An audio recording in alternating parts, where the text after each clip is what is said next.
Yeah.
Morning, Madam Mayor. Right on time. I told him we'd start at 10:20. Okay. I appreciate everyone's patience. We were waiting for some council members. Some of us were at the morning prayer breakfast. So, Madam Clerk, just for the record, Wednesday, May 8th, 2024, we are going to officially start the meeting. And Thank by you. the way, congratulations. It's officially, what do they call it, National Clerks Appreciation Week? It is, and that's why Councilmember Reese over Brought there you is donuts. brought My us donuts this morning. favorite. Thank you for that. And also is sporting the Western attire as the clerk's office is rocking Country Western Wednesday. So Okay.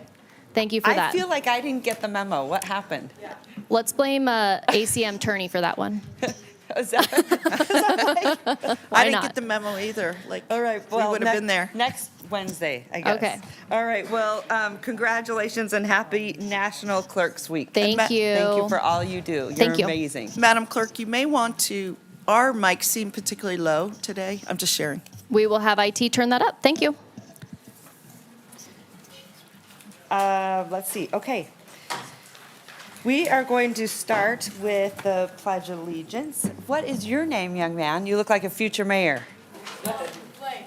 Blake, would you like to lead us in the pledge this morning? Okay.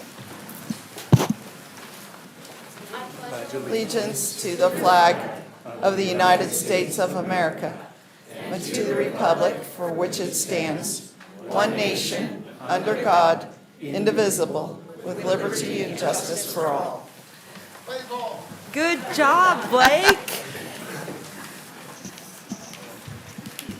All right, Madam Clerk, I'm going to send it right back to you for roll call. Thank you, Madam Mayor. We're calling roll for Wednesday, May 8th, Reno City Council meeting. Councilmember Breckus. I'm here. Dewar. Martinez. Here. Ebert, absent at this time. Taylor. Here. Reese. Here. Shevey. Here. Madam Mayor, you do have a quorum of the Reno City Council. Okay, thank you so much. At this time, I'm going to send it back to you for public comment, but I do want to give an update from Councilwoman Dewar. Yes. I've sort of tasked you with this. Yes. You've been working on it a long time, so Yeah. please give us an update. This is in regard to those of you who are here for horses, either present or on Zoom. I do have an update. The mayor, myself, and Councilmember Reese worked very diligently with the developer to explain to them the challenging issues with horses. And the developer has agreed to open the gates on a temporary basis until we are able to create alternate water supplies for the horses. And so this is a very critical and important change, because without the water, the horses would have been injured, possibly died. There's very little water in the Virginia range, and so it was very, very important to us that access to the water be made. We don't know how long this will last. We don't know how long it will take to create alternate water supplies. And I'm just going to, because I can't comment later, I just want to give an analogy, and I hope this resonates. I'm chair of the Washoe County Animal Advisory Board, and one of the issues that we deal with there is feral cats. And I mention it because feral cats are cats that have escaped and are in our environment. And what we do to handle them, many people aren't fans of feral cats. But what we do to handle them is we trap them, we neuter them, and we release them back to their environment. Right now, there's an ongoing program with PZP to reduce the horse population, just like we are working to reduce the feral cat population. So I just wanted to create an analogy and also think about we as humans, we believe, at least in City of Reno, I know, in treating all animals humanely. Whether you love them or don't love them, they're important to our world. And so that is the stance that we've taken as an organization. And so I just wanted to share that and thank again the developer and their representatives for working with us to remedy the situation. So thank you. All right, thank you so much. I really appreciate that. Okay, we are going to head into a couple of proclamations, Madam Clerk, before we start our public comment. And I would love to call up Isabella Bowman. Come on up for Older Americans Month. And Terry Brooks, featuring Terry Brooks. Hello. Okay. Whereas the older adults at the City of Reno are esteemed members of our community, embodying a wealth of knowledge, experience, and resilience, and whereas their contributions to the vibrancy and strength of our city are immeasurable, enriching the lives of across generations, and whereas the month of May is designated as Older Americans Month, providing an opportunity for our city to honor and celebrate the older adults among us. And whereas this year's theme, Powered by Connection, highlights the importance of fostering meaningful connections among older adults, their families, caregivers, and communities. And whereas through the power of connection, we acknowledge the strength that comes from building and nurturing intergenerational relationships, friendships, and support networks. And whereas we reaffirm our commitment to ensuring that older adults in our city have access to the resources, support, and opportunities they need to lead fulfilling lives. Now, therefore, I, Isabella Bauman, on behalf of Hillary Sheevy, Mayor of the City of Reno, Nevada, do hereby declare May 2024 Older Americans Month. Wow, you nailed it. Very good job. Usually people forget to put their name in and put my name in, which confuses them. Terry, you have a poem for us? Yes, I do. The Senior Poetry Workshop meets regularly together where we can all discuss poetry and share our thoughts with each other. Each time we meet together, we will choose a subject, and then we will each write a poem about that subject. The next time we meet, we'll take turns reading our poems and then pick another subject for us to write more poems. We meet on the second Monday of each month at 1 p.m. in the afternoon at the 9th Street Senior Center in the conference room. And it's a lot of fun, too. Are you enjoying it? Oh, yeah. Okay, that's all that matters. All right, thanks, you guys. you. Congratulations. Madam Mayor. All right, Megan Berner. Madam Mayor, as It's all Megan you. is Go right coming ahead. forward, can I just say I want to thank my colleague from Ward 4 for her work with the senior community. She's really elevated the work of that subcommittee, and especially interesting of late has been the cooking classes, which have been very well received, and I think people are having a lot of fun. Yeah, it's great. Thanks for shouting that out. Yeah, it's been a lot of fun. So don't miss the cooking class. Yeah, May 30th, everyone. Okay, there you go. Hi, Go good ahead. morning. Good Megan morning. Berner, Arts and Culture Manager. I just want to say a big thank you to our historic preservation team, our current historic preservation team. Really the force behind it, Melissa Hafey. But we also have a special guest here today that's going to read the proclamation for us, Lily, who has served as our intern for this semester. So I'm going to turn it over to her. Hello. Whereas historic preservation is an effective tool for promoting sustainable development, revitalizing neighborhoods, fostering local pride, promoting tourism, and maintaining community character. And whereas it is important to acknowledge and celebrate the many benefits of history, architecture, and archaeology in our lives and the contributions made by dedicated individuals in helping to preserve the tangible and intangible aspects of the heritage that have shaped the city of Reno. And whereas historic preservation can be the center of community discussion, uniting residents behind an important cause, and the month of May is National Historic Preservation Month. And the City of Reno Historical Resources Commission is holding the annual City of Reno Historical Preservation Awards ceremony on May 9th, 2024. Now, therefore, I, Lily Mock, on behalf of Hillary Sheevy, Mayor of the City of Reno, Nevada, do hereby declare May 2024 as Historic Preservation Month. Fantastic, great job. You guys nailed it. Amazing. Thank you. Good job. Well, thank you so much. All right, Madam Clerk, I'm going to send it right back to you. Thank you, Madam Mayor. So our first item today is opening public comment. Members of the public may hear, observe, and provide public comment virtually by registering through the following link, which can be found on reno.gov/meetings. https://LINKS://COUNCIL05-08. It should be noted for those in the audience that comments are to be addressed to the mayor and council as a whole. Comments heard under this item will be limited to 3 minutes per person and may pertain to matters both on and off the council's agenda. Council may not take action upon any matter not agendized on today's agenda. When you're called on for public comment, please state your name for the record and begin speaking. The timer will begin when you say your name, and you will be afforded 3 minutes.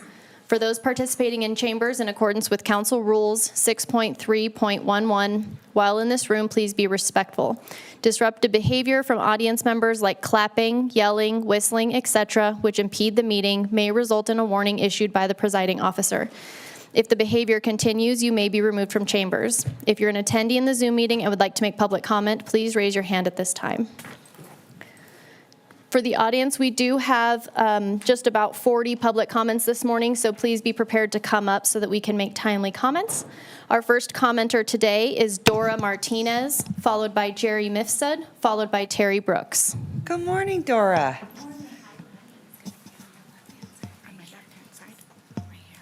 Is it already on? So you'll speak? It's a pleasure to have you. Usually Zoom. Yes, thank you so Good much. morning.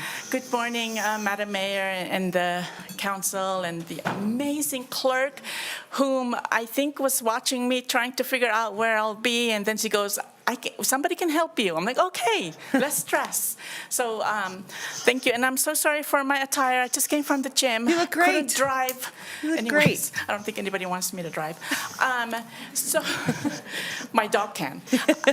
So, Madam Mayor, I want to thank again for Miss Lauren Morris, Devin Reese, and the clerk. I was trying to see the, I think it's the housing item, and it's not very accessible, and it needs some accessibility improvement. And so we're going to work on that. And it just concerns me because I know that the bill was passed to do affordable housing, and a lot of people who are on SSI, SSDI, and seniors who are on a fixed income cannot really manage the 60%. So we're hoping that maybe you could lower the AMI to maybe 30 or 40, so people could, choose to pay rent and buy food. Another thing is, and I hope you guys will hear us because we really are struggling, especially with the transportation and everything else. I want to thank you from the last meeting. I think it's before I went to church to get my dog. You were talking about the city sidewalks and the lights. Not that I need them, but it is good to have so people who are driving can see us walking and crossing the streets. And I want to thank Mr. Khalil Wilson for getting in touch with the NDOT regarding the sidewalk that I talked about last time and the stripes on Mayan and McCarran. And I'm sorry if I'm going off here. No, you're doing great. You're doing great, because I look at this is our access update. So you just keep going. Yeah, okay. And I want to thank the security guard who helped us go to the bathroom, and I went to the men's bathroom. I didn't see anything. Trust me. Dora, I love your sense of humor. But I want you're to thank amazing. I want to thank the people that screened us. They didn't have a hard time on my dog and didn't make me take off the harness. So thank God. Thank you. I hope the TSA hears this. Yeah. So I thank you so much. I'm going to sit now. No, amazing job. Everyone give Dora a huge round of applause. She is one of our biggest champions for access. And Dora, just really quick, let me ask you a question. I hope that these agenda items are coming to the Access Advisory Board. And are you having those conversations? Because we really need you guys to weigh in, because you make some great, great points. Hopefully they will come. Okay.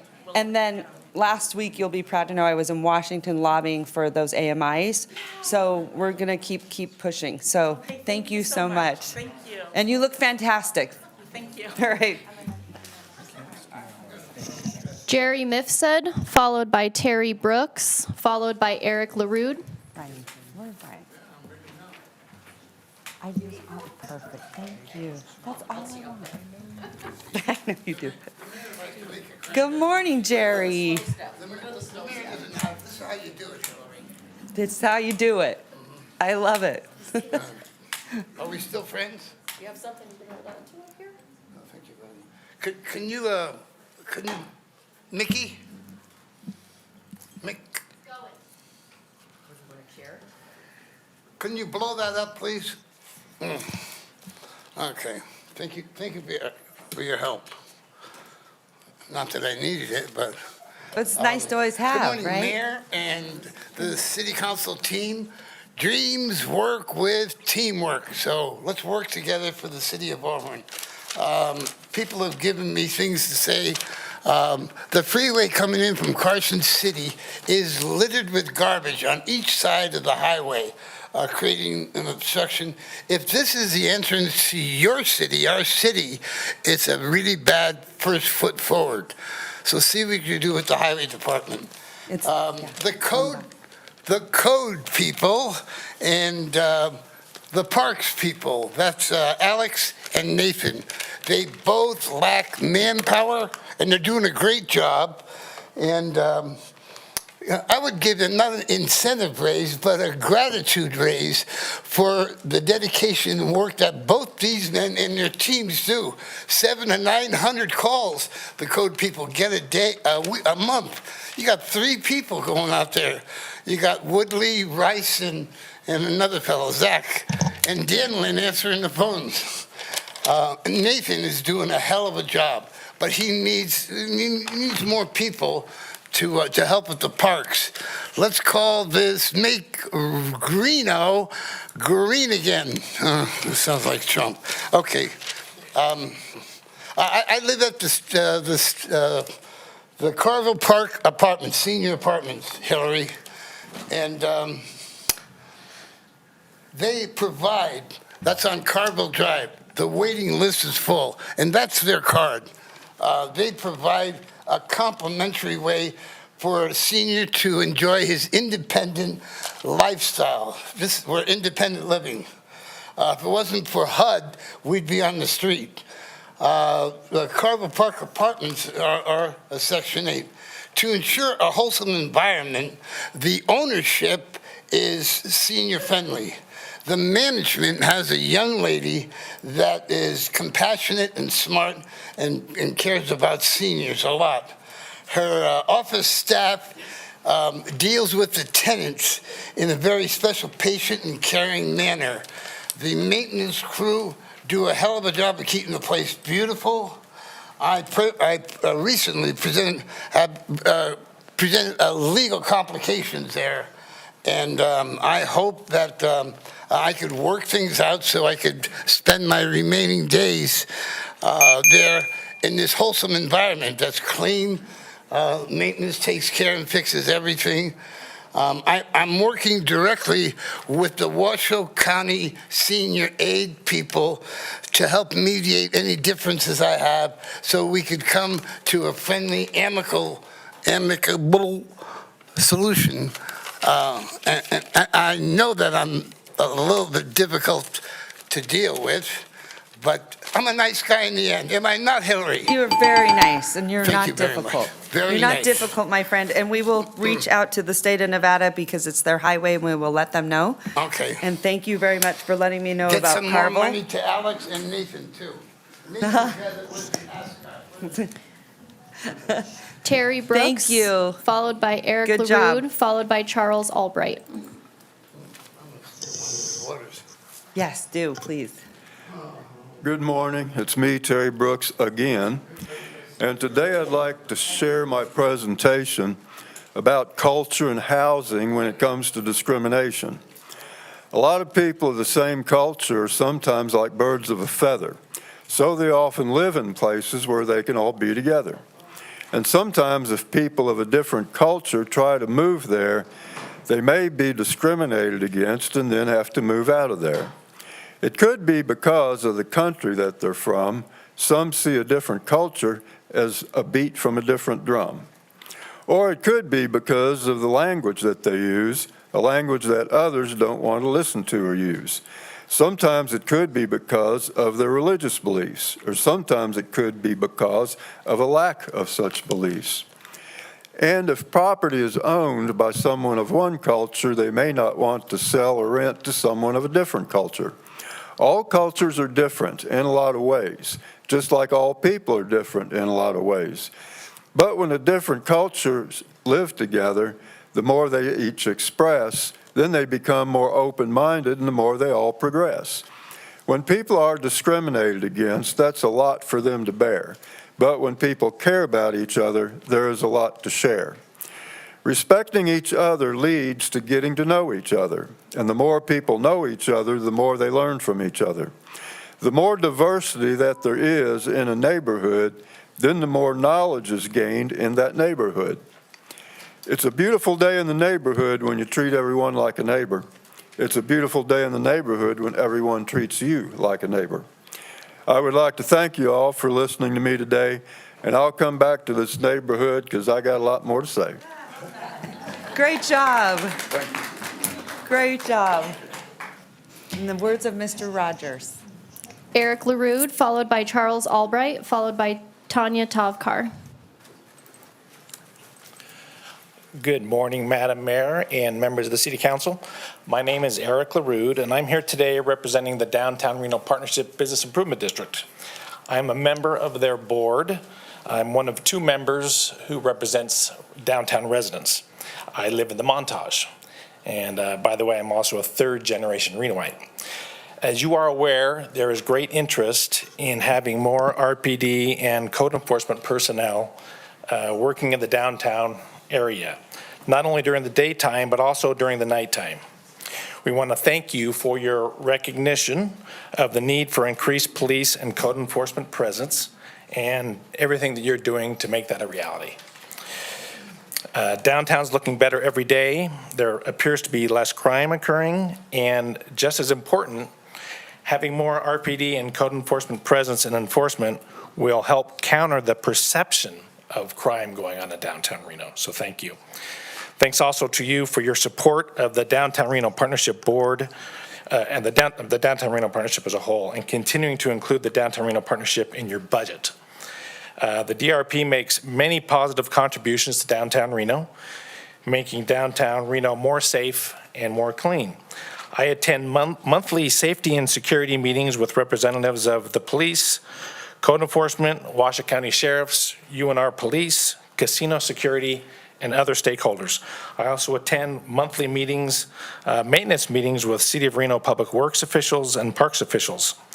There are so many people who are collaborating to make downtown Reno better, and it's working. And it makes me feel a lot better about downtown, and I know plenty of the other people who visit downtown and who live in downtown. The DRP does a really good job of providing lots of details about all the work they do to make downtown Reno more safe and more clean. Please, I hope you're checking their website and you're getting their monthly e-newsletter. They share lots of statistics, including how much trash they pick up, how many shopping carts they pick up, how often the ambassadors are giving rides to people who need help to get to services. We do pressure washing, we do all kinds of things. And the DRP is also looking to do more with your help, which you are providing to us, including adding 8 licensed security ambassadors and purchasing an additional pressure washing piece of equipment. So thank you for your assistance again with the budget. It's always great, of course, to see the ambassadors moving around downtown Reno. I'm sure you see them. They have a very challenging job, and please, whenever you see them, tell them thank you, because they really are making a great contribution to downtown Reno. Thank you all for your service to the City of Reno. Yeah. Thank you so much. I know you've been a massive champion. I really, really appreciate it, and especially in the Montage. They're singing your praises over there, and you know, in my job, usually all I hear is the bad things, and I'm hearing the good things about you. So thank you so much, Eric. And then just really quick, I'm going to assume that your dad is the ever so famous Warren? Correct. Yeah, okay. And I went to school with your sister. This is how small Reno is. There are small circles. I think we're all related in some way. That's right. When people mention my dad, I always have to ask them, did you get a good grade or bad grade? Because I never know which way they're going to go. Which way he gave him a grade. I love it. Wonderful, wonderful family. Thank you so much. Charles Albright, followed by Tanya Tovkar, followed by Larry Weiss.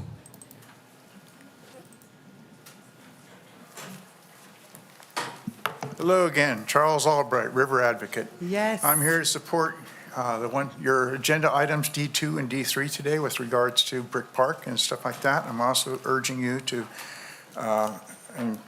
continue to improve the river life and all the issues along it by following the One Truckee River Plan and their goals, and to create long-term capital improvements if at all possible for that. As far as other stuff, I came last time and said, hey, we've got some rafting trips coming. I ran into Devin yesterday, and he was bummed that he didn't know about it. But we have spaces left on the May 15th. And so if you can, please come out, and I can get an extra raft if you want to make it a good group. So anyway, so that's basically what I'm all about. And we discussed, I had people from Washoe County, Sparks, and Reno yesterday on the river. And it was a really good trip, wonderful level and all that, semi-warm, but wet because of splashing. So, but anyways, please take advantage of that. And then also, I want you to know that I counted 23 homeless camps from Lake Street down to Rock Park. And surprisingly, I saw actually three in Sparks, which is unusual. So on other things is, I talked to you in the past about dams. You own them along with Sparks and Reno, or Sparks and Washoe, excuse me. And they really are a hazard. They also, the river's not getting any better with them taking river water out and destroying the fisheries and the shoreline habitats of those locations. So I kind of hope that you would look at the mathematics that is involved with what's going on with Tumwa and those dams, whether they're making money or not, and consider the fact that it'd be so nice to have a free-flowing river. Yeah, Okay? totally. And then, what else? Free-flowing rivers, also, I have some other stuff in my head, but I think it's gone now. So, but thank you very much for your time, and hope that you'll get a chance to come out and paddle. Maybe I got 57 seconds to figure out what to say. So, but, Charles, I'll help you you're out a little awesome. bit. I will say that we're going to try and make those dates work for us, for our wet team. Okay. But Abby in our office is working with our fire chief to make those happen.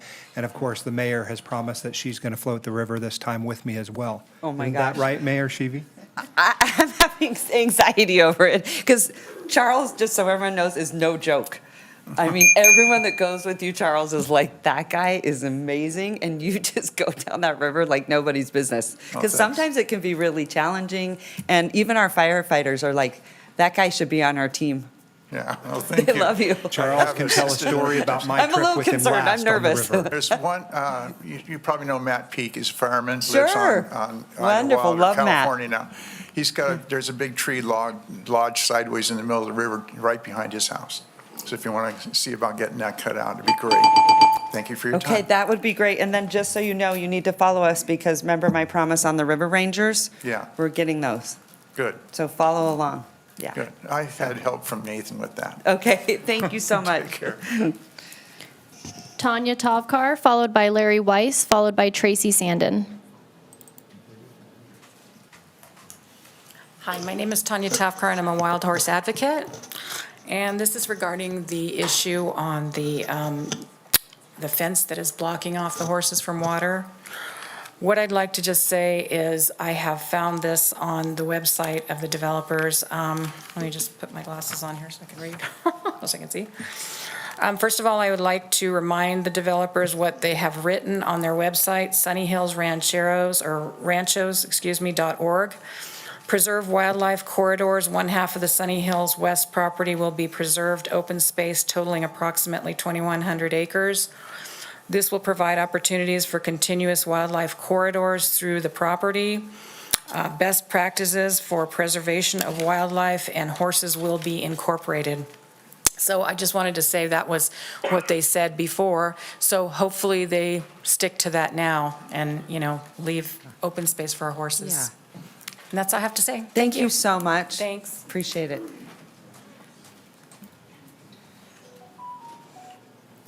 Tracy Sandin, followed by Gary Coaster, followed by Scott Hildebrand.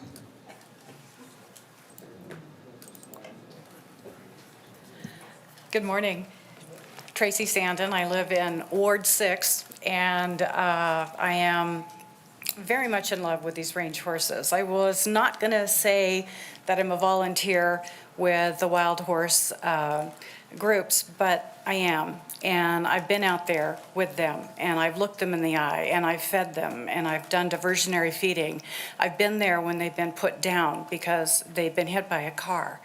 So what I wanted to impart to you is that it's nice that the developers are leaving a 12-foot fence open for the horses, but the devil's in the details. There's a large herd out there. There's a lot of water available to them, and they need to get to it. So we can train them to go through that gate, but it's really not enough. The only other opening is a really small little cut in the creek that's further north towards Sparks.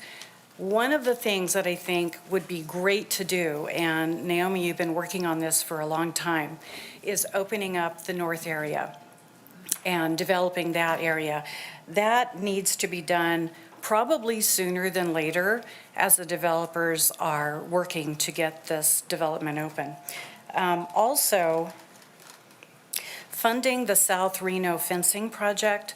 I think you're well aware of that project, and so we'd love to see that move forward quickly. It would keep the horses out of neighborhood yards in the summer. It's very green, the grass is wonderful. There's greenery along the roadways going through the neighborhoods, and there's also speeding vehicles that we tend to have a problem with. So it would be great if we could address those things in conjunction with what's going on here. And I would keep an eye on the developer, not that I don't trust them, but there are times when, as they're developing, the horses are skittish. They're not going to walk right through that 12-foot fence if there's machinery and people right there in front of it. So it's where the fencing opens that really needs to be taken into consideration. And that's really all I have for you today. but Okay, thank you so much. I'm going to hand it over to Vice Mayor Dewar to address some of those things. And I just want to point out, and I know our attorneys hate it when we do this, we're not supposed to opine in any public comment. It can get us in trouble with open meeting law. A lot of people don't know about that, but anyway. I do want you to address it, but just so everyone knows, typically they frown upon it. And Sure. And so, but I do want you to, because it's not on the agenda today, so I don't know if you explained that to Yeah, I everyone? can simply put it out. Yeah, Okay, I it's not did. on the agenda, so I want everyone to know. Yeah. Okay. Just for everyone's benefit, for about 6 months, we have been working on an ARPA, that's a federally funded project, to fence the gaps in the existing fence all the way from Hidden Valley down to Geiger Grade. So most of those areas are fenced, but there's a big section of 3 miles between about Kenneth Way and Geiger Grade that's not. Secondly, we've been working south of Geiger Grade to continue fencing from Geiger Grade all the way to Rhodes Road. The issues are we need a lot of cattle guards, and so that has driven up the cost. So we don't have the full funding needed for the whole project. We have about half. And our staff have pledged to put it on the May 22nd council agenda to look for alternate funding sources to complete the project. So that's number one. And number two, the first issue you brought up, as part of that, there's an illegal fence on the BLM property. We've gotten a permit, worked with BLM to remove that and move that to the other side of the creek. And so I have asked our staff, and they're working on it, to expedite the project that's in the north, which is relocating the fence, which is broken in parts and in wrong locations in parts, to allow an additional access point. It won't solve everything, just like no one watering area will solve everything, but it'll be an additional resource. So thank you, Madam Mayor. And just real quickly, the Washoe Lake, the NDA is talking about fencing that off as well. So I know, it's state level. We'll be dealing with that as well. But still collaboratively, we can all do what you need on our side too. That would be So great. thank you so much. And May 22nd for anyone that's here with horses, right? Right? Okay. Scott Hildebrand, followed by Bradley Levitt, followed by Leon Corbiere. Pretty good. Good morning. Good morning. As you said, my name is Scott Hildebrand. I'm here to talk about the Sheriff Sage water issue. I've been here for over 61 years, and I've seen a lot of changes in golf courses. Seen Rosewood come and go, Brookside, of course, many years ago, DeAndrea, Northgate, and most recently Wild Creek. So we're losing a lot of our affordable golf. And I was lucky enough to retire in 2018, and I wanted to join the men's club and play more golf during the week. So a couple of things I looked at was, one was affordability. And Sarah Sage is by far the cheapest place to play golf around here. It's a great golf course, and Maz has kept the price down low so we can all afford golf. I mean, Red Hawk's up to $100. Wild Creek, Wolf Run, is up to $85 on the weekends. Lake Ridge is $100 on the weekends. Pricey. So the prices they're tough for a lot of people to play golf. Yeah. The other thing I looked at was atmosphere. You know, Sarah Sage it's a family out there. It really is. It reminds me of that old, some of you are too young, but the old sitcom Cheers, when Norm walked into the bar. You know, that's the way Sarah Sage is. Yeah. You walk in, everybody knows your name. Yeah. The staff's friendly, the pro shop, the staff in the kitchen, the guys out on the course. Everybody is, it's a family atmosphere, and you don't get that a lot around. So I hate to see all this go away. And Maz does another thing that none of these other golf courses do. On Black Friday, when everybody's shopping the malls, us morons are standing in the cold out there. I'm serious, there's hundreds of us. He starts selling them at 8 o'clock in the morning. They're out there at 7 o'clock. We're standing in line. He sells certificates for $18 a piece to play a round of golf. That's awesome. So I get them for my grandkids, Yeah. you know, and myself. I stole a couple from them back, but anyway. And he does so much for the first tee and the high schools. Yesterday, tournaments for the high schools, he started at 10 o'clock. Most of the places start at 2. So these kids who are playing from Elko, if you're starting at 2 o'clock, you're not getting home till midnight. So that's another thing he does for them. So I want to ask you folks is why you want him to pay so much, or the golf course to pay so much for his reclaimed water when places out south, they don't pay anything. Arrow Creek is a private course. They don't pay a penny for it. Out there, you know, the water's going back to the aquifer. And if it's not used on the golf course, where's it going to go? It's going to go in Swan Lake again. And we all know what happened out there. I live in Antelope Valley, and that affected me for, you know, a long time when we were having to drive around. So would ask you folks to please reconsider what's going on with that type of money, so we can still have affordable golf in our community. Thank you. Perfect timing. All right, thank you so much. I'm glad that you came to bring this up. I think there's a few things. I think golf is incredible for your mental health. I think now more than ever, children are struggling. The younger we can, or the more often we can get younger people into the sport of golf, and it's so good for you mentally, and you're outside. And so this council has been very dedicated to activities, especially for our seniors and for our young ones. I don't know, when did Tiger Woods start, like at 5? Yeah, I just saw probably, these yeah. incredible images of him. And also, I want to say thank you to Mr. Mazzaferri. He has been a wonderful champion for all sports and for golf, obviously. I did want to ask Mr. Flansburgh, because this has come up in my email, and I was told by staff, oh, that's not us, that's Washoe County. So if there's anyone here, like on maybe, I don't know if you brought other people, it's not on our agenda, but I would love to know, because I think we have been confused as a city council whenever we hear that it's Washoe County. So can you maybe address this? And again, I'm not supposed to do that, but I would assume that, are some of you here for this golf item? Oh, my God. Okay, well, there you go. And then that way I can get you guys out of here so you don't have to sit here for 2 hours. Okay, a lot of you. All right, go ahead. Please let us know, because we've never had this on the agenda item. It's come across my email, but then I get a response, oh, that's not us, it's the county. So please clarify. For the record, John Flansburgh, Regional Infrastructure Administrator. I totally understand where Mike Mazzaferri and the Sierra Sage Golf, their concerns. Unfortunately, fortunately, there's an agreement that actually allowed for us to build the pipeline and to extend it out to the golf course, to North Valley Sports Complex. We also now have a connection to O'Brien Middle School when they did their recent upgrades. So we have users out there in the summertime for the effluent. This agreement had the sewer fund pay for all the infrastructure, as well as Washoe County, to pay for the infrastructure to take the effluent system and put it into place that we have today. The intent on the agreement for the charges was actually to help pay for the main operations and replacement of that system. And so that's what we're trying to recover in our cost analysis. And so the agreement with Washoe County was to charge between 50 and 70, the charge would be between 50 and 70% of equivalent potable water use. Okay. So am I right, just really quick? We sell it to Washoe County charges? Yeah, so that's what I was gonna mention, is we've never billed the golf course for water. We always bill Washoe County for the water use that goes to both the golf course and the sports complex. Okay. And then, so I know that's But one maybe issue the about the cost of county the also water. could, that sounds really interesting. I would think the county and the city could work together maybe on some sort of funding agreement, but that's weird.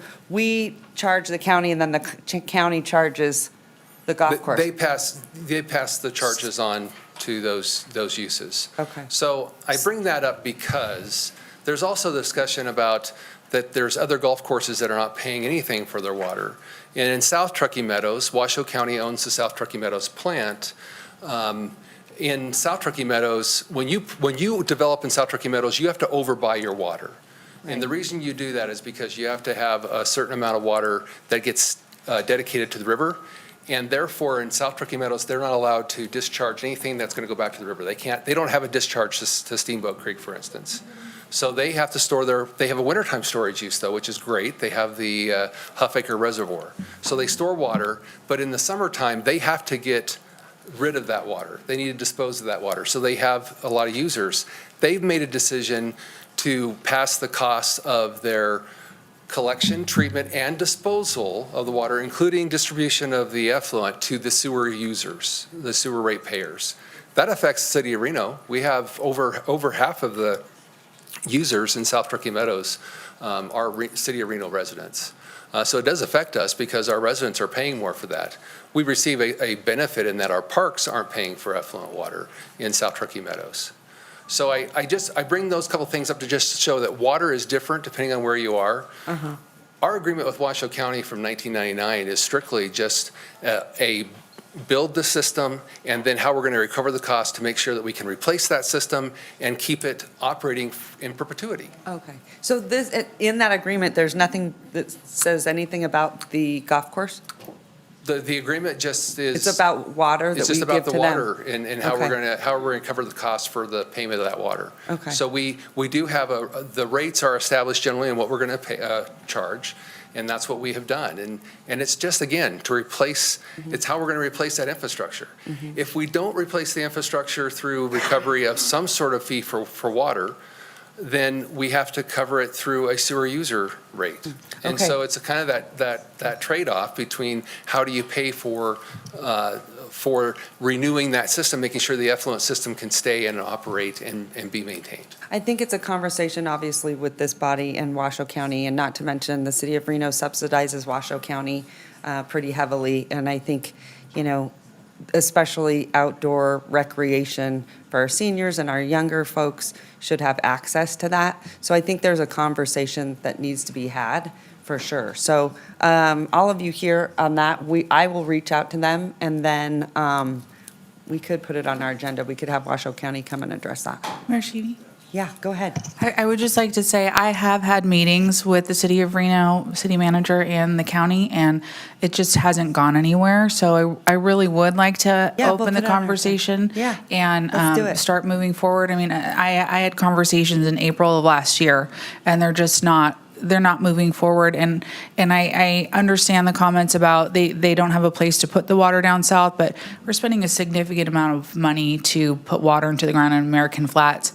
And, we could use their facility to siphon some of that water off as well. So we have a similar situation, and we're frequently told up in that area that we're not treated differently than the rest of the city or rest of the area.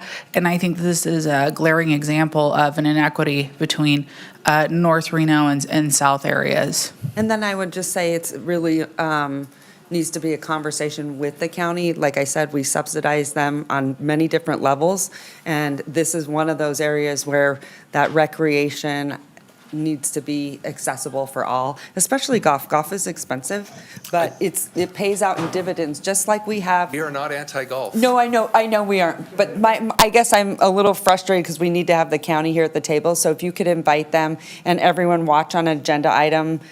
We are going into, I think, summer break, and then also we have to look at their schedules, but I would just ask all of you to watch the agendas, and then I know what we'll do. We'll alert Mr. Mazzaferri when it's on an agenda to bring Washoe County in and have a discussion to see how we can mitigate that cost. Because I really believe strongly in recreation, just like we do with Sky Tavern, right? Like, we live in this very special region where we're outdoors a lot, and I would love us to see, because I think we are so unique. That's why, I think we're the only city that has a ski hill, and, we got to support all these other sports because they're so critical. I know you don't, so thank you. You're just the messenger, so I appreciate it. Madam What Mayor. we could really use is a wintertime water storage venue. That's what we could use. We need places for our effluent in the Yeah. wintertime. In the summertime, all of our effluent is basically spoken for Yeah. because of all the uses we already have. Okay. So summer's not our problem, it's winter. Winter, okay, makes sense. Go ahead, Councilman Reese. Madam Mayor, and Mr. Flansburgh, Ms. Ebert and I think even earlier than April last year, I think, had been discussing the same issue. And I think from our perspective, one of the things that might be relevant is to know how much is the cost of the water, because in theory, I might be inclined to say I am interested in making sure that Mr. Mazzaferri and the golf course are successful even beyond the subsidy that is currently in place. And so this is, Ms. Ebert, I really think has shined a light on the golf as a recreational opportunity in the North Valley. So we need to know the cost. I appreciate that. The charge is $1.66 per 1,000 gallons. And the golf course uses about 100 million gallons, so it's really easy. You can just move the decimal over. It's about 166,000 a year then.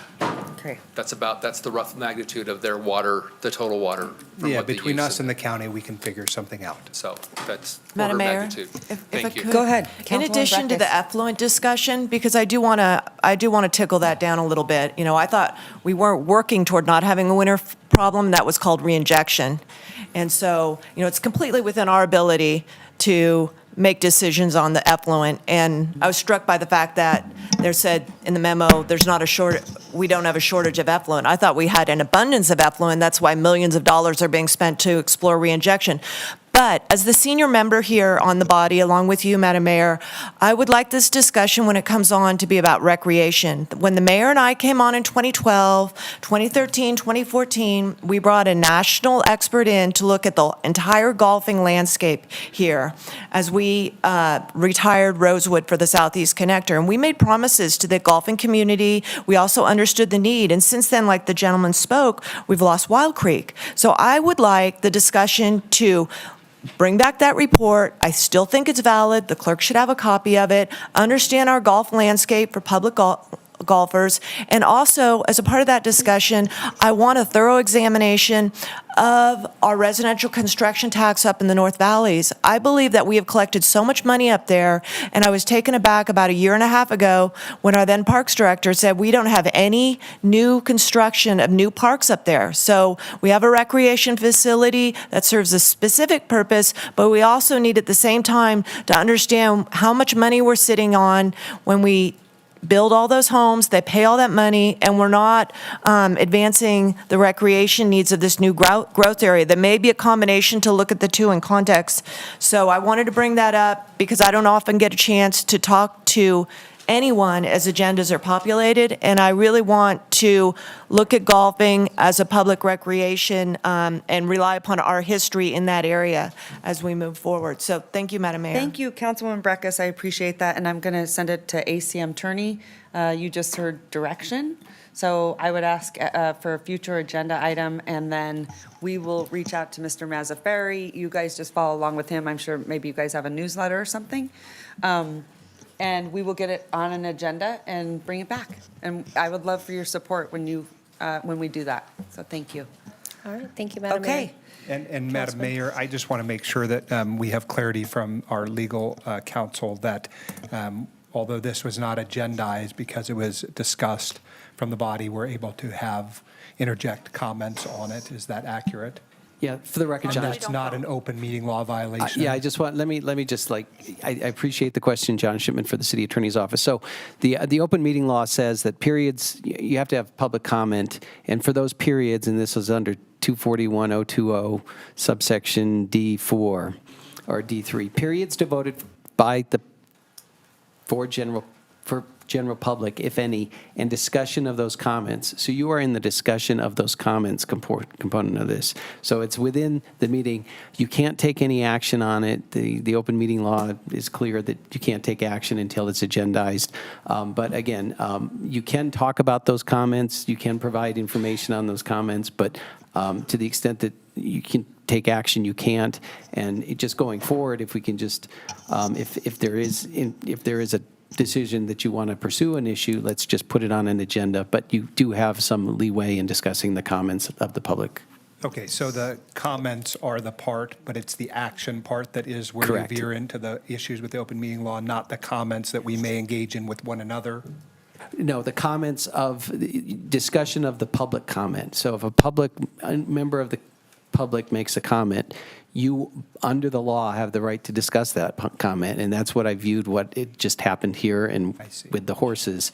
But again, to the extent that you're starting to look at doing anything of an action, that's going to require a separate agenda item. Key is the action. And the key is the action. Thank you so much. All right, So, no Madam action Mayor- taken, we're fine. Yes, Madam Mayor, I have heard the comments discussed today by this body, and we will move forward accordingly, understanding council's not giving direction today. No, but you Thanks. did hear me. Understood, all the Okay, words thank you. today, so we will take care of it. Okay, thank you so much. All right, moving right along. I'm sorry, Madam Clerk, go ahead. Back on track. Thank you. Bradley Levitt, followed by Leon Corbiere, followed by Dennis Oliver.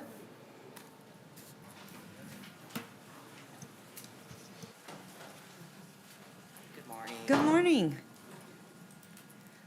My name is Bradley Levitt, and I'm the Youth Camps and Recreation Manager for Truckee Meadows Parks Foundation. We good. are a private nonprofit focused on the stewardship of our outdoor spaces and public parks. We partner with the City Parks and Recreation Department to host an outdoor STEM camp out of Idlewild Park for kids 8 to 12. Everything from urban birding, insect biodiversity surveys, and collecting water samples from the Truckee River to help determine the health of our watershed. We utilize the entirety of Idlewild Park to give hands-on, science-based fun all summer long. It's super awesome. A lot of our break time is spent wading in the Truckee River, catching crawdads, and just enjoying our time out near and on the water. River time, as we call it, is always a huge highlight of the summer. We take comments from our kids, and almost all of our kids always comment on river time. It's super fun. So given our regular use of the space, I just want to stress the importance of activation along the Truckee. And I won't take up too much more of your time, but I would just like to thank both the Parks Department and the City Council for all of the work that you guys do along the river. If it wasn't for our partnership with the Parks and Recreation Department, we wouldn't be able to hold our programming, and we utilize the Truckee River so much for the programming. So yeah, thank you so much for all the work you do, and again, kudos to the Parks and Recreation Department. Everything they do is so important, and we couldn't do it without them. That's awesome. Just really quickly, for any parents that might be listening, how can they get their child involved? Yeah, just go to our website, tmparksfoundation.org. If you go under youth programming and click on summer camp, you'll see the registration for that. Yeah, kids 8 to 12. All right, great job. Thank you so much. Leon Corbiere, followed by Dennis Oliver, followed by Robert Frost.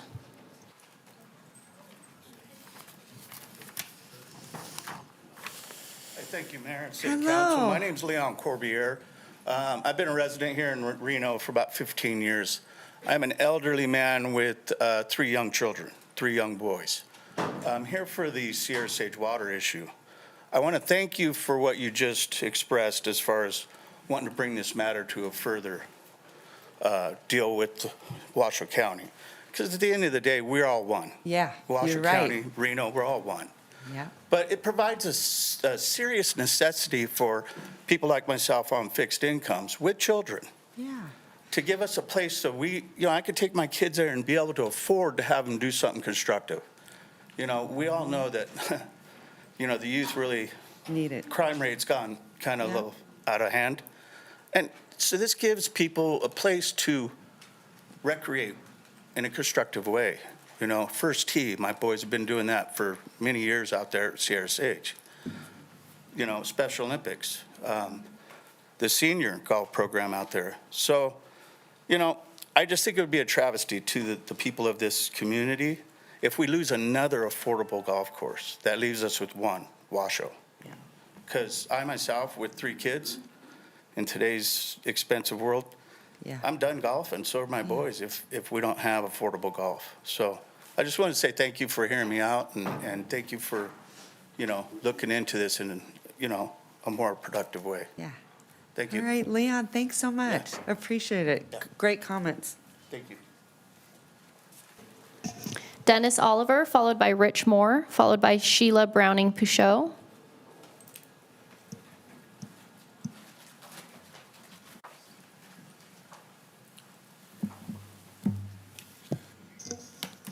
First of all, thank you for letting us be up here.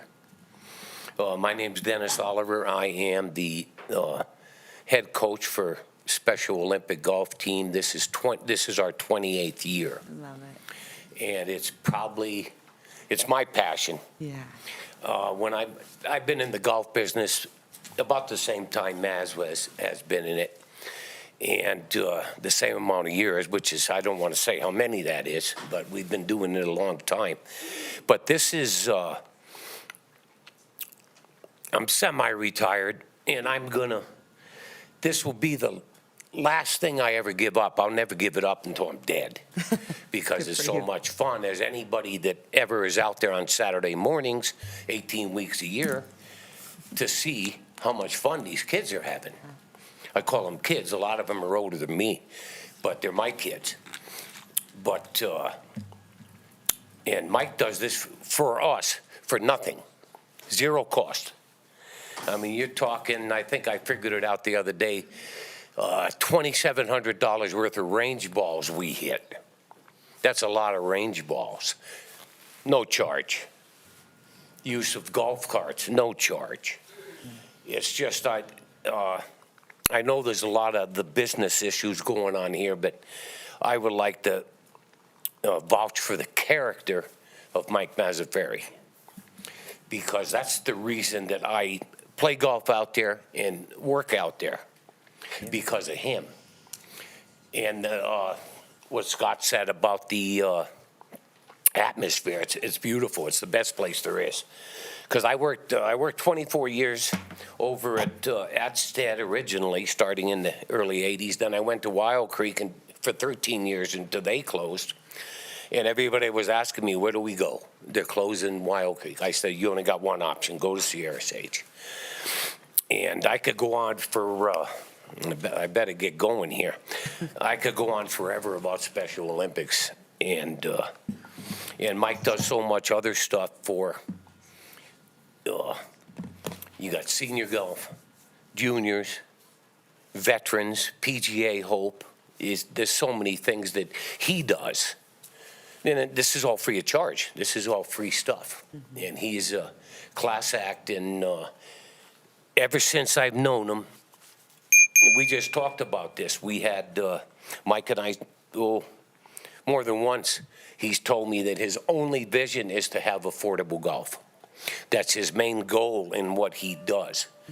And they can do that without paying a monster water bill. Would really help so much and keep them in business and keep everybody happy. Yeah.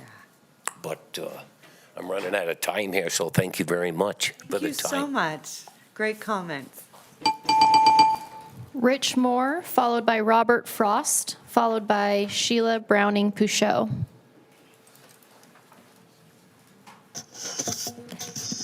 Hello, I'm Rich Moore, here for the Sierra Sage water issue.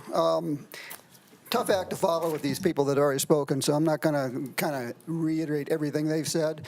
My wife and I played golf out there since about 10 years ago when Maz first took it over. We've seen the huge improvement he's made over and the effort he puts in, not only what Dennis just talked about. You go out there any day of the week, you're going to see high school kids there, little kids carrying golf bags on their back, mothers, fathers. I mean, those things you don't see everywhere. And it's better than seeing them with a iPhone on their face, you know. I mean, they're outside enjoying the sunlight. So we can't forget that, and we can't even put a value on it because it's too high. We need to maintain places like what Maz has done for the community. North Valley is growing like crazy, you know, with all the apartments and duplexes and fourplexes and whatever. And so all those people are going to need something. And you start putting this guy out of business because he can't afford to run the golf course properly. It takes a lot of money to run a golf course. Now you add another couple $100,000 to water, and now all of a sudden the prices have got to go up because he can't afford to do that. And he's already got low prices, the best prices in town to play golf. And he's got almost the best facility in town, given where it's at in the desert. And so the fact that he helps with the flood water management when he's got ponds on there, he moves water from place to place when he has to. And, it'd be very unfair for him to have to take the burden of this expensive water when other courses don't have to do it. That's not anybody's fault. It's a fact of life. But it does create an unfair business plan for him. He has to compete with these other people that don't do it. So your guys' comments before a minute ago when you had this crosstalk going back and forth, that was really good to see. I mean, I didn't expect that. I thought maybe you guys just sit back and let this thing just slide by. But obviously, there's going to be dialogue to be had, and I hope that it's fruitful and will keep everybody informed. We'll be back. Thank you. Thank you so much. I appreciate that. Really quickly, because as I'm getting older, I really honestly can barely see. You have to be like this close to me. But I think Mr. Mazzaferri is back there. I'm curious, just really quick, just so it gives us a little bit of background. I know my city attorneys are probably freaking out and they hate this. Will you come up really quickly and give me an idea? I would assume, Mike, that you've addressed this over at Washoe County. Absolutely. And can you give us a little bit of background so we know going in and staff also knows, because like I said, I've always heard, oh, that's the county. And I do think that it's very different what sometimes council hears and what staff hears. Can be two different things. So give me a little idea. Absolutely. For the record, I'm Mike Mazzaferri, local golf professional, and thank you, Mayor Sheevey. The 99 agreement that Mr. Flansburgh was talking about was done at a time when, for example, the city of Reno didn't know they were going to get free water in South Reno from the county sewer treatment plant.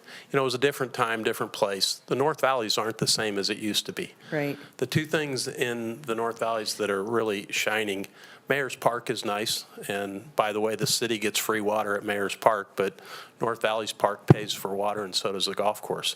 And that's not equitable. Yeah. But I think, what we didn't know is the golf course bonded and paid for the pipeline that came from the sewer treatment plant. 2005, they sold water rights that were attached to the golf course, and most of that money went down the street to create North Valleys Park. North Valleys Park wouldn't be there without the sale of those water rights. At that time, a pipeline was built to the golf course, and a bond was put in place. And in 2014, I think it was, maybe 13, we paid off that bond, not knowing about this 1999 agreement. And that's when the price of the water changed, because it was clear in the agreement that once the bond was paid off, the price would change. In 2009, when I took over the golf course, the county commission had voted to close Sierra Sage. I came, I took all the risk. For 7 years, we were break even at best. Maybe I didn't even draw a salary. I worked 2 jobs to keep the place going. But the big thing is we paid off the bond thinking we were going to have more money for capital improvements and other things, and then the price of the water went up. So it put us in a really bad position, and then COVID came along, and it's just one thing after another. But all we want to do is talk about the future, and there really isn't a future for us. I ran the City of Reno courses for 10 years, very successful, Rosewood and Brookside. And I left the city when the Golf Enterprise Fund became the Recreation Fund. And a year and a half later, we went from $1.5 million in reserve to nothing because it was spent on things like the Evelyn Mount facility and other recreational things and not put back into golf. But the bottom line, Mayor, is, you know, in 2005, we had 6 publicly owned golf courses in Washoe County, and now we have 2. Yeah. And this situation is making it possible that we might only have 1. And a public golf course has a different mission than Yes. a privately owned golf course. We know why we're there, and we're good at it. And we have junior golf, we have veterans, we have Special Olympics, we have disabled golfers. Yesterday we had a high school tournament with 9 high schools there. You know, we know why we're there. And this situation, you know, I met with you and Bonnie Weber about it 3 years ago, and we've tried.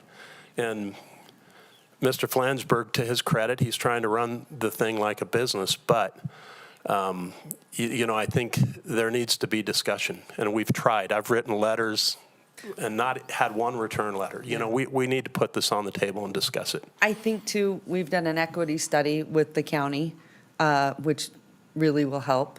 And that's why I said, you know, we're working better now more than ever because of the equity study to show we're subsidizing a lot. And I think this is a really good example where we should do this collaboratively. And to your point, these are very different initiatives than a regular golf course. And most of those golf courses would probably never let you even on the course. Yeah, they're about revenue and private members paying dues, and you close off the tee box for a little while for a bunch of juniors to play, and you're going to hear about it. And we back those people off and say, wait your turn, they're our future customers, and this makes this a better place to live because your kids are playing golf. But, you know, I might point out, too, there's 60,000 golfers in Washoe County. 2/3 of them live in the city of Reno.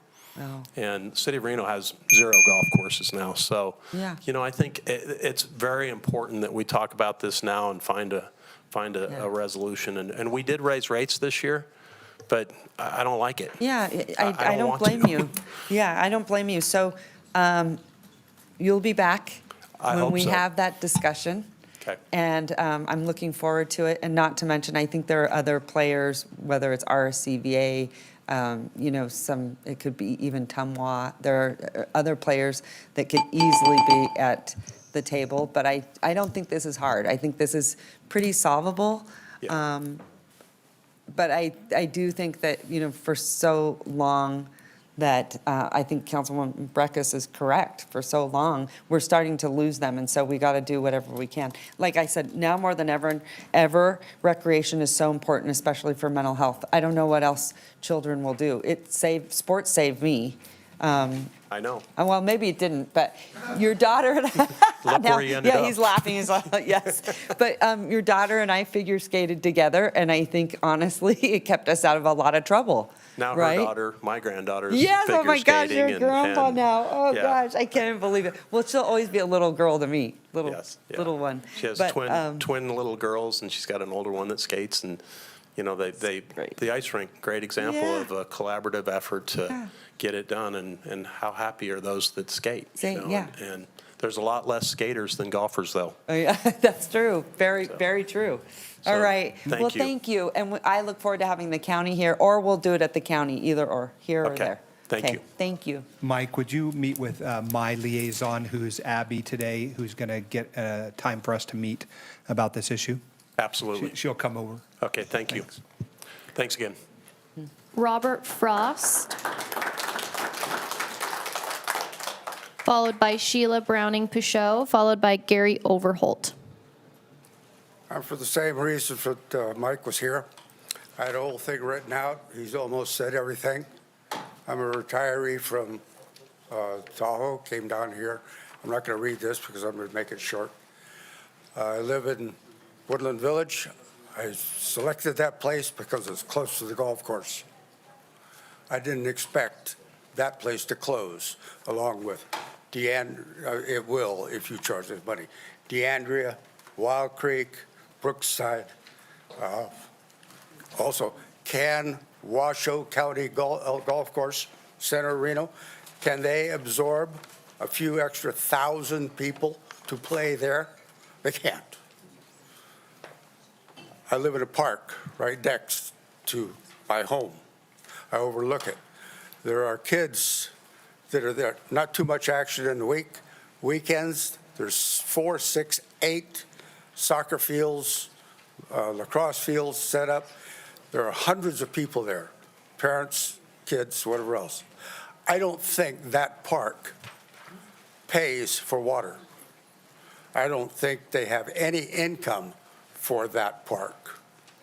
It was actually a dump for the Woodland Village construction, filled with dirt, put in irrigation, given to Washoe County, and with that, there is an expense to the county. His place is an expense. Doesn't cost Washoe County or Reno any money. So they make a profit, you get an income off of it.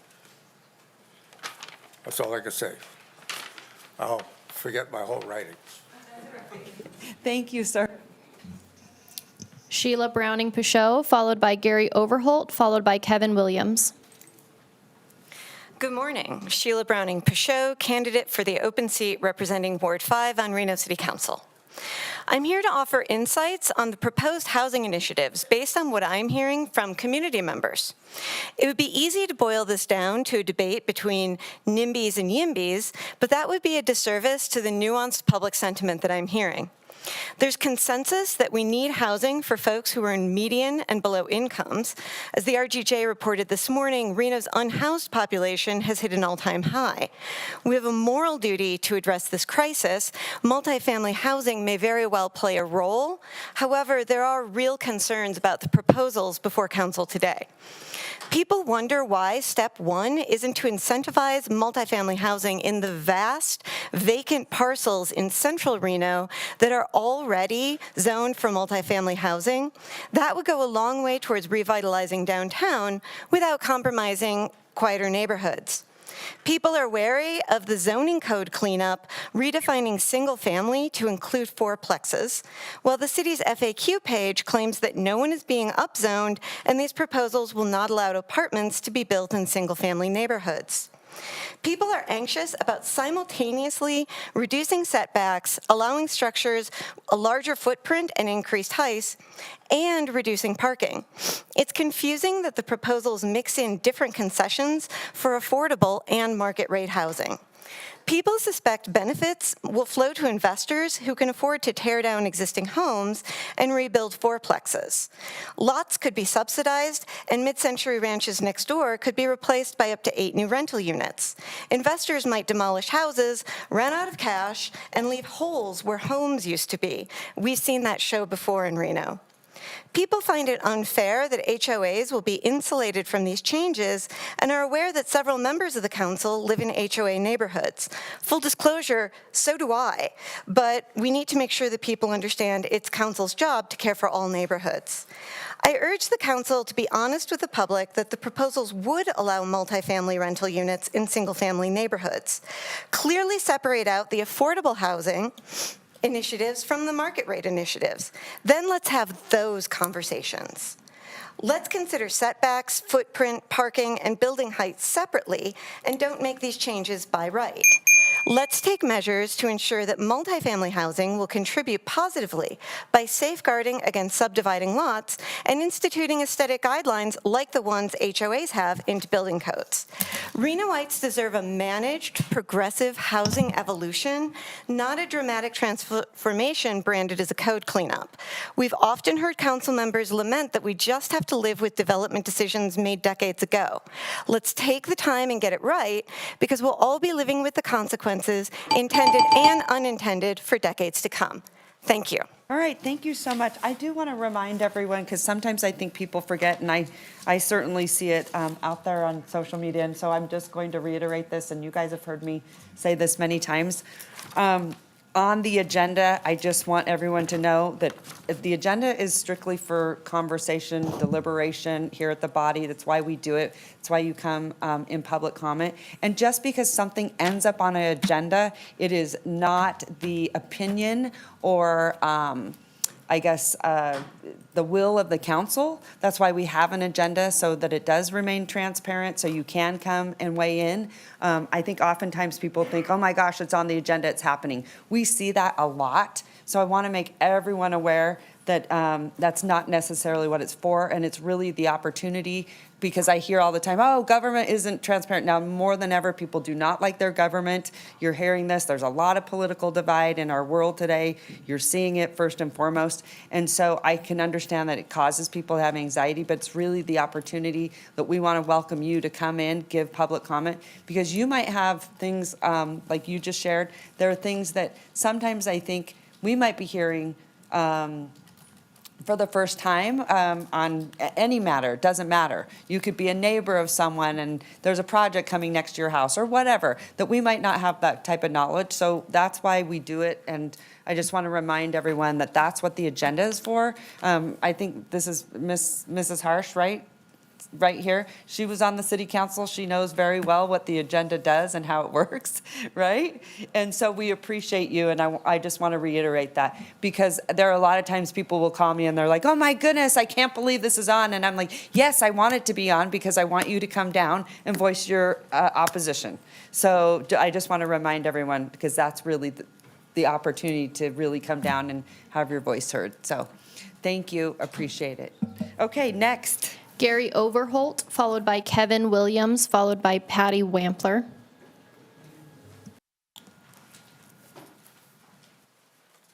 Gary Overholt for the record. Madam Mayor and council members, good morning. I just want to state again, and I won't take up the full time, but the Sierra Sage issue with the water, I was out there. They've already cut back in areas of that course to conserve their money. So there's actually places that are starting to degrade already. And I also see, I stopped by Mayor's Park, and they've got the sod ready to put in on the new ball field. Now, Stead Water Treatment Plant is owned by the city of Reno, and that's part of the issue we've already discussed with the south to the north. So I hope that there can be some compromise and a little bit of just keep the course open, because we don't have a whole lot of parks. We got plenty of warehouses in Ward 4. They don't actually throw up parks. We're kind of neglected on parks. So I would really like to see, with all the additional programs they have at Sierra Sage, I would love to see that place stay open. So if we can do anything at all to further keep the course open, I would love it. And thank you very much. All right, thank you.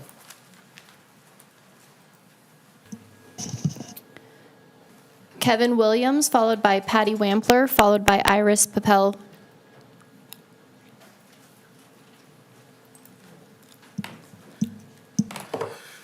Good morning. My name is Kevin Williams, Reno resident, native Nevadan, born in Washamed. Who knows what will happen at... You really are then. Yes. Who knows what will happen at Renown? Maybe that will be my last breath, but... No, don't act like that. I don't know, my parents were born within 100 miles. I'm just here to speak for the horses. I don't know, I just... what Tracy was saying, that she spoke very clearly, she made a lot of good points, and I'm very glad that this happened. I'm glad that it's on everybody's mind. It's on, one of the first things that were addressed today.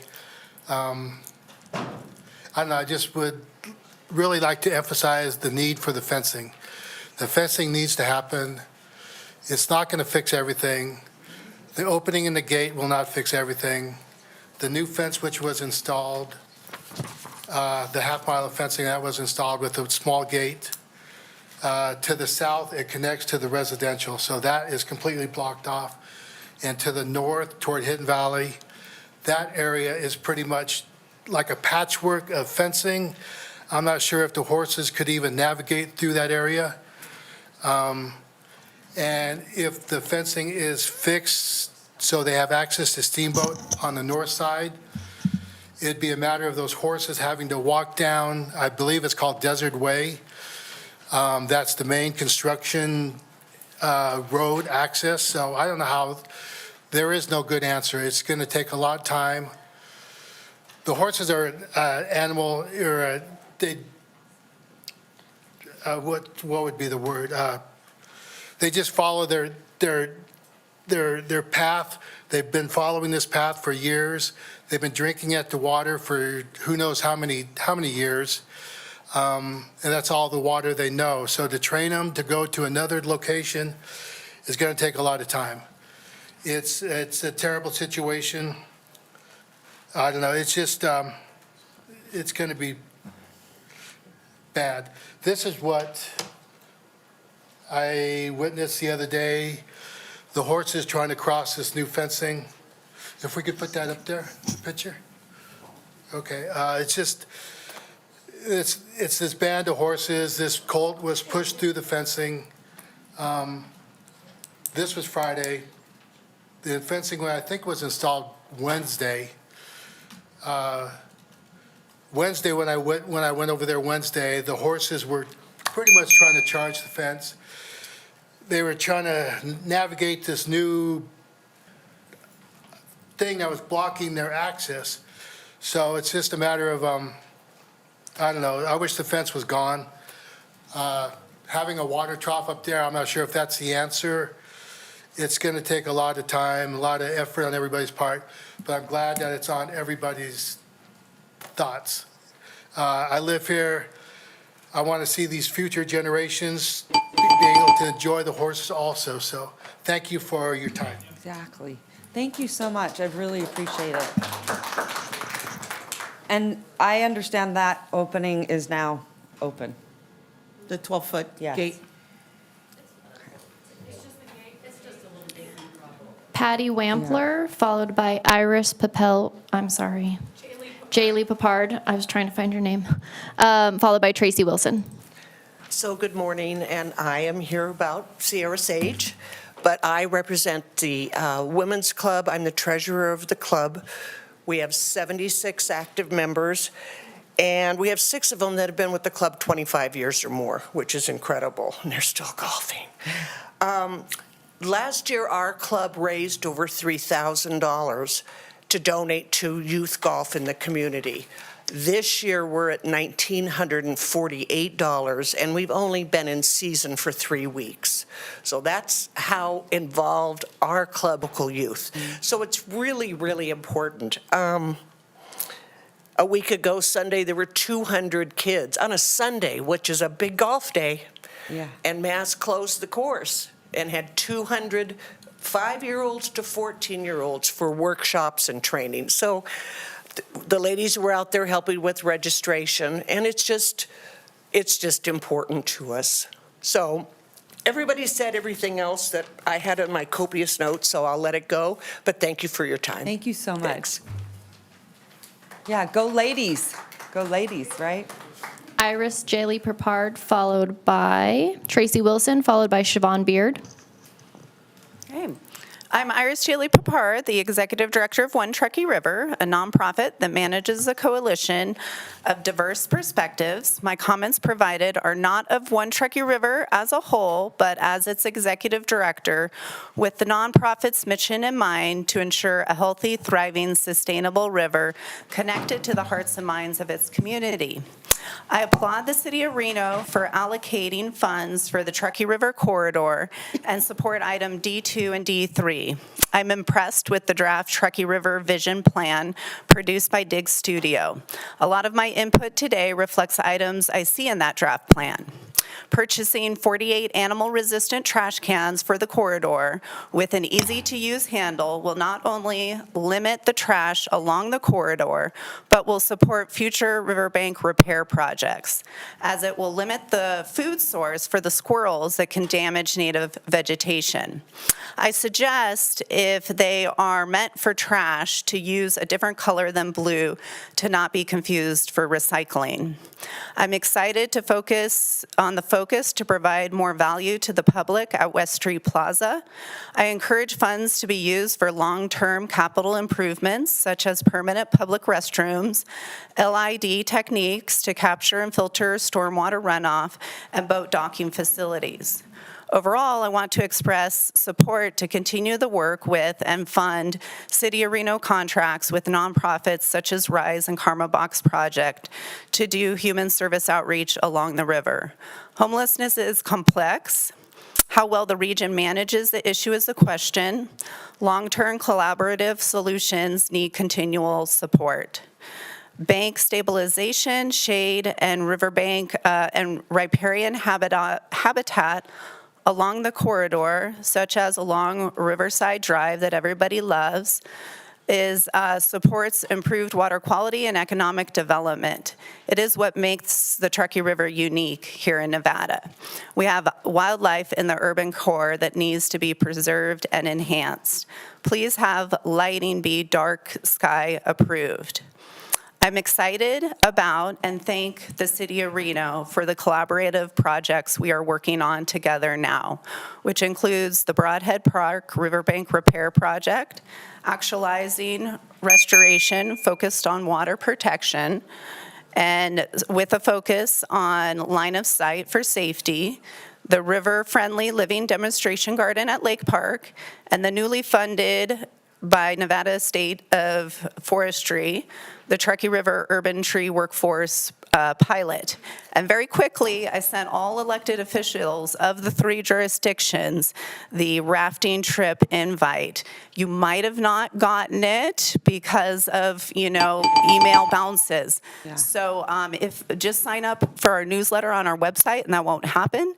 And we have 4 spots on the 15th, and if that doesn't work for you, I know Charles will get you down that river. He will get you down there. Okay, He thank will. you. Thank you, Iris. Tracy Wilson, followed by Siobhan Beard, followed by Dan Canyor.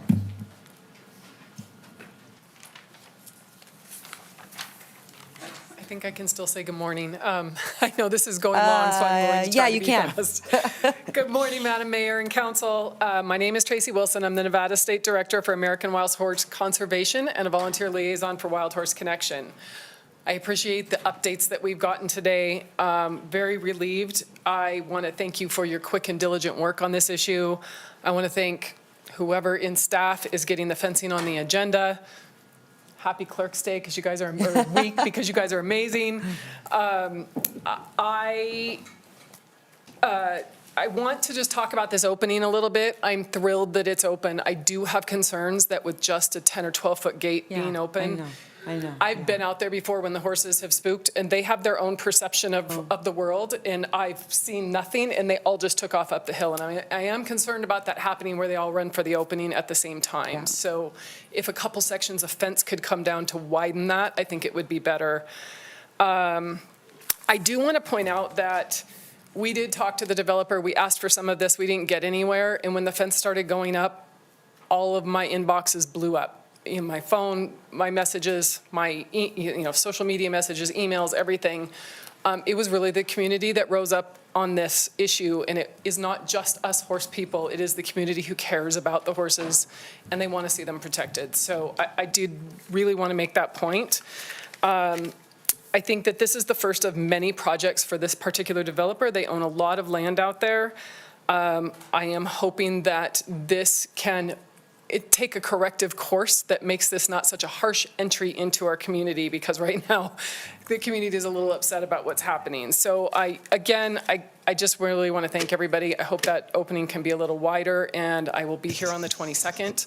So thank you all for all please. the work that Yeah. you've been doing. Thank you so much. No, all the work that you do. You are such a champion for our wildlife. We're so grateful. I just want to say, I think Councilman Dura and even Councilmember Reese, we've had this conversation in depth. I don't think that maybe developers have heard us whenever we talked about when we put the plan in for our wildlife. Yeah, just as a reminder, I've been here on this project before with a different owner, and it didn't go anywhere. It's different this time because thanks to Councilwoman Doer, we've got a solution in place, or at least a good step towards solution. With the fencing, with the new opening to the creek, we're on the cusp of being able to really do the right thing and make this work. And I can't thank you enough for your work on this and for the city's support on this. Well, if we have to bring it back and make it more stringent, then we will. And there's a saying, just because you can doesn't mean you should. Thank Madam you. Mayor, if I may, Yes, because go ahead. I've been occupied with this quite a bit also. I just want to state that this is the consequences of developer-driven land use policy. We had annexation, we had subdivision appeals. I was over here saying, no, we don't have it ready to serve this area for the horses, for other things. And now we know. Now we know. And now we have to fix it. And we could have, this council, and I'm not everyone over here, but I took some hits from some of my colleagues, and they were, ready to go with this. But we could have put in a funding mechanism area-wide for this. We could have done a lot of things differently.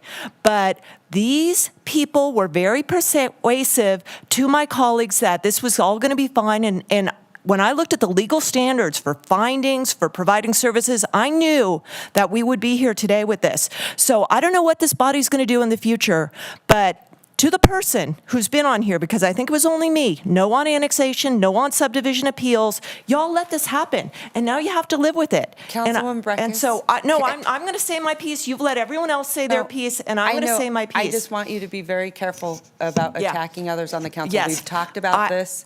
Okay. And I just want to be very careful of that. Thank you, Madam Mayor. But I just want to say that this was so predictable, this outcome. And now it's a problem to fix, and it is not the way to plan a community. Thank you. All right, thank you so much. And I appreciate your sentiments, and that's why I think it needs to be back. And like I said, it needs to come back, and if it needs to be much more stringent, it's very disappointing for sure. So I appreciate what you, your comments and We your need to thoughts. plan for land use areas. We can't just let it be through the development process. We've fallen off on implementing our master plan for growth areas, and it's been wrong. And you know what it has been? It's been a lot of sweet-talking developers who have come up here, made promises, and not held accountable. And we all have to, live with that. But I have been frustrated for about a decade on what I've seen in the Southeast Valleys and people saying one thing and doing another thing when it comes time to vote. Thank you. Thank you, Councilman Breckus. Okay. Siobhan Beard, followed by Dan Canyor, followed by Jerry Heckathorn. Hi, my name is Siobhan Beard. I'm a new resident to Reno. Been here about a year. I love it. Yay, welcome. Where'd you come from? Thank you. Oh, gosh, you're not supposed to say that word. Los Angeles. Oh, okay. But you guys are I'm just teaching kidding, me I'm kidding. so much. Okay. I've learned so much living here and learning how to live and let live. But I do feel passionately about this. I'm basically saying ditto to what Tracy just said. I will not take up your time. I just want to thank you, Naomi. I'm trying to educate my neighbors on what you're doing. Good. We're watching. We're watching all y'all. So thank you so much. Okay. Thank you so much. Dan Canyor, followed by Jerry Heckathorn.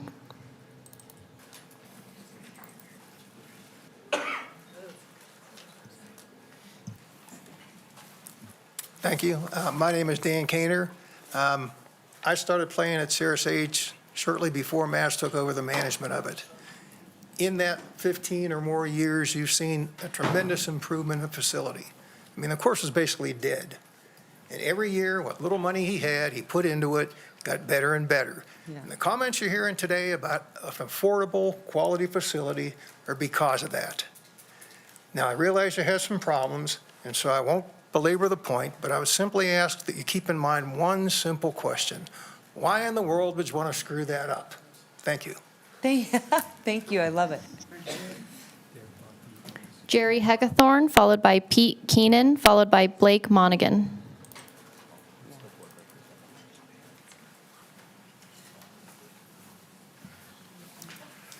My name is Jerry Heckathorn. Thank you for your time, ladies and gentlemen, and the staff members too. They have to put up with listening to this. But I'm a supporter of Maz's and have been for a lot of years. I've played Sierra Sage since the early 80s when Maz was still at Lake Ridge.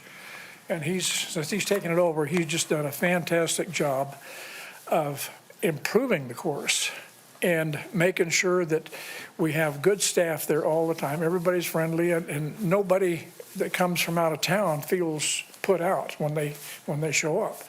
And we have several acquaintances that come and spend 2 or 3 days through the winter so they can play golf here. They can't play in Susanville or Gray Eagle or Plumas or those places. That's revenue for other merchants in town, which is a plus on that side. I'm not real familiar with all of the water situation, but I was surprised when I heard this that was going to happen, because I thought when the water rights were sold, the golf course was going to be pretty solvent forever without having big increases.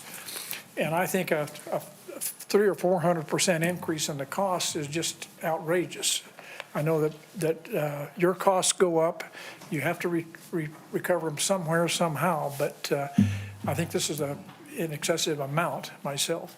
But I see that you've got plans now to carry on with this and get it done, and that's primarily what we want to see done, is some action taken.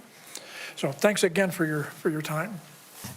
Thank you. And the good news is I think we are incredibly collaborative with the county, since there has been a little bit of turnover, and sometimes that always helps, just a different perspective. So we do work really well together now. So that's a good thing, because typically governments do this. Right? Pete Keenan, followed by Blake Monaghan, followed by Tiara Monaghan. Good morning. My name is Peter Doc Keenan. I'm the president of the Sierra Sage Men's Golf Club. We right now have 345 members, current members. It's a little anticlimactic going into all this after everybody said everything, but I'm here to talk about Sierra Sage, an inexpensive recreational outlet, a beautiful North Valley's jewel, to be displayed, showcased, even bragged about, not discarded. I do not want to talk about the past and the odoriferous Swan Lake flooding non-potable effluent into Lemon Valley, or the present and the irreparable damage this water problem could cause the recreational opportunities and many programs at Sierra Sage, the only golf course in the area that has to pay for water. Everybody else gets theirs free. Let's talk about the future. The North Valleys are growing. We're having a population explosion. We need to plan for the future. The roads can't handle the flood of traffic. Waste management, water treatment facilities, recreational areas, and non-potable water disposal will all be major problems in the future. Sierra Sage offers a 272-acre option. Non-potable water spread out over these acres, filtering down to the aquifer as potable water. This gives us 3 solutions to future problems. We dispose of non-potable water, we add potable water to the aquifer, and we take a huge burden off of Swan Lake and any future flooding problems. Let's be proactive. Solve our future problems today. Let's protect our future. Thank you for listening. Great. Thank you so much. Great comments. Blake Monaghan, followed by Tiara Monaghan, followed by Dexter Phelps. My name is Blake Monahan. I'm 10 years old and have been part of the Sierra Sage Junior PGA team since I was 6. I'm here to ask you to please help Sierra Sage stay open.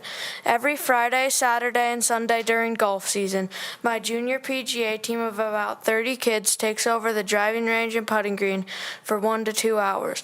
Right after that, we get to play 9 holes on the course. This takes another 1 to 2 hours.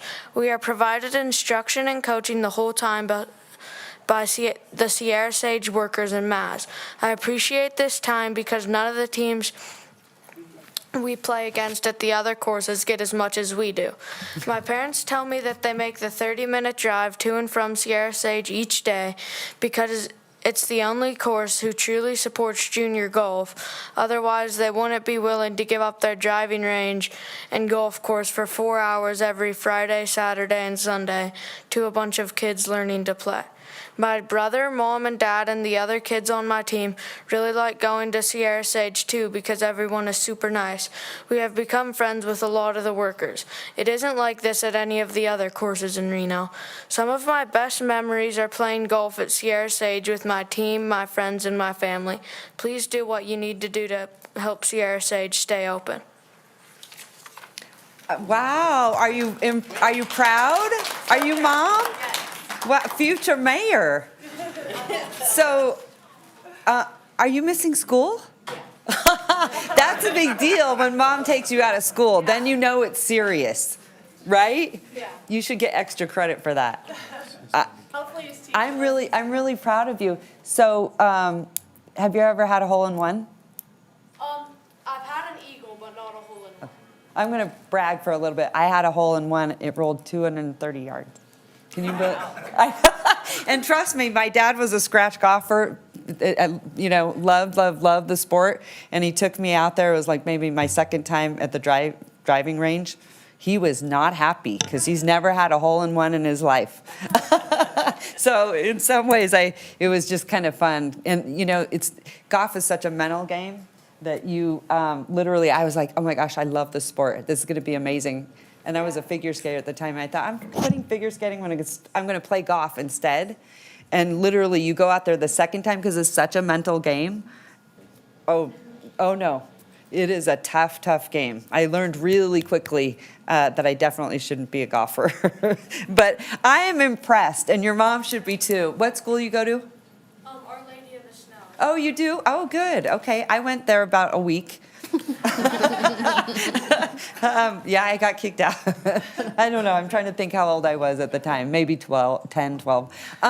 No, wonderful school. I'm just kidding. What's your handicap? I think it's like a 34, not very good. That's good. That's good. That's good. That's good. Maybe you can give some of us some lessons up here. Anyway, we're really proud of you. I think your mom should be too. I saw her taking pictures. So make sure you show your teacher.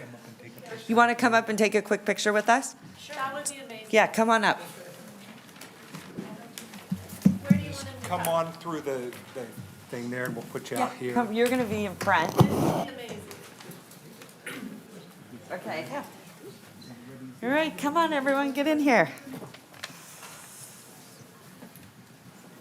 Wonderful. Okay, 1, 2, 3. Suck it in. Thank you guys. You got so it? much. Okay. Yes. Thank you, Blake. Blake, come back. Appreciate it. Good job. Good job. Tiara Monahan, followed by Dexter Phelps, followed by Don Ritter. So my name is Tiara Monahan. I'm obviously Blake's mom. Where are y'all from originally? Yeah, I was going to say, I feel like I'm hearing a little bit of a southern accent. So I'm from Oregon. I think we do have a little bit of an accent there. Honestly, I know it's weird. I'm from a small town. Okay. The loss of Sierra Sage to this community would be completely devastating. Obviously, you've heard that. So I'm here to ask respectfully that you please take whatever steps necessary to prevent its closing. Please help Sierra Sage stay open and continue to help the next generation of golfers like Blake. And I feel like it really helps them become like successful members of the community. There's a lot of stuff you learn through golfing, like respect and the things that these kids aren't really learning these days, you know? CRCH provides what no other golf courses offer in the area, which is affordable. It's well-maintained, and they welcome kids, families, players from all walks of life in all areas of our community. The kids and the golfers that come to Sierra Sage are not just from the North Valleys. Of course, they're from all areas of Reno, Sparks, Washoe County, and of course from out of town. Everywhere we go, we take the boys golfing in different parts of, California, and it's like everywhere we go, we talk to the, PGA guys in the golf course, and they all know about Sierra Sage, and they all come to Sierra Sage to play. So it's impressive. It's well known even in California and other parts of the country. As you heard from Blake, Sierra Sage has been a huge part of his childhood, and we want it to continue to be. My oldest son, Gavin, he has tests today, so he couldn't come. He's 12, and he plays for Sierra Sage also. And he wanted me to let you know that he's sorry he couldn't come, but he wanted me to tell you that he will refuse to play for any other course in town. Sierra Sage has the best junior PGA program, and they win year after year after year. And it's because of all the time that Maz lets these kids play at their course. Other courses in town are giving the kids like 1 hour a week. These guys get like 7 or more hours a week to play there. So my two boys play for Sierra Sage Junior PGA. Blake wore his shirt today, as you can see. But the parents are all coming from South Reno, Somerset, Hidden Valley, Arrow Creek, DeMonte Ranch. I mean, they're coming from everywhere. And every year, more and more players are coming from those courses because they see how good these guys are. I hope that you guys really listen to all of our comments and we can get it on the agenda. And it's not just the kids that want it to stay open, but it's the adults too. It's everybody. I'm sure Maz would love for any of you to come out to Sierra Sage, and I'm sure he'd love to give you a tour. Blake even said he would be willing to give you a tour. He knows the course like the back of his hand, and he'll even give you a mini lesson if you don't know how to play golf. Okay. We're gonna need it. Thank you. Thank you so much. Dexter Phelps, followed by Don Ritter, followed by Elizabeth Sotomayor.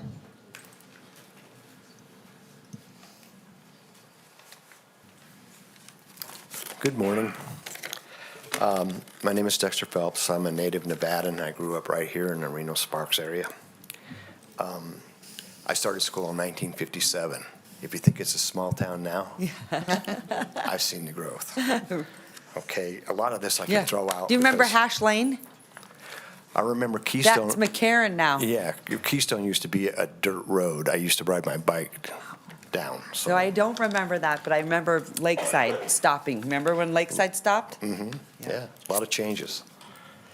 Much to my lament, some of it. Half of this I can throw out because some of it's been addressed. Thank you, Madam Breckus, for addressing the pumping issue that's going on at Swan Lake. So I'm just going to simply say this. The city of Reno has 87 parks. They're playgrounds and sports facilities, splash pads, basketball, and tennis courts. Ward 4, I think, has 5. Okay? To a lot of the citizens, Sierra Sage is our sports facility and playground. My grandson has been in the first tee program. Now, this will be his 3rd year. High school teams compete there. I was hitting balls with the Elko boys yesterday on the range. The UNR women's team, they practice there. And senior citizens like I play there because Mr. Massaferi has made a conscious effort to keep the price affordable.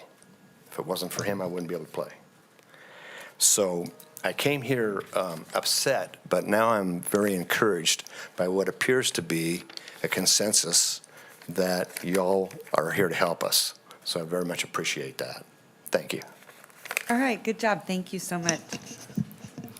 Don Ritter, followed by Elizabeth Sotomayor, followed by Donna Keats. Hi, good afternoon. I sent emails to both the mayor's and Naomi's offices the day the gate went up, or the fence went up. I walk it every day.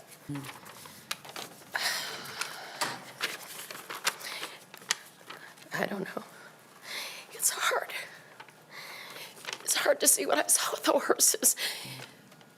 The mares who were out of control, jumping and tripping and getting caught in the fence and trying to get under. And you guys seem to be dealing with the same issue for years. I've only been here since the beginning of 2020, but I look at all the notes from all your meetings. Nothing gets done. Sunny Hills just bought this property that is the meadow area that I thought, why is that even privately owned? It should be owned by the city of Reno, like all the water surrounded areas. And the fact that anybody would even consider developing on that with all the water I see, because as I said, I walk just every day of the year unless I'm on vacation, through snow, through rain, anything. The fact that that would allow it to be developed first, and Sunny Hills has owned the Long Beach managed company, Long Beach, California managed company that happens to be a company that is incorporated in Nevada, but they bought all the hillside that the horses graze on back in 1979, transferred it, a lot of it, from Story to Washoe County in 2013. They just bought this strip of land from the previous people who have had problems trying to get developed. And all of a sudden it's, let's go, let's just develop it. And nobody seems to consider anything about what, I mean, and the guy, because, excuse me, Tanya and I, she went to the press. I didn't make it to the meeting that you had before with Sunny Hills because my husband had to do a biopsy the next day. And he says that it was illegal for the horses to be watering there. And it's not illegal. Did anybody correct him? I don't know why. I felt bad for the newspaper reporter because she obviously doesn't know the difference between BLM federal rules and private property rules. But you guys, I'm even more discouraged. Now I want to hear about the golf problem, that you have had public golf courses like 5 or 6, and now you're down to 2.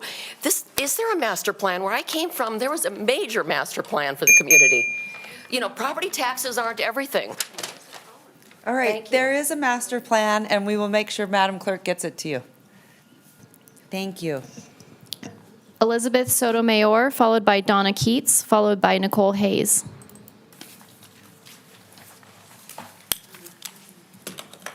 Good morning.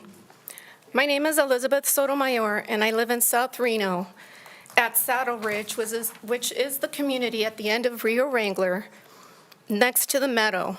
So this is about the horses.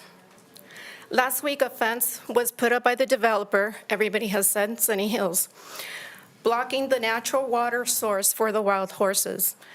Now, I wasn't aware that they had made such a commitment on their website, and now that I know, it makes me really angry because they are not even close to meeting any of those things that they promised. So I will look more into that and be prepared for May 22nd. Since then, since this fence came up, I have seen entire bands frantically trying to get to the other side of the fence.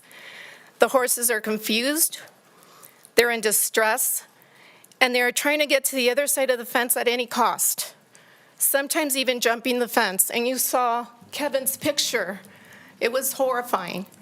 And to just go, as the lady that just came up here, I do go over there. I live right next door. I go over there every day. And the other day, just a couple of days ago, I see this big band of 10 horses running down the hill, the most beautiful sight you ever saw.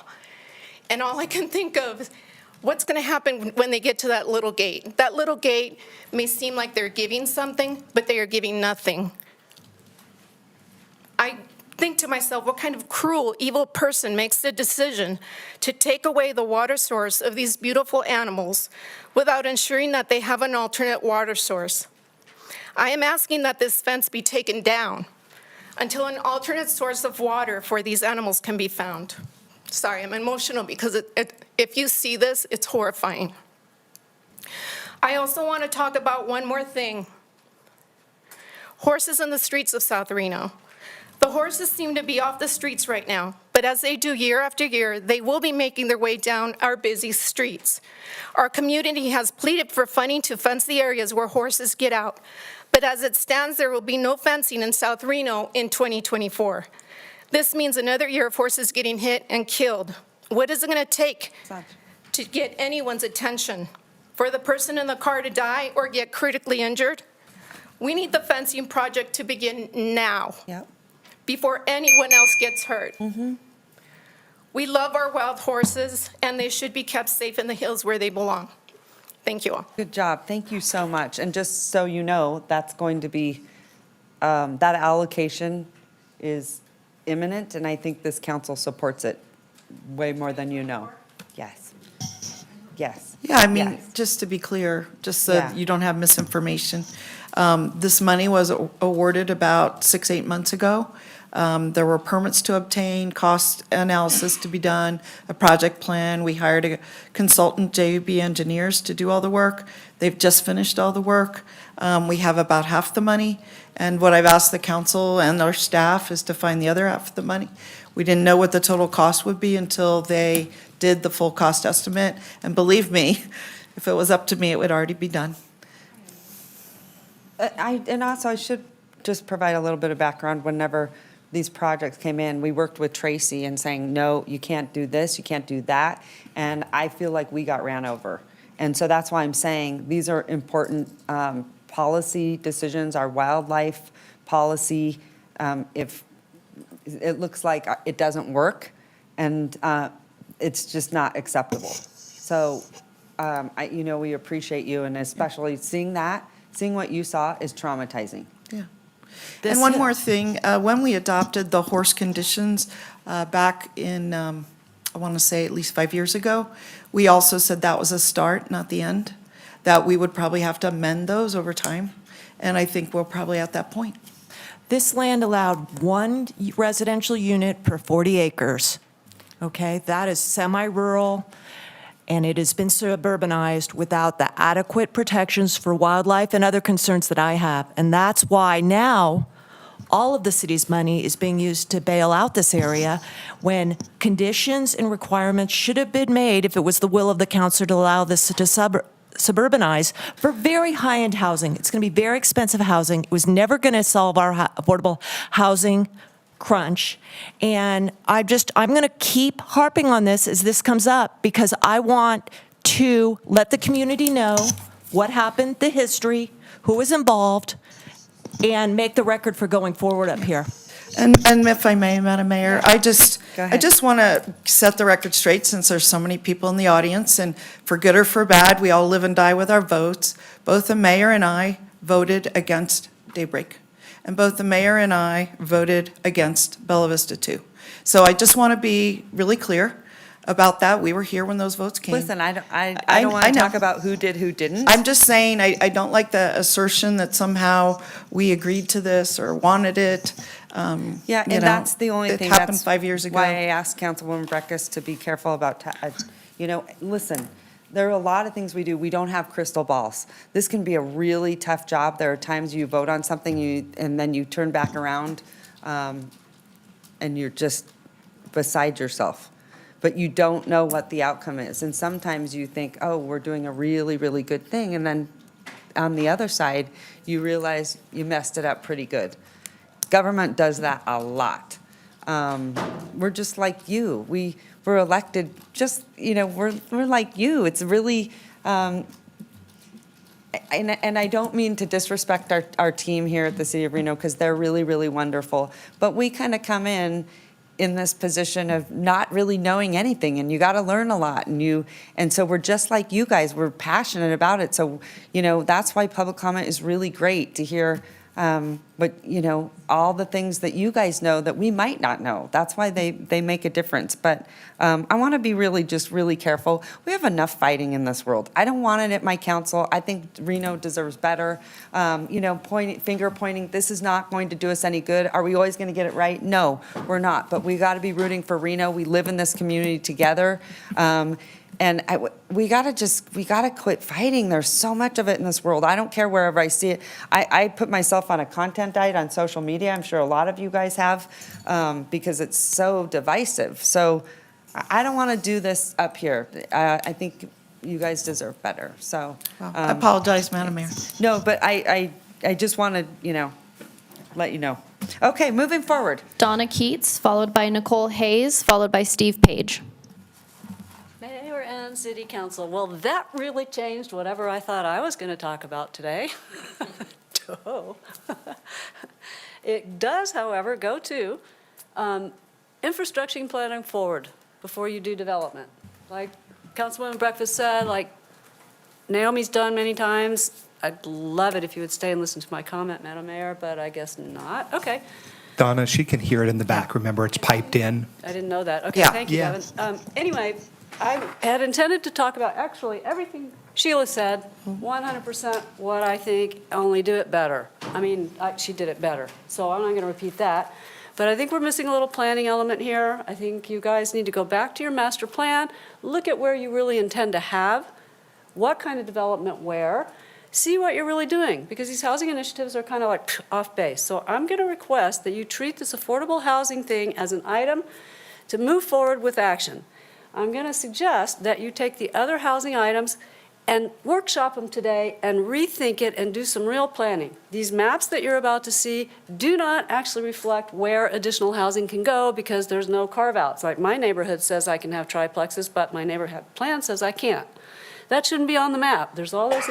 You need to actually plan where it's going to go. And I feel really strongly that nobody's using the word accessible housing. That's what I want to see. My friends who are school teachers who can't rent houses, who can't raise their kids in a little tiny yard somewhere, those are people that really need protection. We all know we're going to get affordable housing protection somehow. We also know there's hardly any of those units that come online. So let's talk about how we can keep our teachers in the city and how we can keep our service people in the city, everybody, the police, the fire. We want them to live here. We don't need them to commute to Megan's ward, as lovely as it is. You know, they need to be near where they work. So I think these housing initiatives before you, other than affordable housing, are not well thought out. They are developer-driven. They're slam dunk, hanging fruit things you can pick. There's stuff in there that none of you even knew about until this last week because they still have it hanging in the code change. You don't know about the setbacks and the multifamily changes and stuff. You don't know about that because they're in the code text amendments. They should be in the housing section. You should plan it.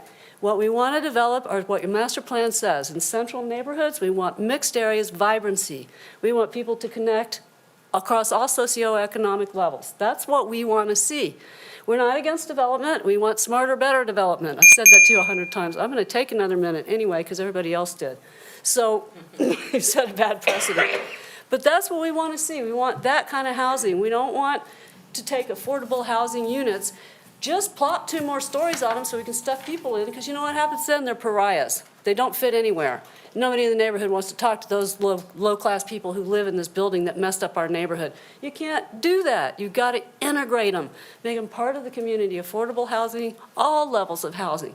And you've got this stuff going on here. It's going to come up when you try to do the ADU ordinance. Everything you're going to hear again on the ADU. So solve this problem on the front end. Talk to the people with transparency. Tell them you're increasing their density. Let them know what you're really doing. Then you don't have to have them come here and be pissed off at what you're doing. Just tell them, but you haven't, and you should. You need to plan it. You need to be transparent about it. Council wants to be transparent? Great, but you can only be as transparent as the information you have from your staff.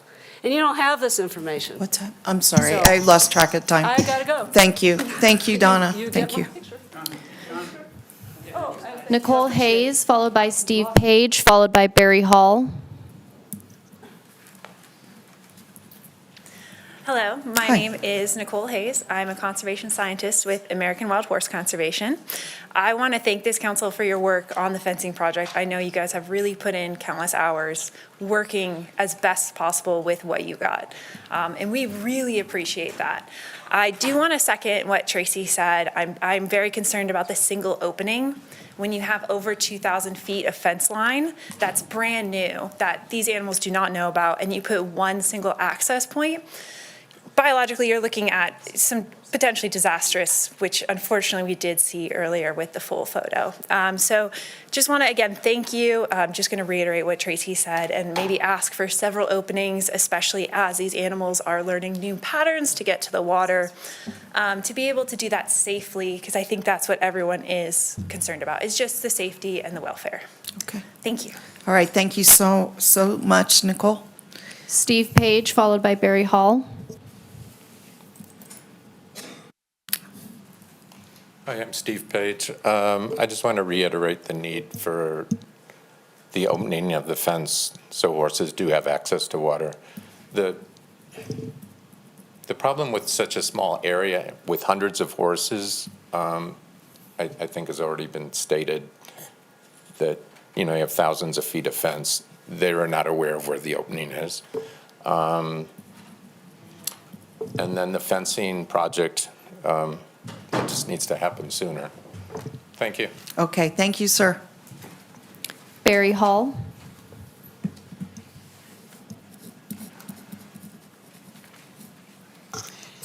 Good afternoon, City Council, Mayor Sheevy.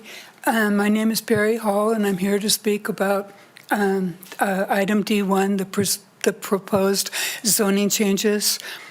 Changing the zoning codes is a monumental decision that will forever change the character and quality of life for the citizens of Reno. Citizens who purchased a home in neighborhoods zoned for single family bought it with the expectation and the faith that it will remain as such. Although you have done some outreach about the proposed changes, respectfully, it has not been enough. Not enough people are aware of what you are considering. I only found out about the changes being proposed today by reading the Barber brief written by Alicia Barber. And if not for the Barber brief, I would not be here today speaking, making my voice heard. I did an informal survey in my neighborhood near the in the Old Northwest near Rancho San Rafael. No one I talked with was aware of the proposed changes. They're too busy working, trying to put food on the table and put gasoline in their vehicles. It should be noted that working people are not able to attend a city council meeting during the day. I hope you will keep that in mind. I'd like to say a few words about the latest catchphrase, upzoning. Upzoning sounds so positive. It sounds so happy. It sounds so good, like it's really something wonderful for homeowners. But actually, upzoning is just a clever word for dismantle single-family home neighborhoods.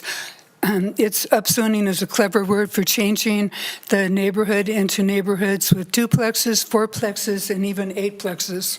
And as I will show you in a minute, the decision to change the zoning codes is too important to be decided by 7 members of the Planning Commission and 7 members of the Reno City Council. Please do the right thing and put this issue on a ballot so the people of Reno can vote on it. That's what we do in a democracy. And let the people speak. I have several examples of upzoning in some neighborhoods where it's already been done. Here's, will it show on the camera? It will? Okay, oh, sorry. This is a duplex on Carlin Street. There are probably 5 residential houses left on Carlin Street. I didn't take pictures of those because out of respect for their privacy.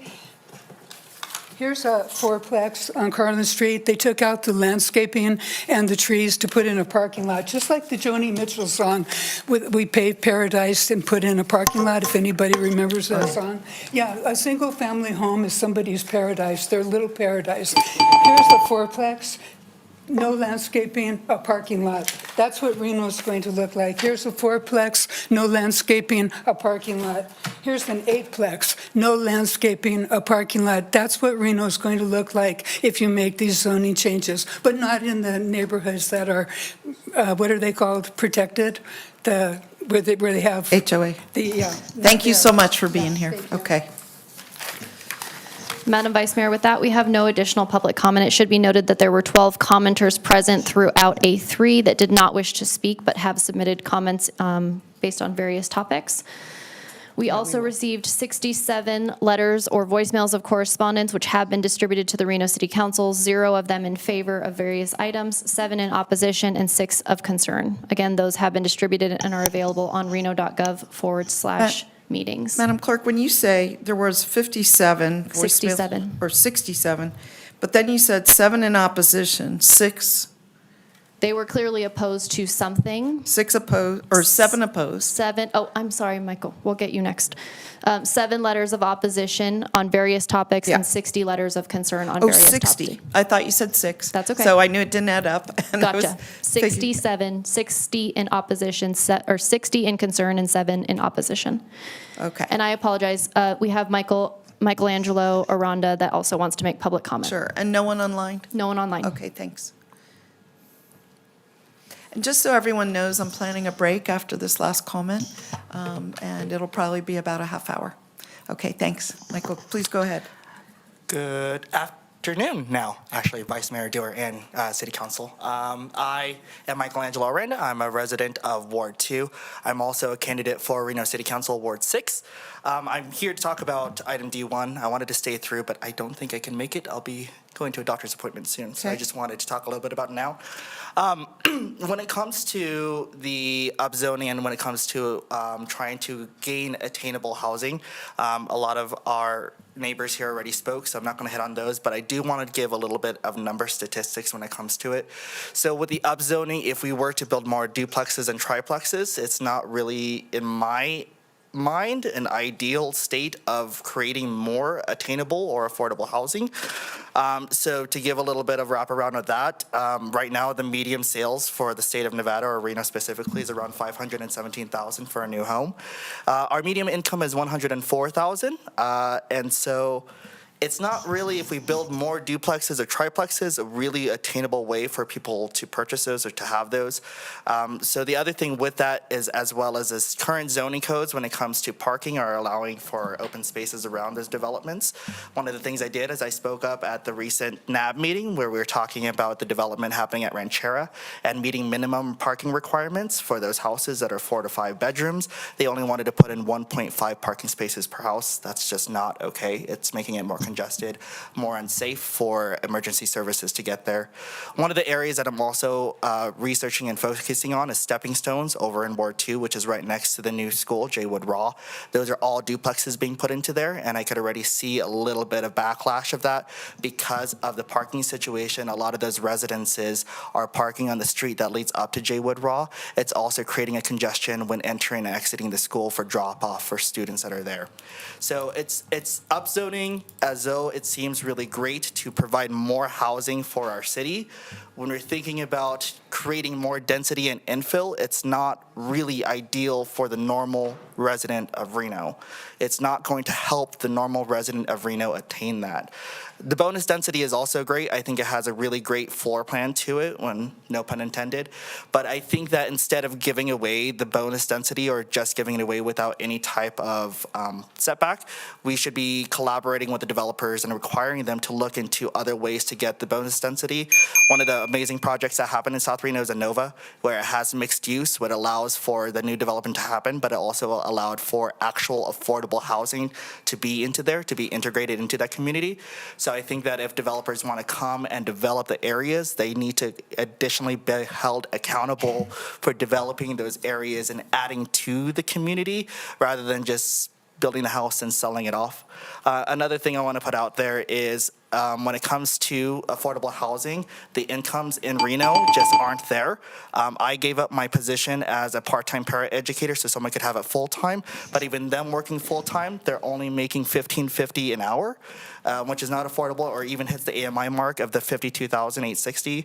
And so we need to think about how those people, I like what you said about teachers need to be here, educators, All right. other public service members need to be here, so we need to make Thank that a little bit more affordable. Thank you, Mr. Aranda, thank you.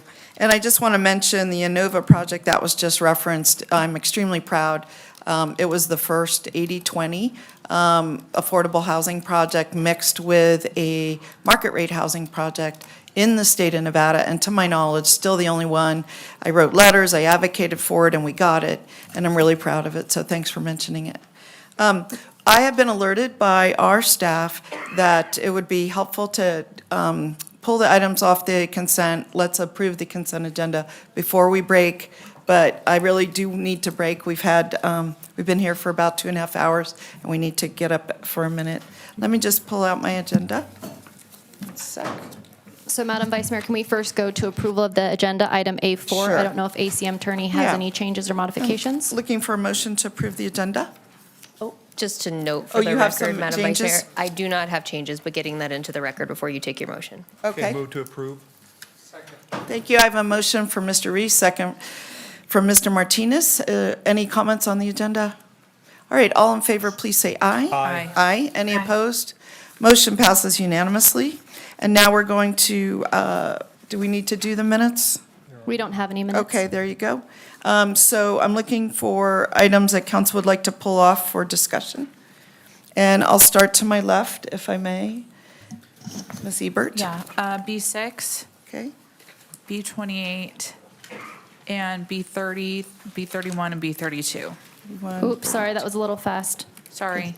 B6, B28, B- B30. No, not B6, B26. Oh, 26, I did it again. B28, B30. B31, and B32.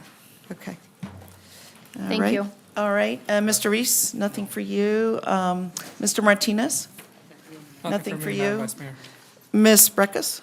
Yeah, I'd like to pull off B4,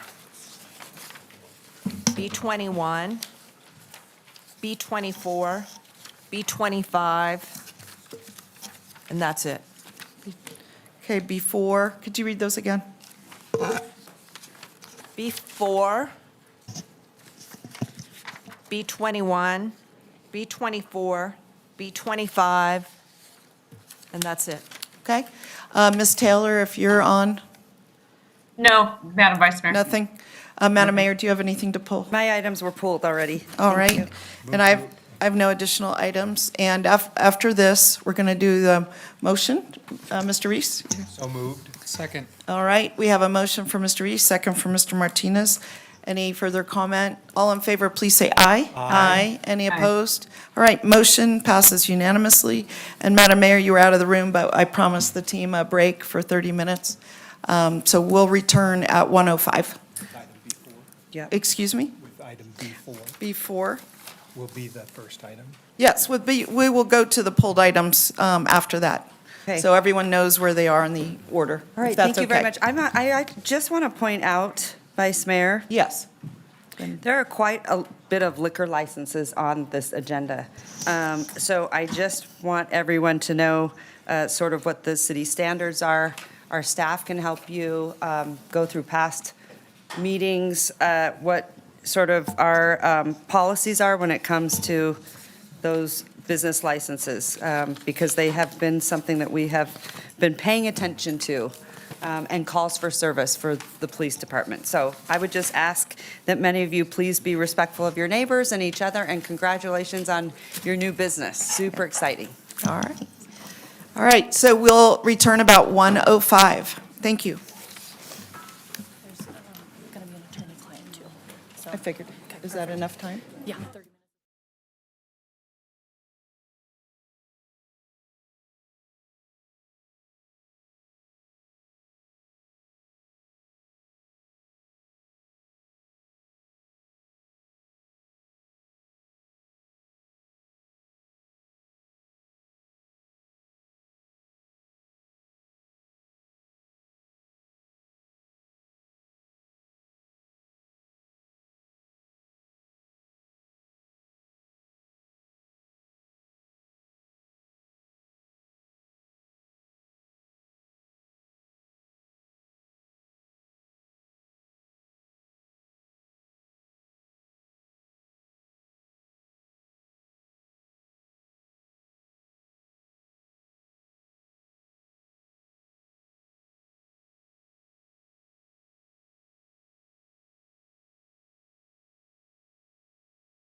I am, Madam Clerk. Thank you so much. I Okay. know we have a very packed agenda. Please don't take it personal, council. I am going to try to follow our council rules so we can stay on track and actually also have our staff get home at a reasonable hour. I think, what time did Mr. Pingree get home last time?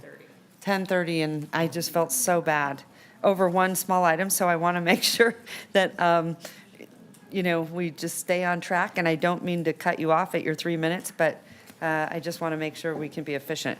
All right, Madam Clerk, I'm going to send it right to you. Thanks, Madam Mayor. Just for the record, we're reconvening at 1:22, and Councilmember Ebert is absent, and Councilmember Taylor is present on Zoom. Okay, thank you so much. So we're moving to our first item today, which is item B4, and this was pulled by Councilmember Breckus. Okay, Councilman Breckus, take it away. Yeah, I guess this is a business license for non-restricted gaming on 4th Street. Is this a non-restricted gaming? So how many gaming devices are involved in something like that? Lance Ferrato, Director of Business Licensing, for the record. This location is a non-restricted gaming license. Currently, they have 23 machines, or they did prior to the ceasing of operations on the last license, and they plan on operating 23 machines going forward. I thought it was 30. I thought you sent me the information and they showed 30. That's right. I did some clarification on that. They applied for 30 just to say we may put in more at some point, but there are 23 that have been operating. There's 23 that are operating now, and they just did that as a safeguard. Since it's non-restricted, so long as they were to contain gaming to that area, they could add machines, but at this point, just 23. Well, 23 makes you the only zoning use I see for 23 devices is a casino or a hotel with non-restricted gaming. And if you need to bring someone up from planning, I get that. Are they a hotel with non-restricted gaming? They're not. This is a grandfathered location, a non-conforming use. It's been a non-restricted gaming location since 1975, and this is just simply a change of an ownership. Well, to that end, since you mentioned the word grandfathering, also known as non-conforming, 1801-403, non-conforming gaming use. If the application for a conditional use permit is in conjunction with the proposed resumption or expansion of a non-conforming use, then the City Council and the Planning Commission shall make the following findings. Did this go to the Planning Commission and the City Council? It did not. It wouldn't be required to. This isn't an expansion or a resumption. It's simply a change in ownership. So if the licensee was to expand on that and to say move into another portion of the building, then a conditional use permit would definitely be required. And where do you have all that tracked down? Because I didn't see any of this in the staff report. That's just information that we've learned from the planning department on analysis of the application. Okay, so if these 23 devices want to increase by one or to other types of gaming, or if they relocate within the floor area, then this expansion provision comes in. That's what I'm to understand? I would leave the interpretation to the planning department. I'm happy to bring up Ms. Foos to elaborate on that if you'd like tomorrow. 1801-403. Sure. Yeah, let's get that on the record because I did watch the Gaming Control Board hearing, and obviously we're in a dual regulatory environment, but it seemed like the Gaming Control Board approved for 30. Actually, they just approved for a non-restricted license. They did not limit. There is no limitation on slots in that license at all. I thought they said you have to come back if you do more added. I thought that's what the Gaming Control Board. They didn't condition as such. They conditioned it to have surveillance, mirrors, and they limited it to if they wanted to add table games, they would have to come back and ask. Table games. So they can go from 23 to 150 gaming devices and not have to go back to the Gaming Control Board. For the state, correct. Okay, but for here, I would like, and I'll yield my time and let you move around to the rest of the body. Thank you. Okay. Any other questions from council members? Councilmember Reese? Thank you, Madam Mayor. For my part, as I have said historically in the time I've served on council, if we intend to pull the gaming or other privileged licenses, we have to let those folks know ahead of time that we intend to do it. And so it is always very grubby not to have those people here to be able to answer questions. So, and we've had people who didn't know they were going to be on an agenda and race down to make it. So I don't have any questions, just it always is troubling not to give people their due process. All right, thank you. Any other questions?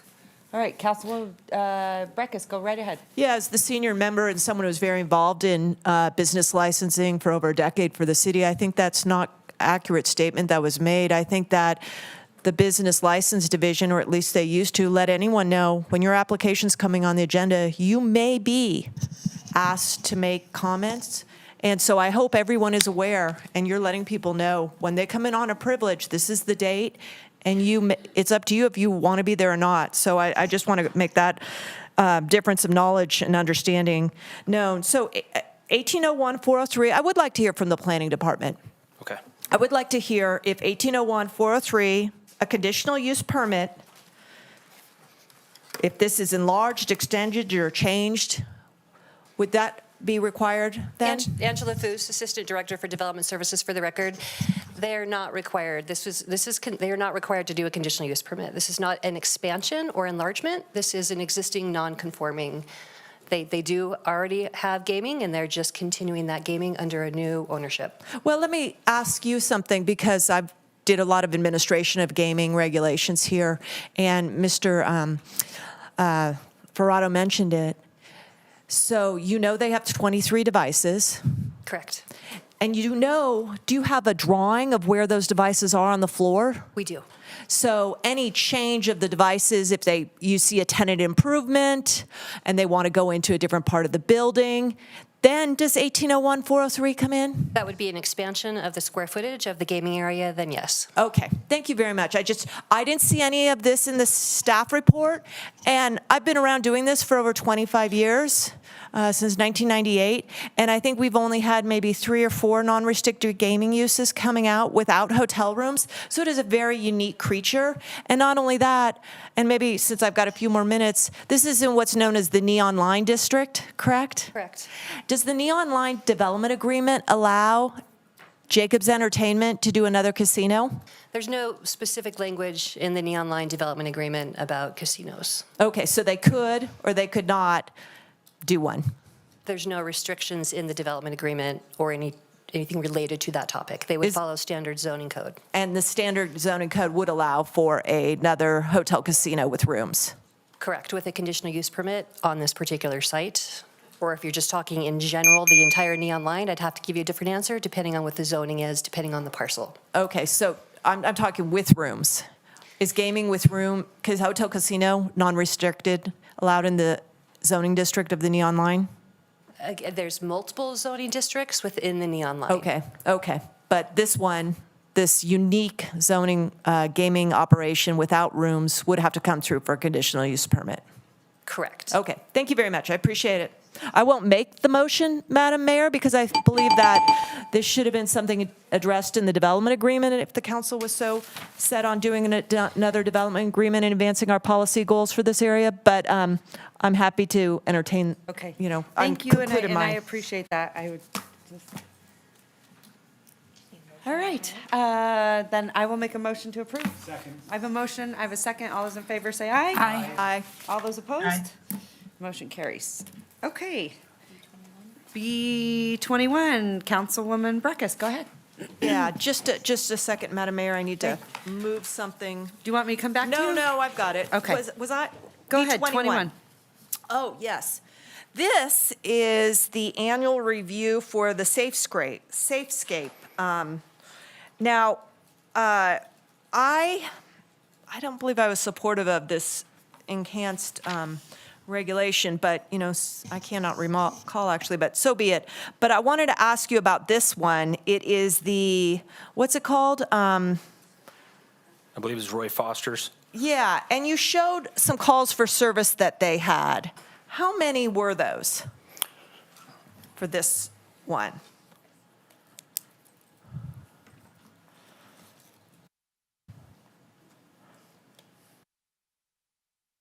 I think it's in your staff report. I've got to go back to your B21.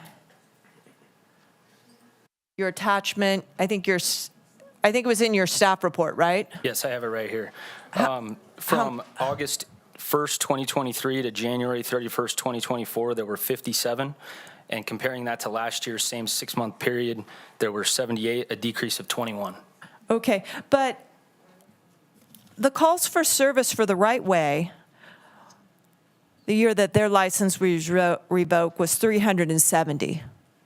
The calls for service for the Lake Mill Lodge were 224 during a year period. So this one was 57 during, that's not a 6-month period, was it? Yes, August, September, October, November, December, and January.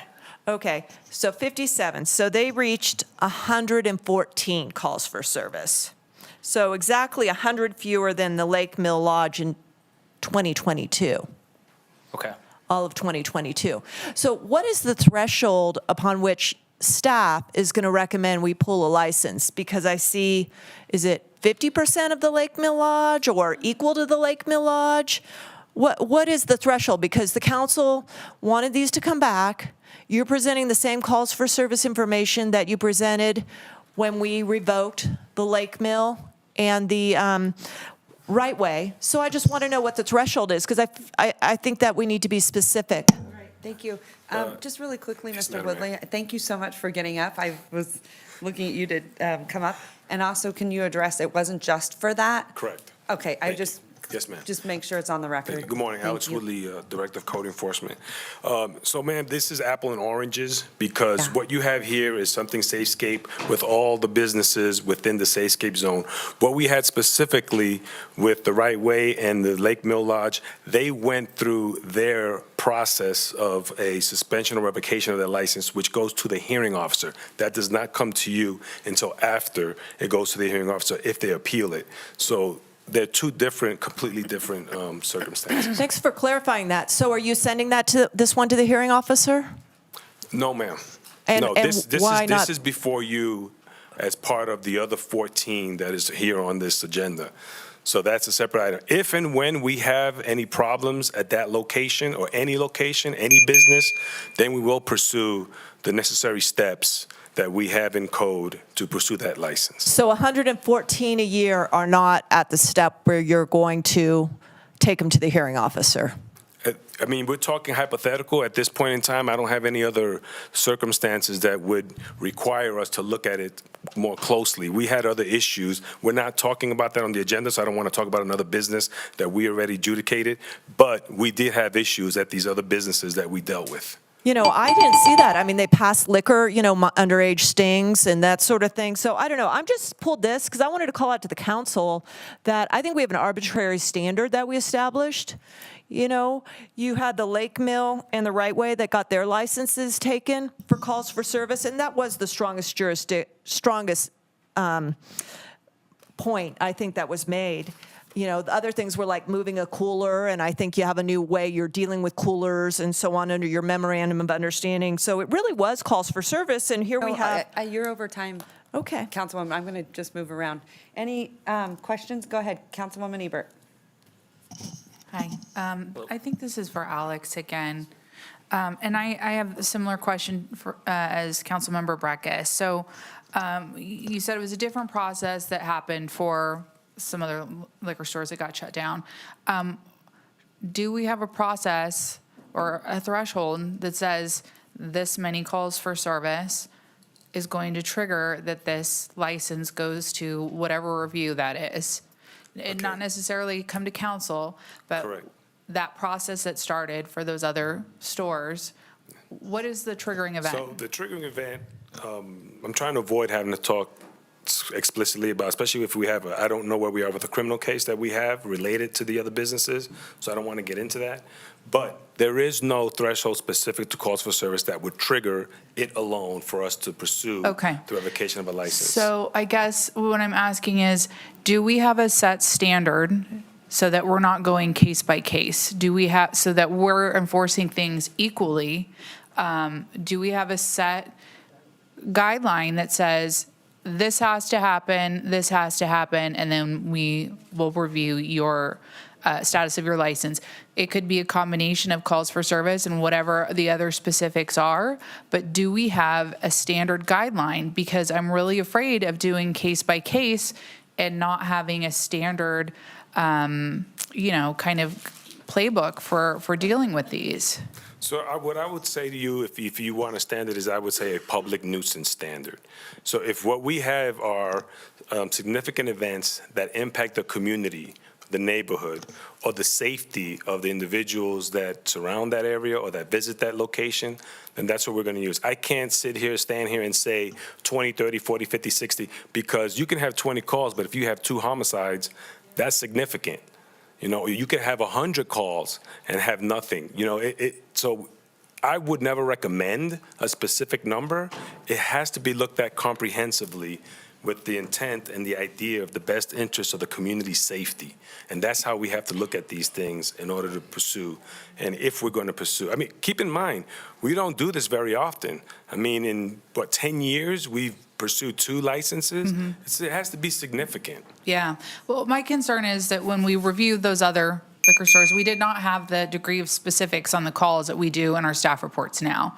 So we don't know if those calls were for things that aren't important. They certainly weren't for a couple hundred homicides, right? Right. So since we don't have that to compare to see if they're apples to apples, I'm just concerned that we're not holding all these liquor stores to the same guidelines or rules, or whatever you want to call it, enforcement. Well, what I would ask for the whole council is that you trust your police department and your code enforcement professionals. Amen. Because we do see them on a daily basis.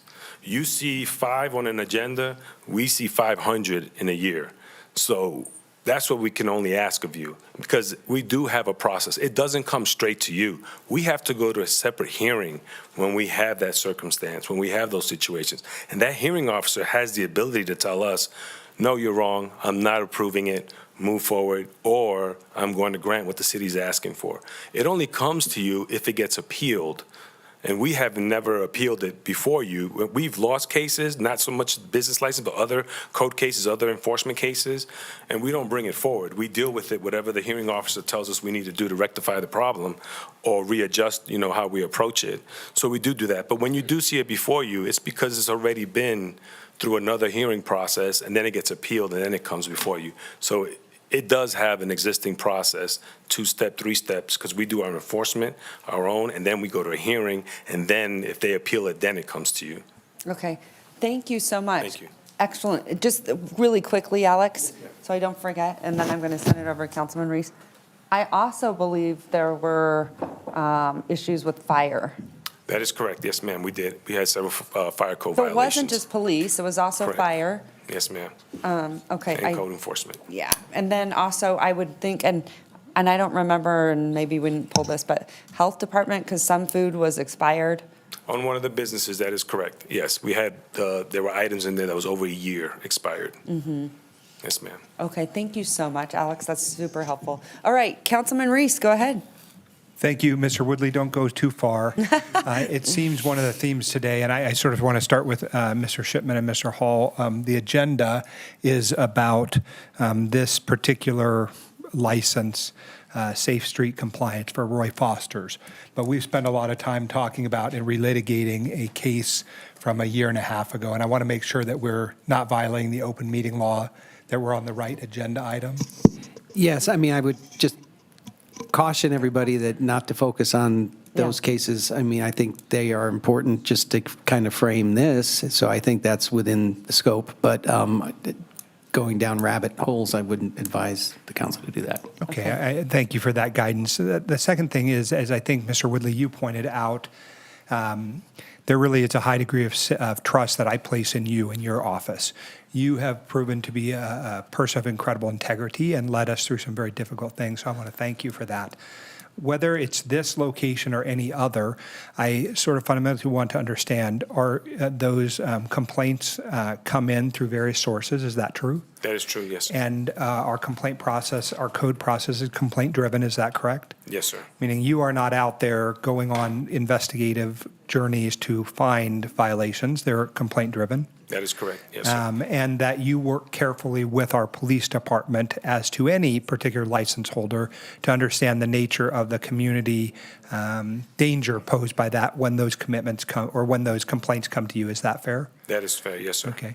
And with regard to the downtown Safescape compliance related issues, because we've had now, I think there were something like 26 of them on this agenda. And I want to focus on that, not the individual applicant or a particular owner, but how are we doing out there in the universe, in your experience, with this particular type of code schema designed to provide enforcement mechanisms? And it could be something Mr. Ferraro has to jump into. I just want to make sure I'm giving it to the right person. No, absolutely, because of, I started it back in 2019, and Mr. Ferraro, he finished it, and he took it, made it a home run. Fantastic. But I will say, and I appreciate, because he did invite me to go out in the field with his staff that were conducting these inspections. And I was very impressed, and I even put that in writing to him with the results of the work that his staff has done. They've done an amazing job, and there's been all in the positive is what we've seen. Great. Thank you so much. Thank you, sir. All right, and then quick question. I want this on the record. Lance, come on up. What did you do in your previous job? I was a supervisor of Tax and License Division for the Nevada Gaming Control Board. So, for the Nevada Gaming Control Board. So I would imagine you're an expert. I might call myself one. Okay, I just wanted to make sure because we were talking about slot machines and those kinds of things, and so I know that you know that like the back of your hand. So I just want to make sure. Sure. Okay, thank you so You're welcome. much. Maybe some council members didn't know that. Oh, Naomi didn't know it, but so I'm just saying that Lance is sort of an expert in gaming. So anyway, any other? Councilwoman Breckus, go ahead. Madam Mayor, I have a question. Oh, if you don't mind. I'm so sorry. We forget that you're up there. Go ahead, Councilwoman Taylor, and then I'll go to Councilwoman Breckus. Thank you. And I think Councilman Reese was getting to this point, but I will just try and make it a little bit clearer. Lance, this is a conversation about a bigger discussion of our review process on the downtown safescape compliance with all of these agenda items. And I'm just curious, I wasn't a part of that discussion, but what have you seen overall? Again, is this a new process, relatively new? So there wouldn't be a ton of comparative data that we would be looking at. And then secondly, what are you seeing overall from the implementation of this council's downtown safescape compliance? Thank you for the question. I actually prepared a small presentation if it would be beneficial to the rest of the council members that don't know this regulation so much. They weren't maybe here when it passed, but it was just kind of an overview of how we got here and what we would have expected to get from this compliance. I think we need to Great. move on. I mean, I We're pulled the gonna item. hear it. Okay. We want to hear it. Well, as a senior member, maybe you would let other people see things that you haven't got to see before. And I think, again, the question is the street. It's the Safe Scrape compliance program, not individual businesses. And I want to be clear, I have never once that I can remember, if a council member wants to see a presentation or anything from staff, I have never denied that. And so for everyone, out of respect for the body, if they think that it helps them with more education or background, then I'm all for it, whether you think you are or not. So Sure, it's just a few slides and maybe Go it'll right shed some ahead. light on this. So no, we're looking forward to it. Load Go that go up. ahead. Not to mention, can I just mention, staff, you guys, bless you. I don't know where that came from. Oh, I love Nathan. It's over there, Hillary. But not to mention, I do know, this is a real fact, that some of our team, they spend a lot of time working on some of these presentations, and I would bet lose sleep at night knowing that they have to come before council because public speaking is one of the #1 fears. That's the dentist, flying, and public speaking. And so my point is, I think that the team puts a lot of work into them, and sometimes we probably don't give them the credit that's due or the time. So well, thanks. anyway, take it away. Okay. First off, this item aligns with the economic and community development and public safety strategies, just to get that out of the way.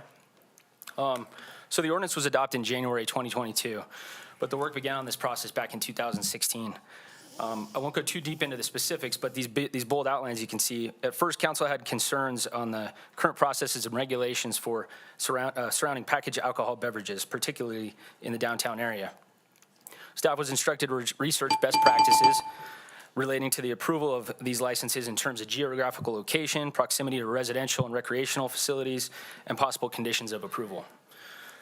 So taking that, the Reno Police Department, Code Enforcement and Development Services coordinated and presented possible changes related to alcohol accessibility, fresh food availability, and general safety. The process was obviously taking a long time, and council took it upon them to institute a moratorium on packaged alcohol licenses in 2019. After that, COVID hit, so it further delayed the process. And then in 2021, we got back on track, crafted the ordinance, and brought it to be introduced. So some of the main takeaways when it was adopted in 2022 are on the screen here. First of all, the SafeScape regulations were already in existence in Title 18. They were moved to Title 5 for the ease of navigation and accessibility for the public. Secondly, fresh food provisions were added, single-serve products were limited, the SafeScape area was expanded, and more council discretion was added for applications. And lastly, while we're here today, the annual reviews were implemented. So this is the area that we're talking about. So inside the downtown area is what we refer to as the downtown SafeScape area. All of Chapter 507.123, which is the SafeScape regulations, applies to this area. No single-serve alcohol is allowed. Secondly, the orange shaded area around that is called the downtown buffer area. And basically the same standards apply here, except the single serves can be sold during the night hours from 5 p.m. to 8 a.m. The green section on the right-hand side is the East 4th Street buffer area, and that has the same restrictions as the orange area. So again, they have to abide by all SafeScape standards, but they can offer single-serve alcohol as it's defined from the hours of 5 p.m. to 8 a.m. So all included in this area, there's 35 package alcohol licenses that actually apply to the SafeScape. There are more than that, but they meet the exemptions of being, say, a restaurant or a bar. They're not necessarily a retail store.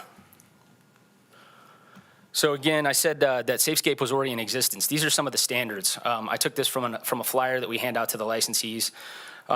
We talk about multiple security standards, surveillance criteria, product storage guidelines, visibility standards, things like that. These were all in existence. But when we came and did the amendment, these are some of the new provisions. As I said, distilled spirits served in containers less than 375 milliliters are not allowed. Wine less than 75 millimeters, which is anything less than a full bottle of wine, is not allowed. And then the beer products are not to be sold in less than 20-ounce containers unless a 4-pack or greater from the manufacturer. Lastly, and one of the most important things, is operators are required to dedicate 10% of their retail floor space to fresh foods. So obviously we had to create a compliance program, inventory, mapping, checklists, procedures. There's a lot that's gone into this. Each review takes approximately 4 to 5 hours of staff time from start to finish. So this batch alone is looking at like 65 to 80 hours just to get these in front of you today. Between the compliance officer's preparation and field work, completion, review by me, generation of the staff report, there's a lot of information that comes in, and it takes a lot of time. So as far as what we've been enforcing, as I said, the ordinance went into effect January 22, and it gave everybody 18 months to come into compliance. So in June 2023, compliance visits were made to remind stakeholders of what was going to happen and to educate anybody that needed information. July 2023, it went into effect.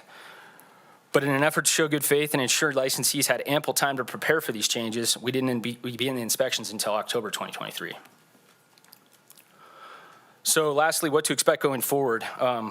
Once we get back on track as far as the timeline of all these and when you should see them, you should expect to see a few of these a month. There will be times when none of them are set to expire, but it's reasonable to see a couple. I want to make sure that everybody knows, as we had that discussion earlier, that they're all going to be placed on the consent agenda. However, you can expect items to be flagged that will require your attention, any sort of anomalies, and anything that's out of the ordinary. And then just to answer your last question, Councilmember Taylor, was, and the question that was brought up earlier, of these 16, everybody is in total compliance. We made multiple visits, and if we caught anything, we gave the licensee the time to fix the problem, to address it, and then move forward, came back and checked on them, and everybody at this time is in compliance on these 16. So I think the program seems to be, it seems to be working. It'll smooth out as we keep going, as the licensees get used to seeing us on an annual basis, or even more if necessary. And so I think it's productive so far. Any questions, I'm happy to answer. All right, great job. Love it. Love it, love it.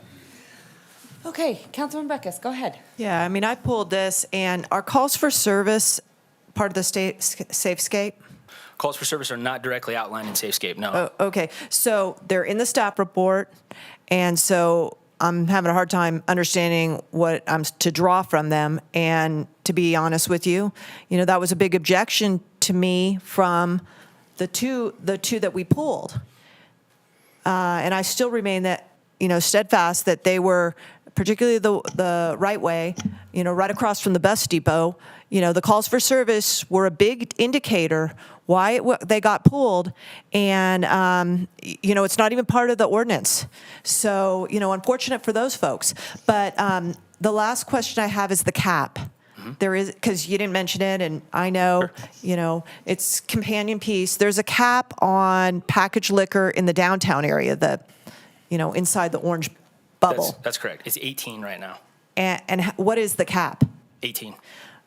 Okay. We're right at the cap. Well, at least the two that got taken away didn't go to the next person in line. We're at the cap. So I wanted to know where we're at on that. I can be comfortable making a motion for this one if someone else doesn't want to.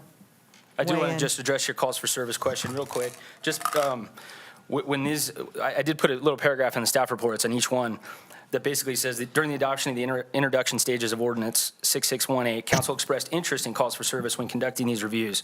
Accordingly, the calls for service were compiled for the months preceding and compared to the same period in the prior year.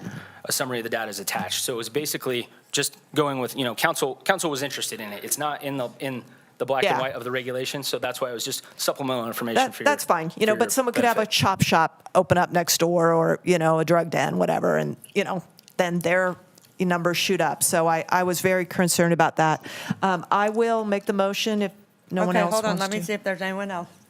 All right, Councilman Reese, go ahead. Madam Mayor, I just want to say to Mr. Ferraro, thank you for the explanation and the presentation. What I will say is if you believe that there are ones which are going to be flags, please make sure that you let those folks know whose licenses may be at a heightened level of review, that they should be here. Absolutely, I will. And just for clarity, all 16 that were on this agenda were all notified as well. So even good or bad, we And I don't mean just notifying that we put you on an agenda. Sure. But if you're flagging it, just say, you might want to be here.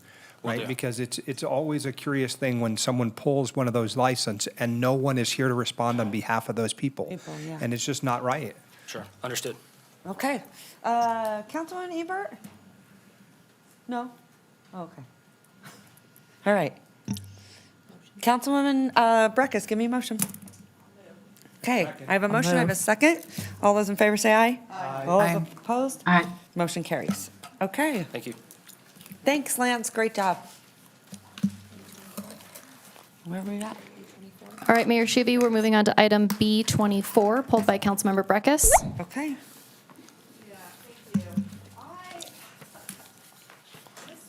Councilmember, can you turn your? Oh, thank sorry, you. yeah.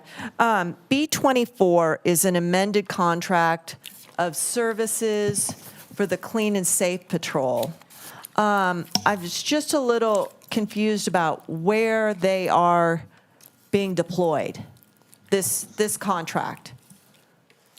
Cynthia Esparza for the record, and this contract is a 12-month contract that will coordinate outreach, security outreach efforts with the Clean and Safe team. We previously had a pilot program, and this will extend those services and help mitigate activity in areas that are not intended for public use, that present public hazard and safety hazards. Well, is one of these the CARES campus?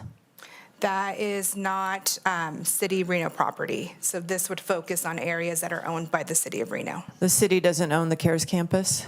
That transitioned to Washoe County. Okay. So what are some of the examples of these?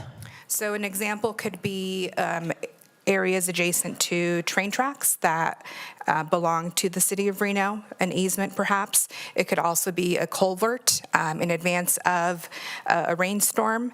And we could also deploy security support in areas that are frequently visited and or become a hotspot for just general debris abandonment as well. Okay, so the Clean and Safe team gets a call to an area, and this is added protection for them to then go do their work. It provides flexibility. The intent with this contract would be to provide support 7 days a week, specifically when Clean and Safe is not available, after hours as well. Oh, so they could be making contact with people living in encampments, this group? They could potentially, yes. Are they trained? Do you have procedures for them to address this population? That would be part of the onboarding, but again, this is all in coordination with Clean and Safe Outreach. Okay. I won't make a motion, but I appreciate my questions all being answered. All right, and then I'll make a motion. Well, Mrs. Barza, I have one question. Oh, go ahead. sorry. Sorry, that's my fault. Go ahead. Let me ask about a specific experience over the weekend. There was a fire of an RV adjacent to the Hillside Cemetery. And what happened was the RV was put out, thankfully, but the items in the RV were left there along the side. And so I got some folks who reached out to me, and we quickly sort of jumped into place to find a way to clean that up. The Hillside Cemetery doesn't really have the resources or finances to do that. And by the time I had sent contractors out to do it on Monday morning, it had already been cleaned up. Who is responsible for that good work? You know, I'm not sure who addressed that over the weekend. We were informed and were ready to deploy resources, but it sounds like it may have been addressed by someone not affiliated with Clean and Safe. Okay, so I think it was the city of Reno, though, still, and so I just want to say thank you to whoever's out there listening. I thought it might have been part of your team, but it sounds like it was, maybe there's some other heroes in the midst. My assumption is it's maintenance and I operations. think so, too. Yes, So we'll say thank you to them. Appreciate you. absolutely. Happy to move to support. All right, any other discussion? Okay, I have a motion and a second. All those in favor say aye. Aye. All those Aye. opposed? Motion carries. All right, Madam Clerk, back to you. I guess we would actually go to what, item B25? Councilwoman Breckus. Yeah, hi. Let's see, you are not the person whose name is on this staff report, right? What's your name? Senior Management Analyst for the record. Okay, yeah, they've got Chris Harper here. This is with the same vendor, I think, that the last one was with. That's correct. But different people managing the contract from our side. I was just really confused about what this is, particularly the statement that following approval of this amended contract to increase the contract, we'll have an interlocal with Washoe and Reno. And Washoe's going to reimburse us 50% of costs retroactive. What happened here? Retroactive usually means there was some procurement irregularity, or did we, I can't make sense of this. This is just an administrative cleanup item. So council approved this in June of 2023. Washoe County and City of Reno were splitting the costs of security dispatch. The original contract only showed the amount that City of Reno was going to pay.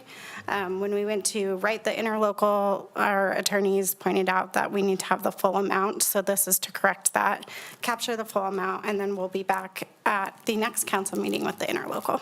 Okay, the interlocal, I'm just confused. Why do we have Washoe County, I guess my bigger question, but I won't do it here, is, we have our own dispatch. Why do we have a separate dispatch? But this is dispatch over in the parking garage there just for, I don't know who they're dispatching, but why is Washoe County involved in dispatching out of our parking lot? So this is security dispatch, not emergency dispatch. Okay. And Allied is contracted with both the City of Reno and Washoe County. Yeah, I was wondering why we can't get an efficiency of one dispatch, but okay. But what is Washoe County, where do they dispatch Washoe County resources to? It's for any security of their buildings or our buildings, so we're just sharing the dispatch center. Okay, so they also have a separate contract then with this, like the one we just did, they have a separate contract with this Allied. Okay. Correct. Okay, now it's a little bit clearer. Okay, so interlocal next meeting. Correct. Okay. I will make a motion on this one then. I have a motion, I have a second. All those in favor say aye. Aye. All those opposed? Motion carries unanimously. Ms. Smith, would you just state your name and title for the record, please? Christy Smith, Senior Management Analyst for Thank the you. record. Okay, great. I'm going to send it over to B26. B26, I believe Councilwoman Ebert.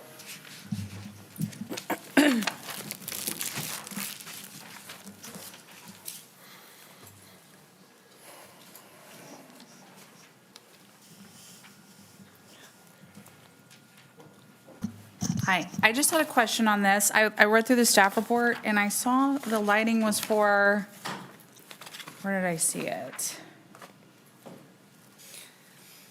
Pole-mounted fixtures. Where are these going to be at?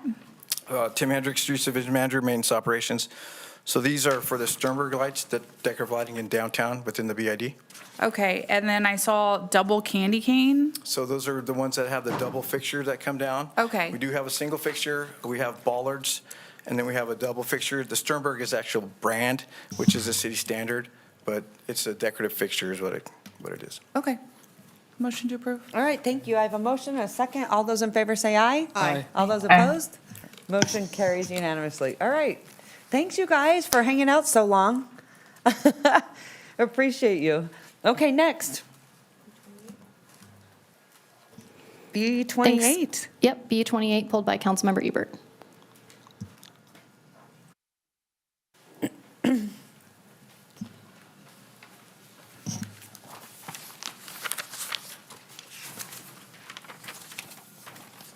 So question on these, do we know yet where we're going to be installing these or how we're going to identify what areas we're going to be installing these? So Tim Hendricks, Streets Division Manager, Maintenance Ops. So these are the safety devices within the traffic signal cabinets that pretty much they control a signal. It keeps it from having two phases start at once, or it'll put the system in flash. And so these are going to be replacements as far as if we have any that go out or that aren't functioning properly. They could be for new installs if we have system areas going in that could be a new light going in. But mainly they're replacements as we have these go out. Carson City no longer uses this type of device. They've gone to a different standard, and they have a surplus. We were lucky enough to have hired one of their techs, which opened the line of communication, and they were gracious enough to donate these to us. Great. So just kind of as needed. We don't necessarily have a spot for all of them now, but just kind of. Correct. Great. Okay. Yeah. Thank you. Motion to approve. All right, I have a motion and a second. All those in favor say aye. Aye. All those opposed? Motion carries unanimously. All right, item B30, Councilwoman Ebert, take it away.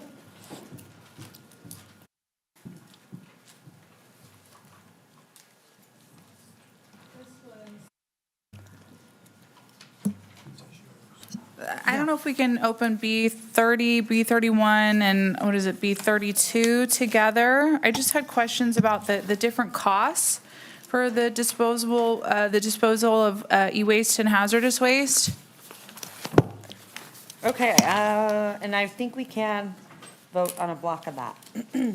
Okay. Hi, good afternoon. Abigail Muir, Community Liaison for the record. So to answer your question, Councilmember Ebert, you're interested in the cost and the difference in the cost? Yeah. Correct. Okay, so for B30, that is Ward 2, so these funds were pulled from ARPA. As you guys know, the council members had allocated ARPA funds for their ward. Each council member had the same amount, but they're allowed to allocate, it doesn't have to be the full amount, it can be $12,000 for B30 in that case, and then for B31, Ward 5, that was the amount they had left over from their previous allocations. Okay, so it's not that the services provided are different, it's just that's Yes, that was what the they're funds paying. that they had left over. It's still the $6,000 that was previously discussed for e-waste and haz waste across the board. Okay, so it's like 6,000 per bin for one, 6,000 for the e-waste, 6,000 for the hazardous waste, like that, what's provided is still the same, it's just this is what, okay. Yes, That's what I wasn't sure, if there was like different. Could I jump in here? Yes, of I'm course, so Vice sorry. Mayor. So what I was explained to me was that the e-waste was 3,000 and the hazardous waste was 3,000. So at each cleanup, if you want both, that's 6,000. And I'm having two cleanups because my ward's so big. I'm having one in the north and one in the south. Similarly, it looks like Councilmember Reese on B32 is doing one cleanup, half for hazardous, half for east waste. What I don't know, and I wanted to ask a question, on Councilmember Taylor's, it's not a 6,000. So, Yes, so she only had that amount left, so the $4,315.33 left in ARPA.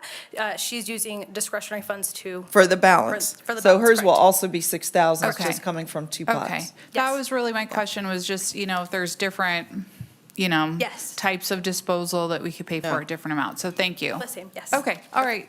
Any other questions? I have one question, and that's just to say, and this is a more general statement. I fundamentally believe that we have to have hazardous and e-waste at every cleanup, because what happens is when we have had cleanups where they varied. So at one cleanup, council members made discretionary funds available to cover the cost, which is what Councilmember Taylor and I did combined to make it happen because we knew it was a larger site. But then there were other cleanups where it maybe just slipped the council member's mind, or it wasn't within their budget to do it for this year. We had people who have brought those things, but they get turned away. And so when we go out next year, of course, and you have done a phenomenal job working on this program, we just need to make sure that we have everything available for each cleanup. We can't have one cleanup with it and one without it. Wherever the funds have to be allocated from, let us make strides to do that. It just makes it very confusing for the public. Yeah. Madam Mayor? Yes, go ahead. Yeah, I think this is what we discussed, that in order to do the cleanups next year would be 75,000. At least that was the hand number. What's that? From the last meeting, a budget. And we discussed potentially funding that out of contingency because these cleanups are starting as early as, beginning of next fiscal year, which is right after July 1. So I know the first one's in August. So, we haven't budgeted, but I 100% agree with Councilmember Reese. We can't have different levels of service at different wards and then disappointed people. We're taking a phenomenally successful program with very happy people and suddenly making them very unhappy. Yeah. And that's the last thing we want to do, so. Understood. All right. Thank you. Yeah, I'll make a motion Yeah. to approve. second. I have a motion and a second. All those in favor say aye. Aye. All those opposed? Motion carries. Okay, next. C, we're going to head into C items. I'm just going to ask Madam Clerk if you took a poll on everyone that's in our audience so that we can get them out of here before we move on from this agenda. So we're going to take C1, 2, and 3 together. C1, 2, and 3? Yeah, you're going to open them together, but you take separate motions. All right, Madam Mayor, so we're going to move into our public hearing items. C1, C2, C3. Okay, hold on one second. Oh, wait a minute. Hold on a second. How do I?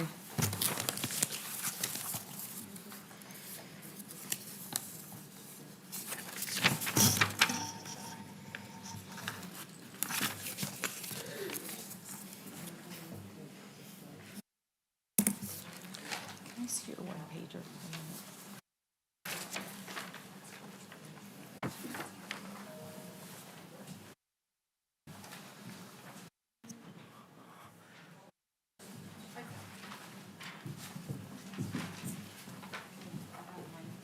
Hold on a second.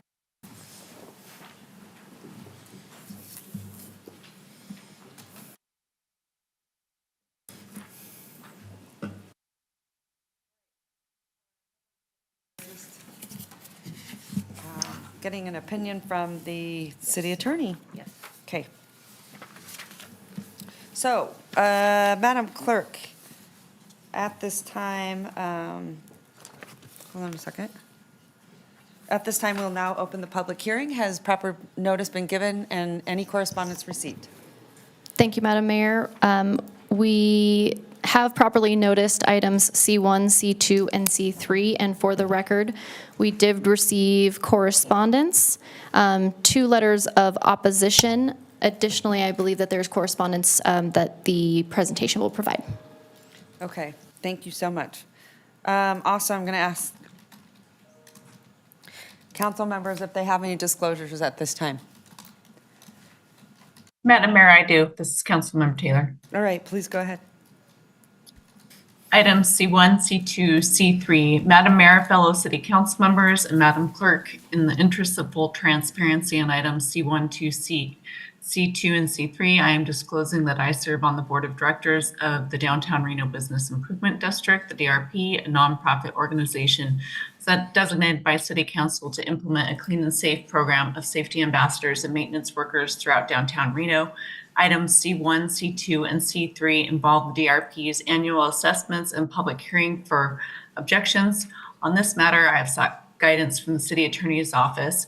Here, City Council appointed me to the DRP Board of Directors. As a director, I have a per se commitment in a private capacity to the interests of the DRP pursuant to NRS 281A.065(6). In addition, I am a bid ratepayer and I have a pecuniary interest in the assessment.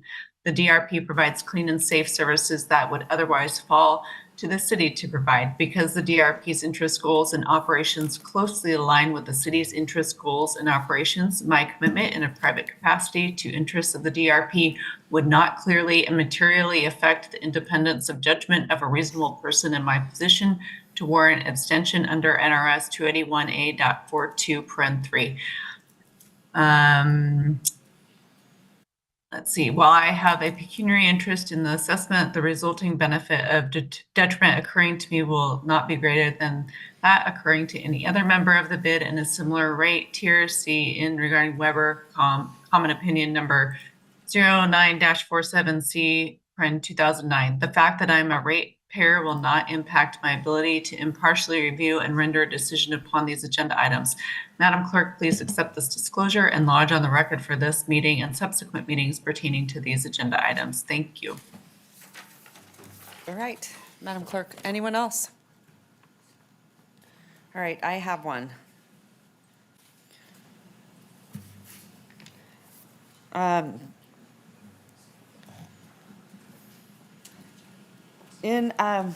This is in regards to the GPS tracker that was put on my car.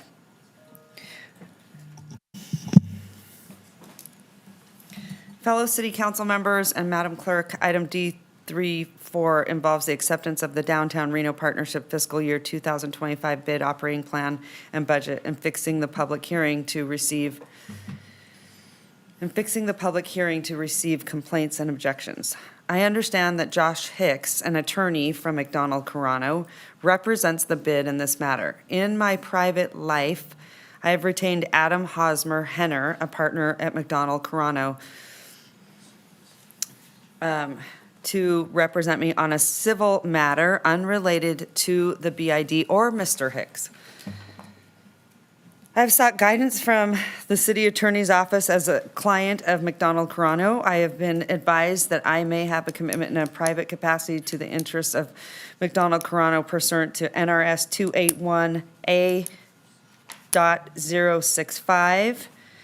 That said, any action that I may take on item D3-4 would not be reasonably affected by my commitment in a private capacity to the interest of McDonald Carano. This item has nothing. This item has nothing to do with my civil case. I want to make that clear, and I want to make it clear on the record because I'm sure they are watching this meeting. Okay, Madam Clerk, sending it back to you.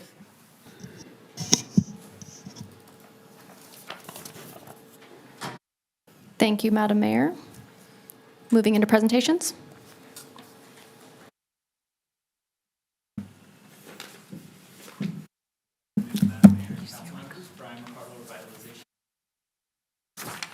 We're here to discuss how we levy the assessment for the Downtown Business Improvement District. This is actually something we've done every year for the last 7 to 8 years when the bid was created. So we're going to name this tune in 3 notes, 3 different items here. The first part is a public hearing, which we're in now. And that public hearing is to hear any complaints, objections, and protests to the actual assessment roll. At that time, we also review hardship requests. Part 2 of this is that a resolution is passed dispensing with those objections and protests, ratifying the true project costs, and then sending that assessment roll to the assessor. And the last portion is an ordinance introduction. Essentially, that is how the city actually does the levies the assessment. So this is the process we take every year. We came last month in the Downtown Reno Partnership, introduced their operating budget for the year, any assessment rate changes. The Downtown Reno Partnership Board has the ability every year to recommend assessment rate changes, boundary line changes. I'll remind you that this year the Downtown Reno Partnership Board approved a 5% decrease in the assessment rate. This is the business improvement district boundary lines. Everywhere in the red pays the standard assessment rate based on their property values. The areas in yellow and green pay an additional assessment rate per linear foot. And that was not changed this past year, the linear feet assessment rates. So what the bid does and doesn't do, everywhere in downtown Reno, much like the rest of the city, does receive a base level of services. What the Business Improvement District does is add an additional layer of services for clean and safe programs, for economic development, for marketing and communications, as well as based on those premium plus services, they get extra graffiti removal, weed removal, and Virginia Street gets daily maintenance like pressure washing, certain things like that. And once the bid has those funds, the bid contracts back with the city of Reno to take care of some of those maintenance requests. So this is the rate assessment rate over the last 6 years. And as you notice, the rate has relatively stayed unchanged. This year is the first year that the Downtown Reno Partnership agreed to decrease the rate by 5%. That's the maximum that they're allowed to do. But they kept the premium plus rates the same. Even though they cut rates by 5% this year, because property values went up roughly 9% in the downtown area, the assessors are paying about 4%. The budget for the year is about 4.6% more than the previous year. When discussing complaints, protests, and hardships, so we did receive 3 written objections to the assessment roll. Those are provided to the city clerk. We received 17 hardship requests. Hardship requests can be sent in. They have to be the owners of a primary residence. They have to be low income, and there's different levels of that. And then they have to sign an affidavit that that is their annual income. If they're eligible, they are eligible to come before this body. And so we did receive 13 eligible hardship requests, totaling about $4,174. If they receive hardship today, they'll receive that hardship for 5 years. It's an abatement for 5 years. So they won't have to come back year after year after year. And there are some hardships that have been approved in previous years that are also taken into account. If these hardships are approved, we amend the assessment roll and then we send that to the assessor. So that was quick and easy. So this would end the public hearing, and we're requesting that approval of the 13 hardship requests be done in the motion. I have a question, Madam Mayor. Yes, go ahead. So I didn't hear you, is this all 13, or were there some we're not recommending approval? We're recommending approval of all 13 Thank you. eligible hardship requests, yes. Okay, but I mean, were only 13 requests made, or was there some greater number? There were 17 requests made. That's what I didn't hear. Four of them were ineligible due to income limits, or they weren't a primary residence. Okay, so 17 people applied, and you're recommending 13? Yes. Okay, thanks. Madam Mayor, may I ask questions? Right ahead. Yeah. In past years, we've received those applications, copies of those. I'm not sure that's true. Those are because they have all their income and personal info. Okay. The policy is that our housing and neighborhood development team review those income just like they do for income restricted properties. And so we followed that process. You know, I'm not entirely sure on the verification. At least we saw the applications. And, so I'm having a hard time with that. Also, when you came before, and I just want to let the council know, because, I've always felt that I was, instrumental in getting this forward, because it was the merging of 2 different assessment districts that when we adopt the downtown plan, we're bringing in 1.9 million. Now we're assessing this area of what, 3.4? It's roughly 3.8 million. 3.8. So, a 2 million increase since, 2016 dollars. And we were supposed to do a 5-year review under, I think, the statute. And you said when you came here before that you did the 5-year review? Yeah, a memo has been sent out that 5-year has been accepted. Okay. Well, it was going to be by the council. Never happened. And I'm still having a hard time with this process. I appreciate the fact that they reduced it, but, a lot of people's assessments have gone up. That's why we're have, 1.9 to 3.8 now. And I absolutely, emphatically, was not going to continue to do these assessments until we had a transparent, involved 5-year review, which should have happened really 2 years ago, understanding what's working and what's not working. I'll call out again to the council that last time we had more, to my recollection, last year we had more information on the DRP budget. And the DRP budget, the largest jump last year was in marketing. And I took that as an objection also because I never saw why, someone who owns a unit in the Montage or the Palladio should be paying for marketing. That was always going to come out of other funds. They don't get the benefit from that. And this year, what is the marketing budget? Because I think it was 300,000 when we stood it up. Did you bring? I'm not sure that budget was approved in the last council meeting. Today, the agenda item is just to approve the assessment. It's not the DRP's budget recommendation. Well, to approve the assessment that funds the DRP, we've had information on the budget. As a matter of fact, it was in the plan when we set it up in 2017. Okay, and in previous years, we've seen what their budget is. And last year, I saw an increase of marketing that was very substantial. And this year, I don't see any numbers for marketing. So you don't have any numbers for marketing? That was discussed at the last council meeting when the DRP presented their budget. And what did they say? Which was approved by council. What did they say their marketing budget was? I don't have that information in front of me. Okay, I think they didn't disclose. So again, this thing expires in 10 years, correct?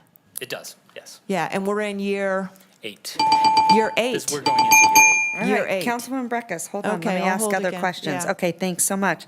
All right, any other questions? Go ahead, Councilman Reese. Thank you, Madam Mayor. My question is first for Mr. Shipman or Mr. Hall. The questions about the budget were on the last council meeting, correct? And so this agenda item is not about the budget, is that correct? Yeah, I believe that's correct. So I'm yes. concerned about the open meeting law violation from that perspective. Are we to be talking about the budget in this agenda item? Again, I think you should be talking about the annual assessments. I mean, I think the question about the budget, I believe Councilmember Breckus wasn't at the last meeting, is that correct? No, You know, I don't like the individualized nature of this. No, I'm just asking because because you didn't get the presentation. Did you get the presentation? I was here recently when we did have that Okay. forward. But I mean, because my colleague is so concerned about my behavior here on the dais, I'm going to call that out. Okay, wait. And if I might, Your Honor. Done.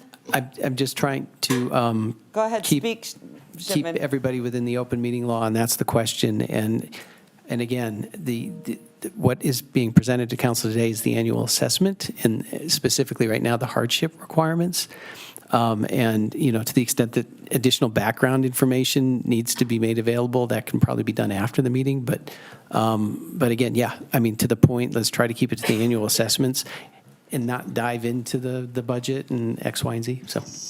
To be clear, Mr. Shipman, I was asking you because I had questions about the budget that I maybe were alighted to because of my colleague's comment. But I want to make sure that I address them to the things that are on the agenda, and so I'll constrain mine to that. I suppose for my part, and thank you for the presentation, I wanted to first say my opinion is that the bid has continued to do excellent work.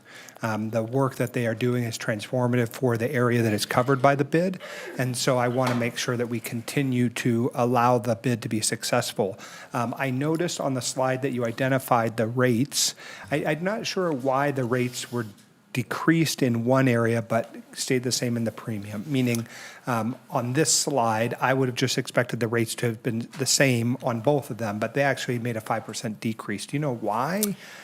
Property values downtown have been increasing I see. regularly So for the last they had few years. an increase in revenue related to the increase in property values, so they did not need to keep them at the same level. Correct. Okay, Correct. that makes sense to me. Thank you so much. All right, hold on one second. I just want to be very clear. I was very clear at the last couple of council meetings, we will go into recess, okay? If we're going to continue to point the finger at each other. We tend to love to do that up here at Star this morning. I felt, this side was pointing, and now, I mean, you don't get it both ways, right? So everyone's going to knock it off, or we'll go into a 10-minute recess, and we'll keep doing that. All right, go ahead, Councilman Breckus. So we're in year 8, and we have 17 requests for protests, No, we only had 3 written complaints. 3 complaints, and 17 17 hardship hardships. requests. There is an ordinance within the city for assessments that there is a hardship request process. And that goes under the hardship, Yes. the general assessment. Okay. Yeah. Okay. Have we, how do these trend from prior years? Don't have that information in front of me. You haven't looked back in There your are- records? There Okay. are previous hardship requests that will be, that information has been given to the assessor, and so they continue to get that assessment for the next 5 years. Well, just as an example of the 5-year review that, positioned me to be able to continue to support this, which I'm really sad I can't, because I feel that I was the biggest champion of this, as the previous liaison to the other bids. But if the hardships are in for 5 years, how many do we have hanging out? What is the signal of what is going on with these folks who are being assessed, who are also in a very high tax part of downtown, because they also are paying off railroad tax? So I wish the council had followed through on what, I was here in 16 and 17 when we set this up, of doing a 5-year review. It was going to be done with the first DRP leader. We always agreed we do a 5-year retroactive, and we're just continuing, I guess, to cruise it until the 10-year. And I think dissension will build within this geography if it's not done in a transparent way and people aren't feeling heard from. And I hear they don't feel heard from, and that their issues are being addressed. The constituents who reach out to me who pay this and are residential don't feel they're being addressed and their needs are being addressed. Thank you. Okay, thank you so much. I'm hearing from a lot of constituents that they are, and I'm really appreciative that this is in place. I think we have to be careful about saying, okay, this isn't the way that we love to have it. Sometimes it's not perfect, and sometimes I think as a whole, you guys bring stuff forward, and you have a reason for why you do what you do, or the way you processed it, and then, if you just don't agree with that, then the rest of us look like, we're just, go along to get along, all those things that you hear about politicians out there. It's just funny how that kind of puts you in the box, and then everyone's pointing the finger going back to that. We're not doing that up here. We're not. So I just want to point out, as much as people might be hearing on the other side, there is sort of the other side to that coin as well. So I appreciate it. Any other questions from council members? Okay, that being said, I'd like to make the motion to approve. Okay, so on C1. Yeah. So, I'll You have to second- take them individually. I'll second Charlie 1. Okay, thank you. I have a motion, I have a second. All those in favor say aye. Aye. All Aye. those opposed? Motion carries. Item C2. I'll move to adopt the resolution. I have a motion. Second. I have a second. All those in favor say aye. Aye. Aye. Opposed? Opposed. Motion carries. On Charlie 3, after it's read, I'll be prepared. Okay. This is ordinance introduction, bill number 7268, ordinance of the Reno City Council providing for the levy Yeah, I'm waiting for it to come up. and manner of collection of assessments for the city of Reno, Nevada, neighborhood improvement project, otherwise known as the Downtown Reno Business Improvement District, ratifying, approving, and confirming all other actions previously taken by the city council, the city of Reno, and the officers of said city directed toward the acquisition and improvements of said project in the district, together with other matters properly relating thereto. Move to refer. All right, I have a motion to refer. Second. I have a second. All those in favor say aye. Aye. All those Aye. opposed? Opposed. Motion carries. Okay. Moving right along. Madam Clerk, I'm sending it right back to you. Thank you, Carl. Thank you, Madam Mayor. We're moving on to item D1. All right. This is Development Services. Do we have any public comment? Did I ask you? We do have public comment Sorry. on this item, Madam Mayor. Great.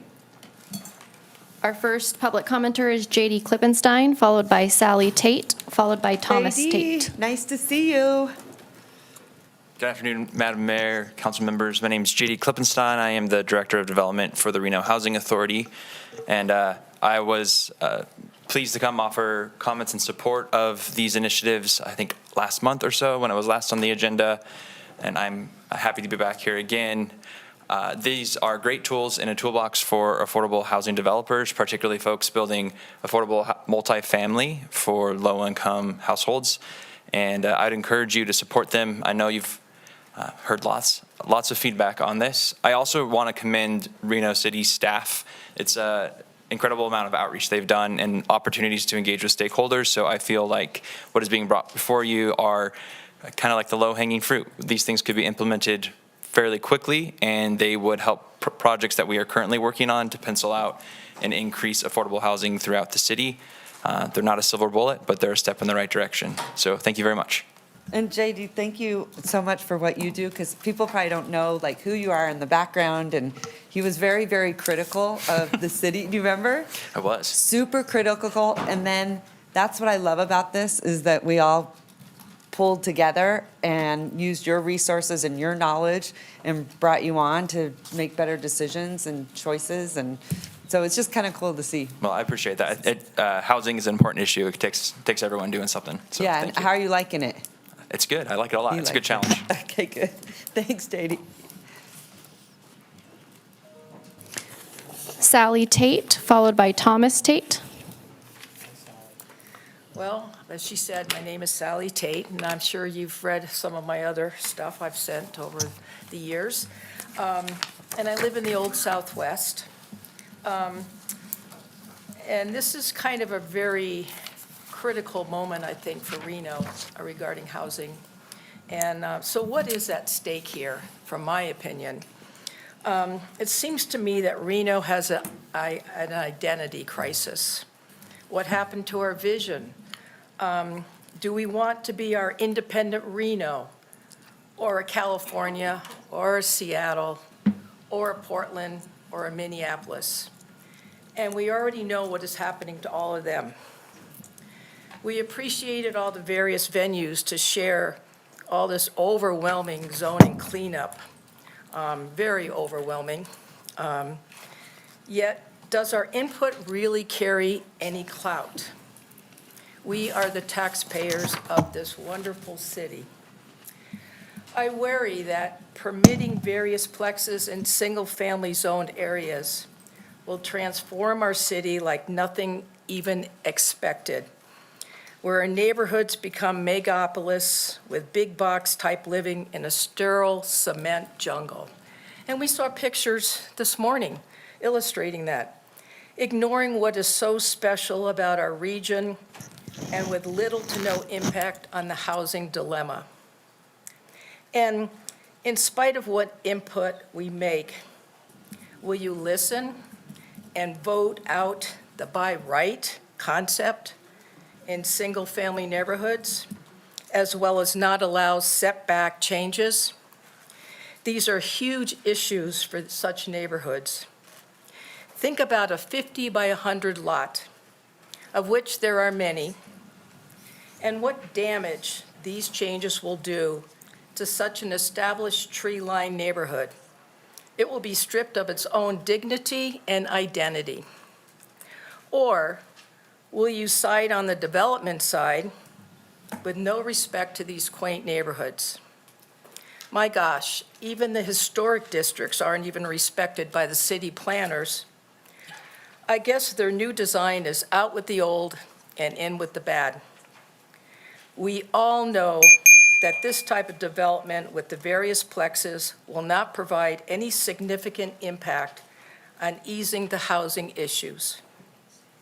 It will destroy these long-established neighborhoods of our city. And we know that this is the agenda of the Biden administration, and they want to impose even a more rigid plan.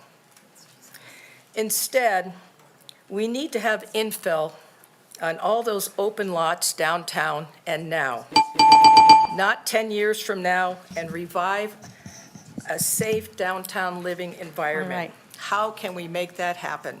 Thank you. Belly. Thomas Tate, followed by Al Evdokimo, followed by Donna Keats.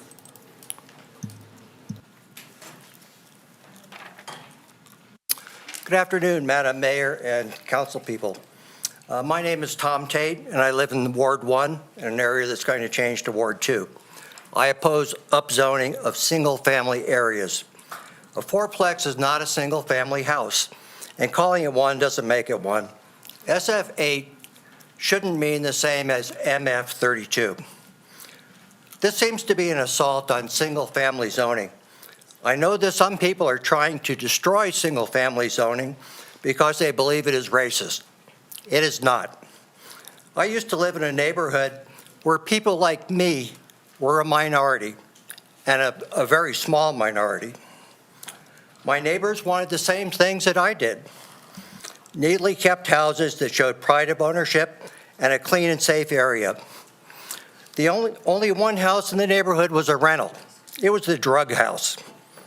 Wanting comfortable and safe environment for your family is a very basic human desire that transcends ethnicity.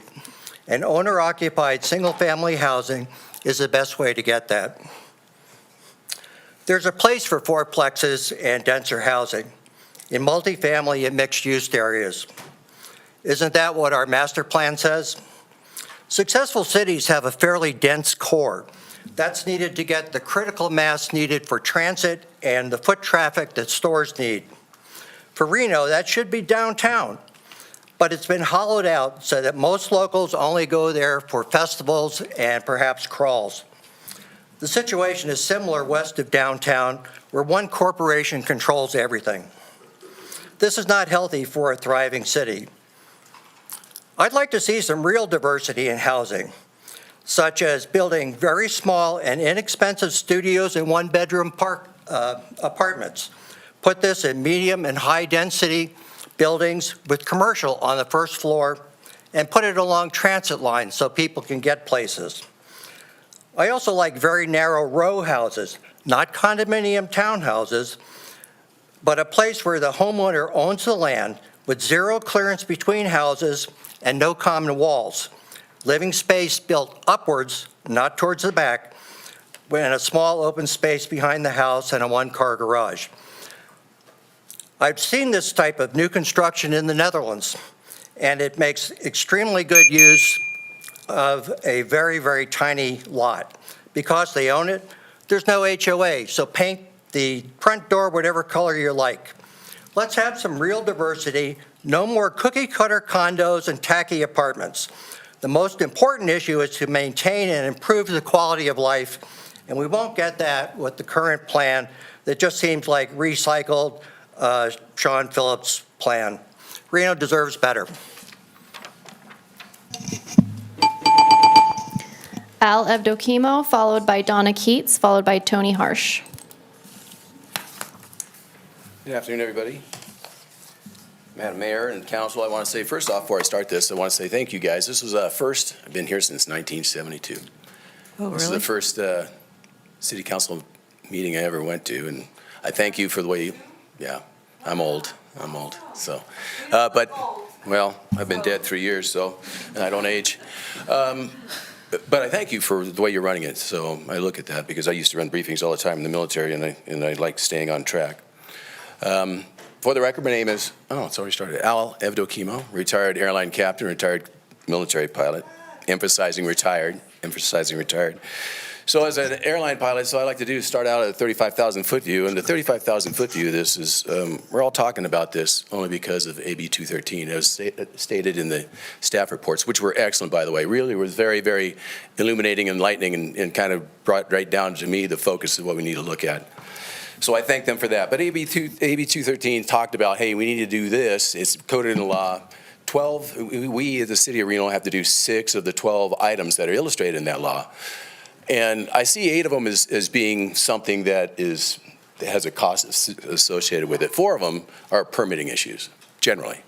So I was looking at wondering myself and going, why? Because in 2022, which one is it? 2022 affordable housing folks got a $300 million bond issued so they could put affordable housing together. And then of the $2.7 billion we got from the American Rescue Plan, $500 million from Governor Sisolak was brought into the state for affordable housing only. So I'm wondering to myself, why we have to look at this type of permitting stuff down low when we had all this type of money available to perhaps do something different. For instance, the inclusionary zoning, Nevada revised statute is 278.25. Vice Mayor Dewar talked about, I guess this was the first one that was just done. It hasn't heretofore been done, and it's a 1999 law. So I'm like, why didn't we get any of that law with that money, getting to a point where we could put affordable housing combined with market value housing, both in the residential areas or primarily in apartments, right? So I was always wondering about that, so that's why I asked you guys. It's a rhetorical question. You don't need to answer it now. It is homework, though. Incentives for affordable housing. Now, I'm talking precisely about the changes in the code that is being presented today. Really? All right, so I'll go quicker. I have a real issue with exemptions from everything. I have a real issue of not having permits even remotely looked at. I have a real issue with not having any real public discussion about anything. And this all stems from a couple things. First and foremost was Commissioner Velto talking about pushing the needle as far as possible, because we're going to have this public discussion anyway, so the city council will probably reel things back. Well, that smells an awful lot like Rahm Emanuel back in the day talking about never let a crisis go to waste. I don't like that. Can I, one thing, I'll just end with this. I got 20 seconds. Can I do that? Yeah. All right. So we're talking about apartments and how we have a low amount of apartments coming. And this goes back to the Affordable Act in 1999. And this is from Brian Bonifant, who just, April 22nd of this year, talked about the pipeline that they have for housing in Reno. We're all talking about it being a crisis right now, but this is what he said. Our area has just been going gangbusters. There are currently a number of new projects that are taking a prolonged amount of time to reach stabilization at 90% occupancy. Johnson Perkins Griffin stated in its report, in another sign of slowing apartment absorption, more apartments are offering rent concessions. By the end of the year, 37.27% of apartments were offering concessions to renters, according to Johnson Perkins Griffin. The last time more than 37% of apartments offered concessions was the beginning of 2014. When the percentage of housing units come on board is equal to 3% of the existing housing stock, the pace of development is considered to be aggressive. Ressler said, and the pace of this year for Reno Sparks is 3.5%. Next year is even higher at 4.8% of inventory. So there's a tsunami of new housing units for Reno. The pipeline is pretty full. So all I'm asking is, let's take a look at that, because this, as proposed by the commission, isn't going to cut it. Okay, thank you. That's all I got. Thank you so much. All right, next. Madam Sorry, Clerk. Donna Keats, followed by Tony Harsh. Donna Keats, come on up. Good afternoon. Come on up. No telling what's going to spew forth right now, but I'll try again. I think this is totally off the cuff because I had a computer failure. Okay, I guess there's a couple things. I want to say I'm absolutely against everything. Donna, can you pull the mic? There, thank you. Again. Okay. I'm absolutely against all the proposals that are by right approvals, because that cuts out what Reno is so special for, is that they engage their public. And they want to be transparent, want to know. That makes Reno special. The fact that other jurisdictions are not as special as Reno doesn't mean we should try to be like them. Secondly, there's some things that you don't know about these proposals that I think should come forward. Staff will probably talk about them, but there are things in the code text amendments that are not part of the housing initiatives. So I've talked to some of you about it already. Some of you already know, maybe some of you don't. Somehow the definition of multifamily got magically changed in March of this year when the code text amendments went to PC. You don't know that, but multifamily is now 5 units and more instead of more than 1 on a lot. That's of great concern to these people who are talking about what's going on in the single-family neighborhoods, because then how are you going to regulate them? They've also cut back the side setbacks, cut outside setbacks, assuming that multifamily setbacks next to single-family uses will take care of the problem, except if fourplex isn't multifamily anymore, then you don't have increased setbacks, so that doesn't do the job. So there's this big, massive trickle through in the code that this change in definition is a problem. You've got landscape requirements that are required for multifamily over 2, or over, I forget the number. Anyway, you can look in the code. I've got some references, but I don't have time. All that stuff. You also have a mandate from the legislature. I don't know if it applies to Reno, but it's about the tiny homes. And you have, pardon my French, but a buttload of vacant lots hanging around. Why don't we go back to that idea, to make accessible housing someplace, to incentivize people? There's a lot of permits out there that got permitted 2 years ago that haven't been built. Can we take a look at why haven't they been built? They're in the areas that you want mixed use. They're in the areas that you want close to transit, Virginia Street Corridor, downtown, along Midtown.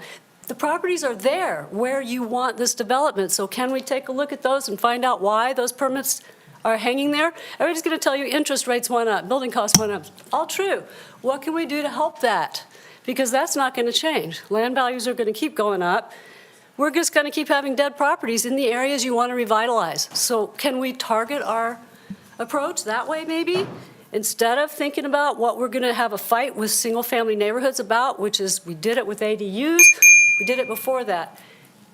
And nobody's actually being honest about densification. I'd like to bring that up because you're going to get a lot of pushback on that one. Densification is upzoning, even if you're not changing the zoning district. So let's just be a little more transparent about that issue.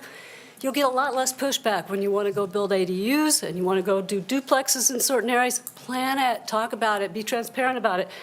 But go back to all these dead properties. You know, the master plan says you should be negotiating with PUDs to try to mix up the styles of housing. Why are we doing that? There's a lot of new PUDs that have been coming through that don't have that. All right, Donna, thank you so much. And one thing, I know you know a lot about this topic, and I share your frustration. Why are some of those vacant parcels? Because they have permits that have come in. So I did exactly that, reached out to them because just like you, what are we doing? Let's do a much smaller footprint. Let's do a tiny home model, whatever. What does that look like? To your point, that's exactly what they said. They said the high interest rates are just impossible. They said labor's been really tough, the cost of material. And then you said, well, let's help them get there, right? Do you have any good solutions? Because when we do that, then everyone says, oh my gosh, that city council gave them incentives. And I mean, even when we put them on the back end, not that we gave them something, but when we did 1,000 homes in 120 days and we put their cost on the very back end, right? So then it was like, oh my goodness. So it's so hard to please everyone, but I think you make really great points. Well, maybe we can chat sometime. Okay. Because love to. Think about that. think about it. 'Cause I think that's a great way to go to get rid of our dead spots. Okay, so think about what we do. Okay, thanks. Tony Harsh, followed by Heidi Reedman.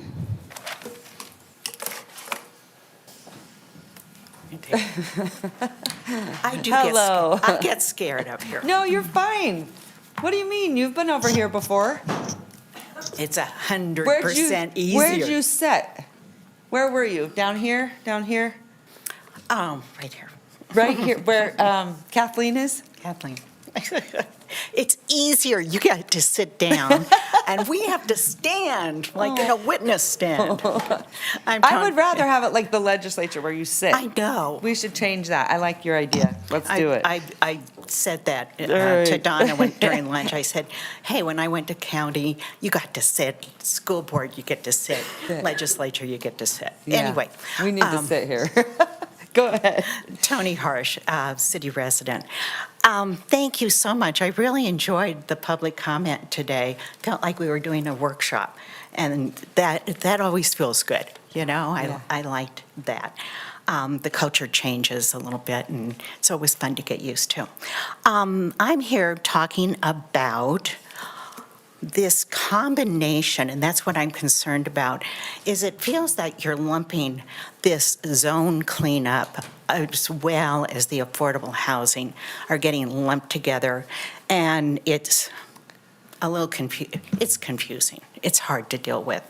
So I'd like to focus on AB 213, which is this wonderful thing that you are pushing against with the time constraint. And I am concerned that it's The effect on the local government, this is from the legislature, may have a fiscal impact. Effect on the state, no impact. Contains unfunded mandates and it was not requested by the affected local government. So you have to do 6 of these 12 things by July 1st. That's my understanding. You have been looking at affordable housing for a long time, as we should be. I'm just wondering, like in any action plan, we kind of start with the things we've already done, and we get to get credit for them. So how many of these 12 have we already done? Maybe we've already there, and we don't have to push against this July 1st, and take credit for it. Say, hey, we did it. So include in that the 1,000 homes in 120 days. Where are we with that? They're still there. The interest rates, the cost of building is going to be the same now. We just can't get stuck on that. So also, I was here for a presentation with housing, and the thing that I heard was that we already have almost 90% of the affordable housing. And I'm going, they're doing a great job. So enough of that. Also included in this from the legislature is how are we working, I'm out of time, how are we working with all of your governing boards? And where is the school board on this? Have they been brought in? Where are we in governing board? Has this come to their attention? Because we should be working with Washoe School, Indian colonies, everybody. So let's move along because I am concerned about your outreach. I'll move past outreach. I'm concerned about the map. Here's the map. You've carved out the PUDs, which is great, but I don't know where the HOAs are and how you're going to deal with CCNRs and your neighborhood plans. Just don't know how you're going to do it. And you might have that all figured out. How are you going to notice it? We have a few of those. And so how can we help you? Yeah. So that's all I have to do. Thank you. Do you have, and I don't know, do you have CCNRs in Newlands? No, I don't. No, you don't. I have a group home. I have homeless. I think they moved that one out. We have everything. We have everything in Newlands. You have everything to do. Which is great. Yeah. We even have people that have houses in the alleys. Well, okay. So I think we're pretty dense. That was the big issue when we looked at that from the fire marshal, is if we had a fire in Newlands, how would we even? I couldn't remember. So, but yeah. Is there like a Newlands, what do we call it? We're a historic district new, but I don't think there are guarantees there. But we do have neighborhood plans throughout the city that I don't know how this is being addressed, and they were so precious. So thank you so much. Thank you, Hillary. All right, good Thanks. job. Thanks. Thank you. Bye-bye. Appreciate it. Okay, Madam Clerk. Heidi Reedman?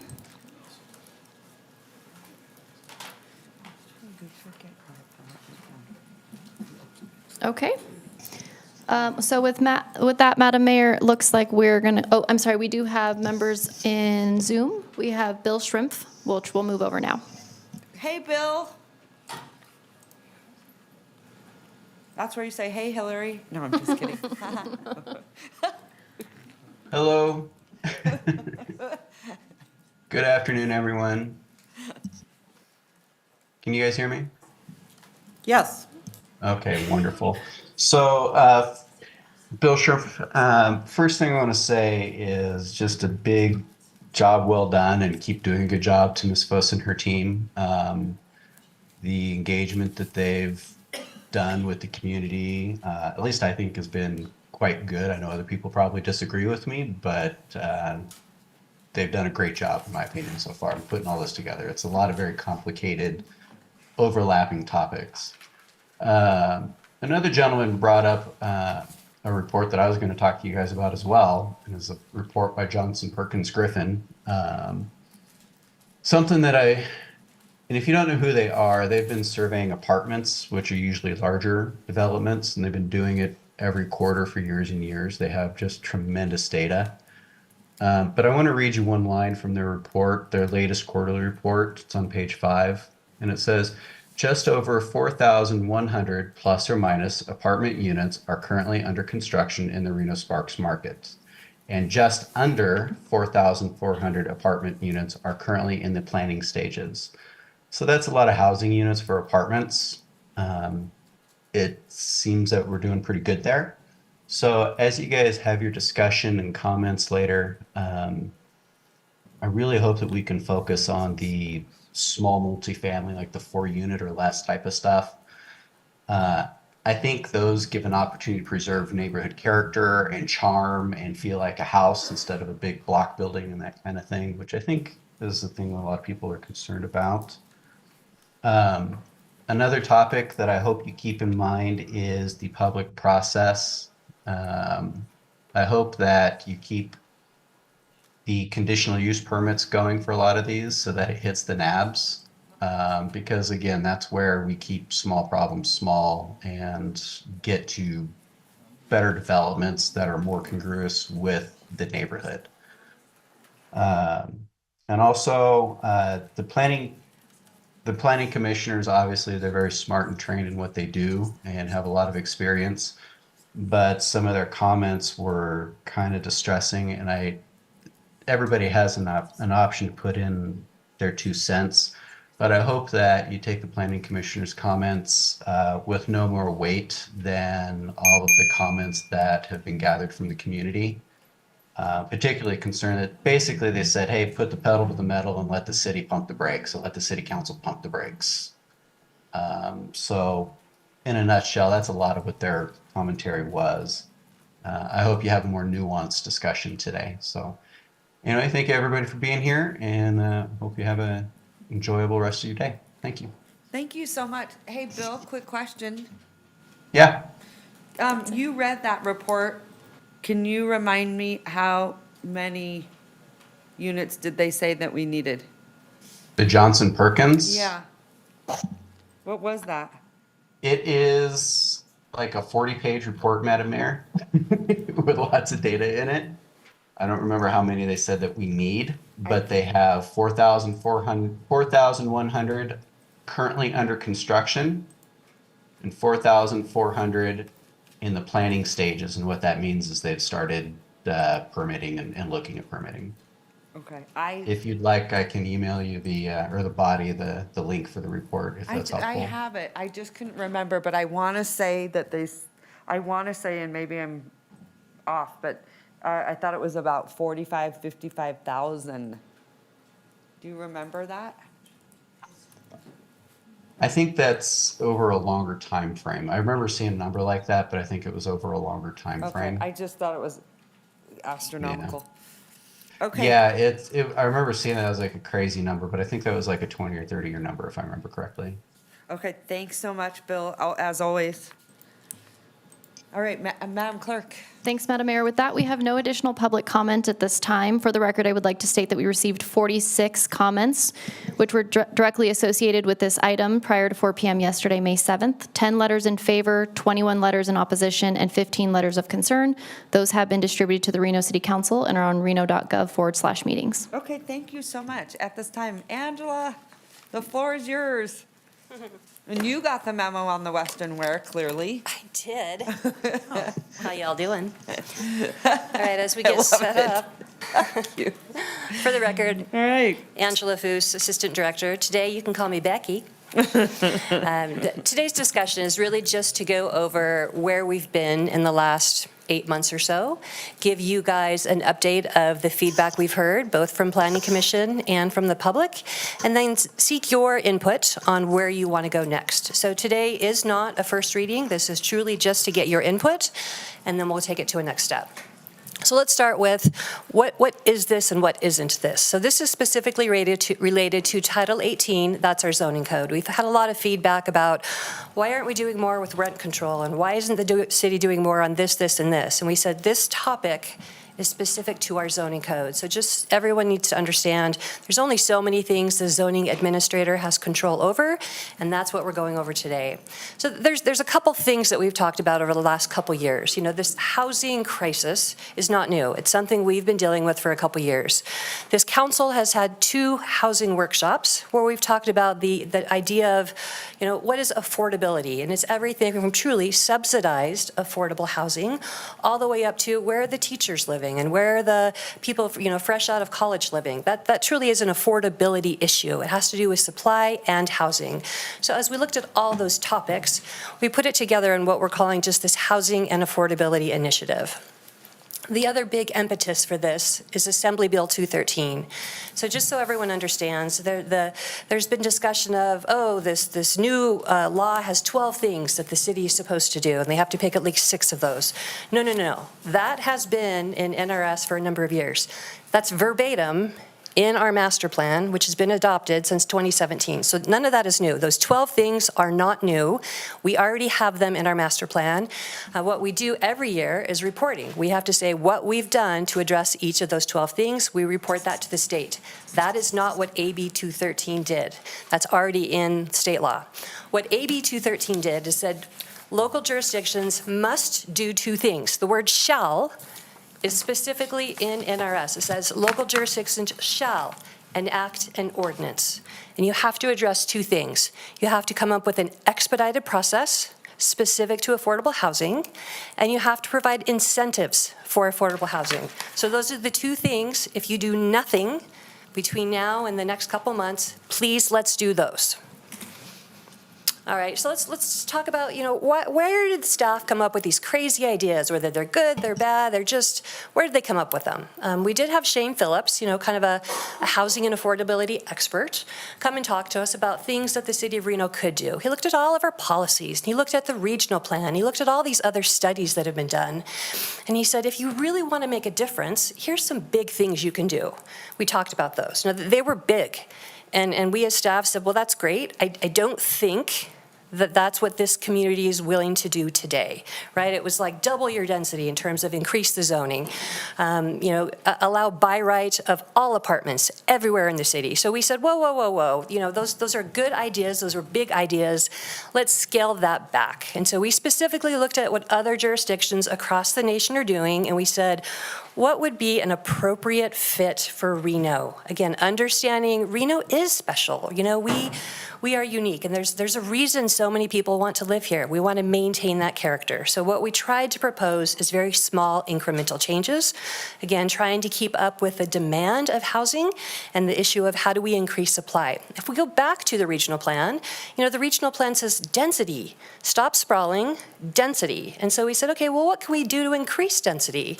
And what we heard from the community is stop with the apartments. So we said, okay, how do we increase density and encourage density, but not apartments? And so we tried to come up with what we thought were some creative ideas that the community could get on board with.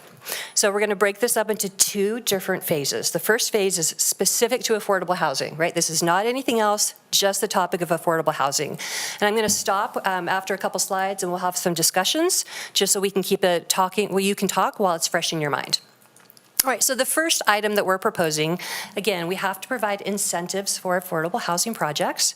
So in our zoning code right now, we allow different kind of incentives for affordable housing. So you can get density bonuses today, you can get reduced parking today. Those things are already in our code. What we're finding is that the people that do affordable housing have said time is a big issue and uncertainty is a big issue. So if we have to go through a 4-month public review process, that takes a lot longer, costs a lot more money, and there's a lot of uncertainty. So we said, okay, those projects that are meeting that 0 to 60% affordability. So again, this isn't workforce housing. This is less than workforce housing, 60% AMI. We said those projects would be able to go straight to a building permit. Now, the other thing I want to let the world know is that there's been this misconception. Staff's recommendation was that while you can go straight to a building permit, you still have to meet all of our zoning regulations. So if there's a requirement that you can only go 3 stories, you can't go taller than that.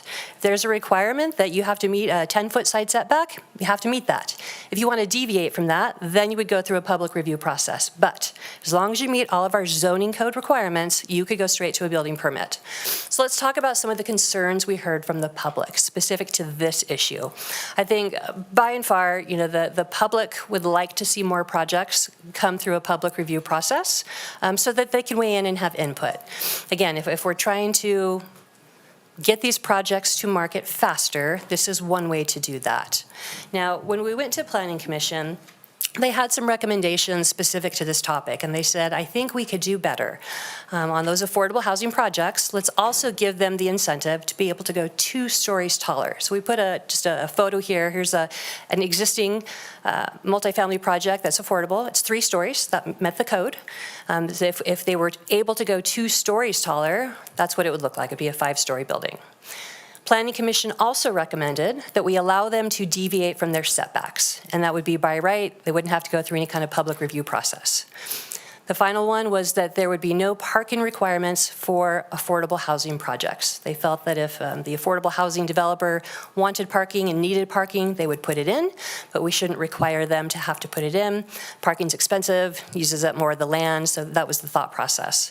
I also just want to share that the Planning Commission, their job was to take this topic and make a recommendation. I think there's been a lot of negative press that they went too far, they did something. Understand, they have heard from council and from the community that we have a housing problem, that we have an affordability problem. So they said, we think what staff's recommending is great, and we generally support it.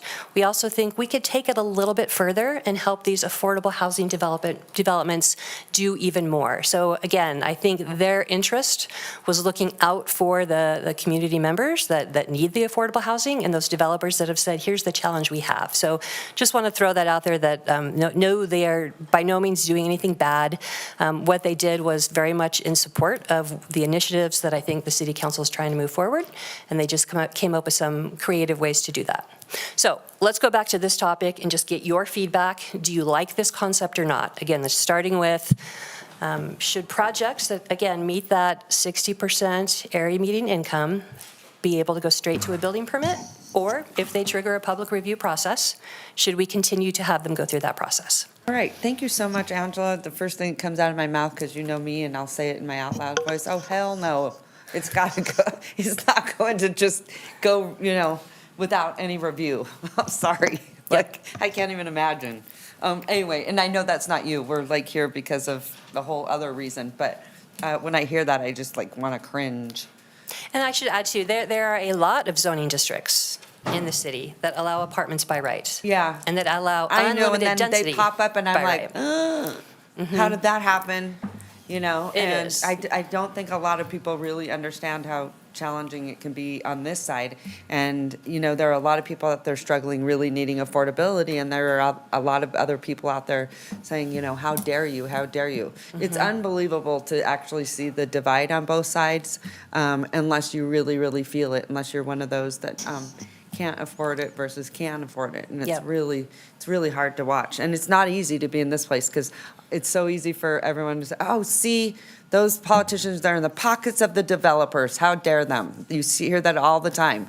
And it's very, very frustrating. Then the media, on the other hand, loves to use that piece of it and say, yep, see, here's the support. And meanwhile, you really need the housing for a lot of people that need it. But I also think it should have extensive regulation, for sure.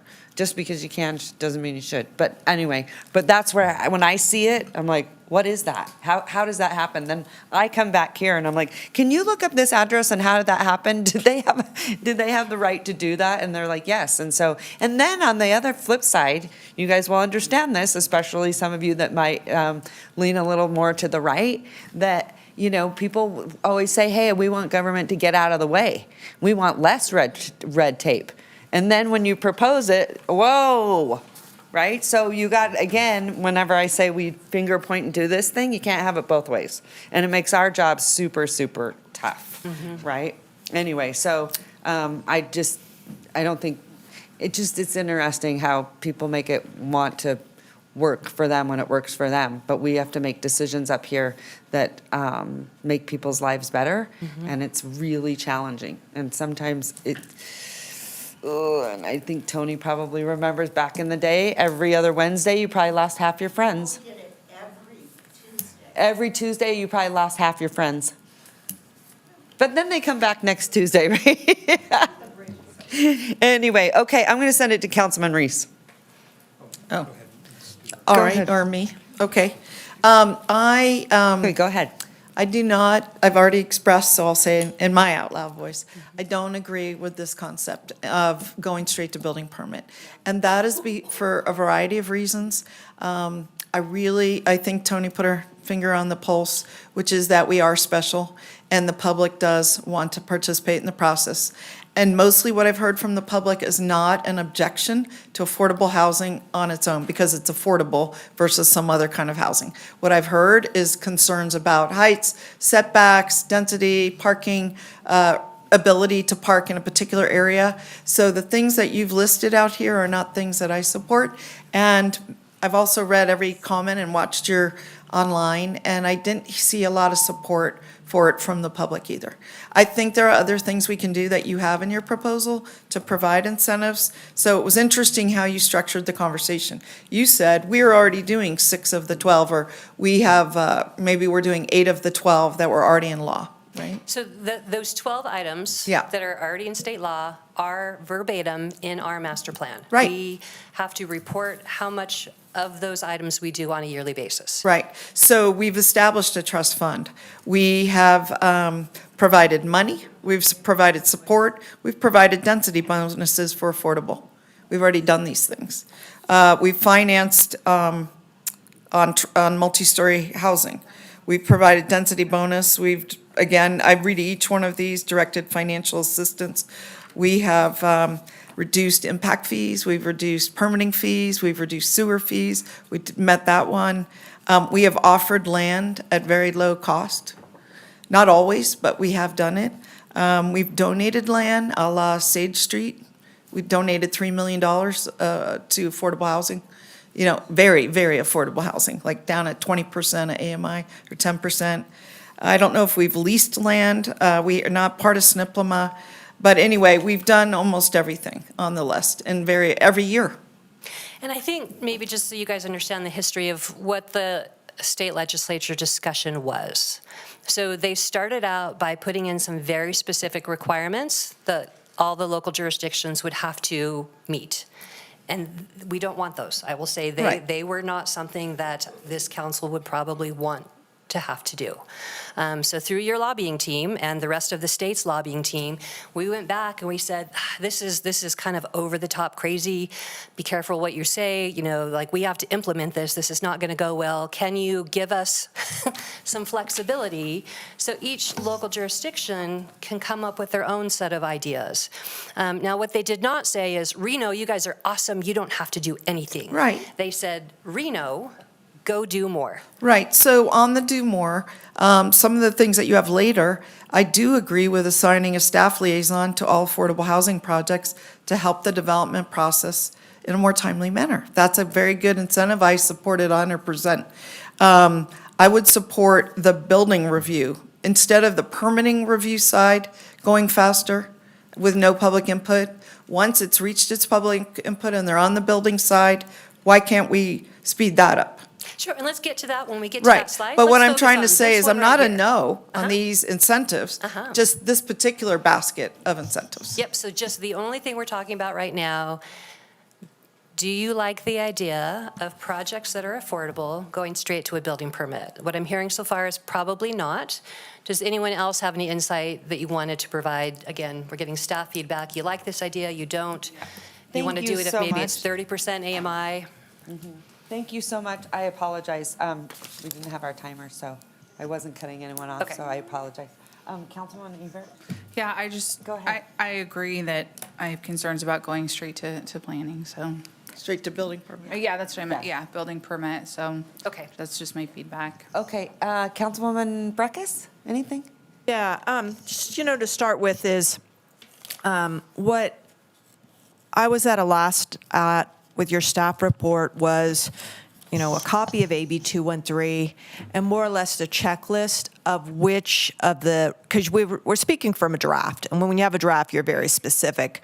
which of those do each of the things in the outline. That would have been my guidance to you all in preparing this item for our consideration. And at a prior, iteration of this, I thought staff was going to sit and meet with us all. That's why I got a printed out copy of all the red lines, and staff never met with me.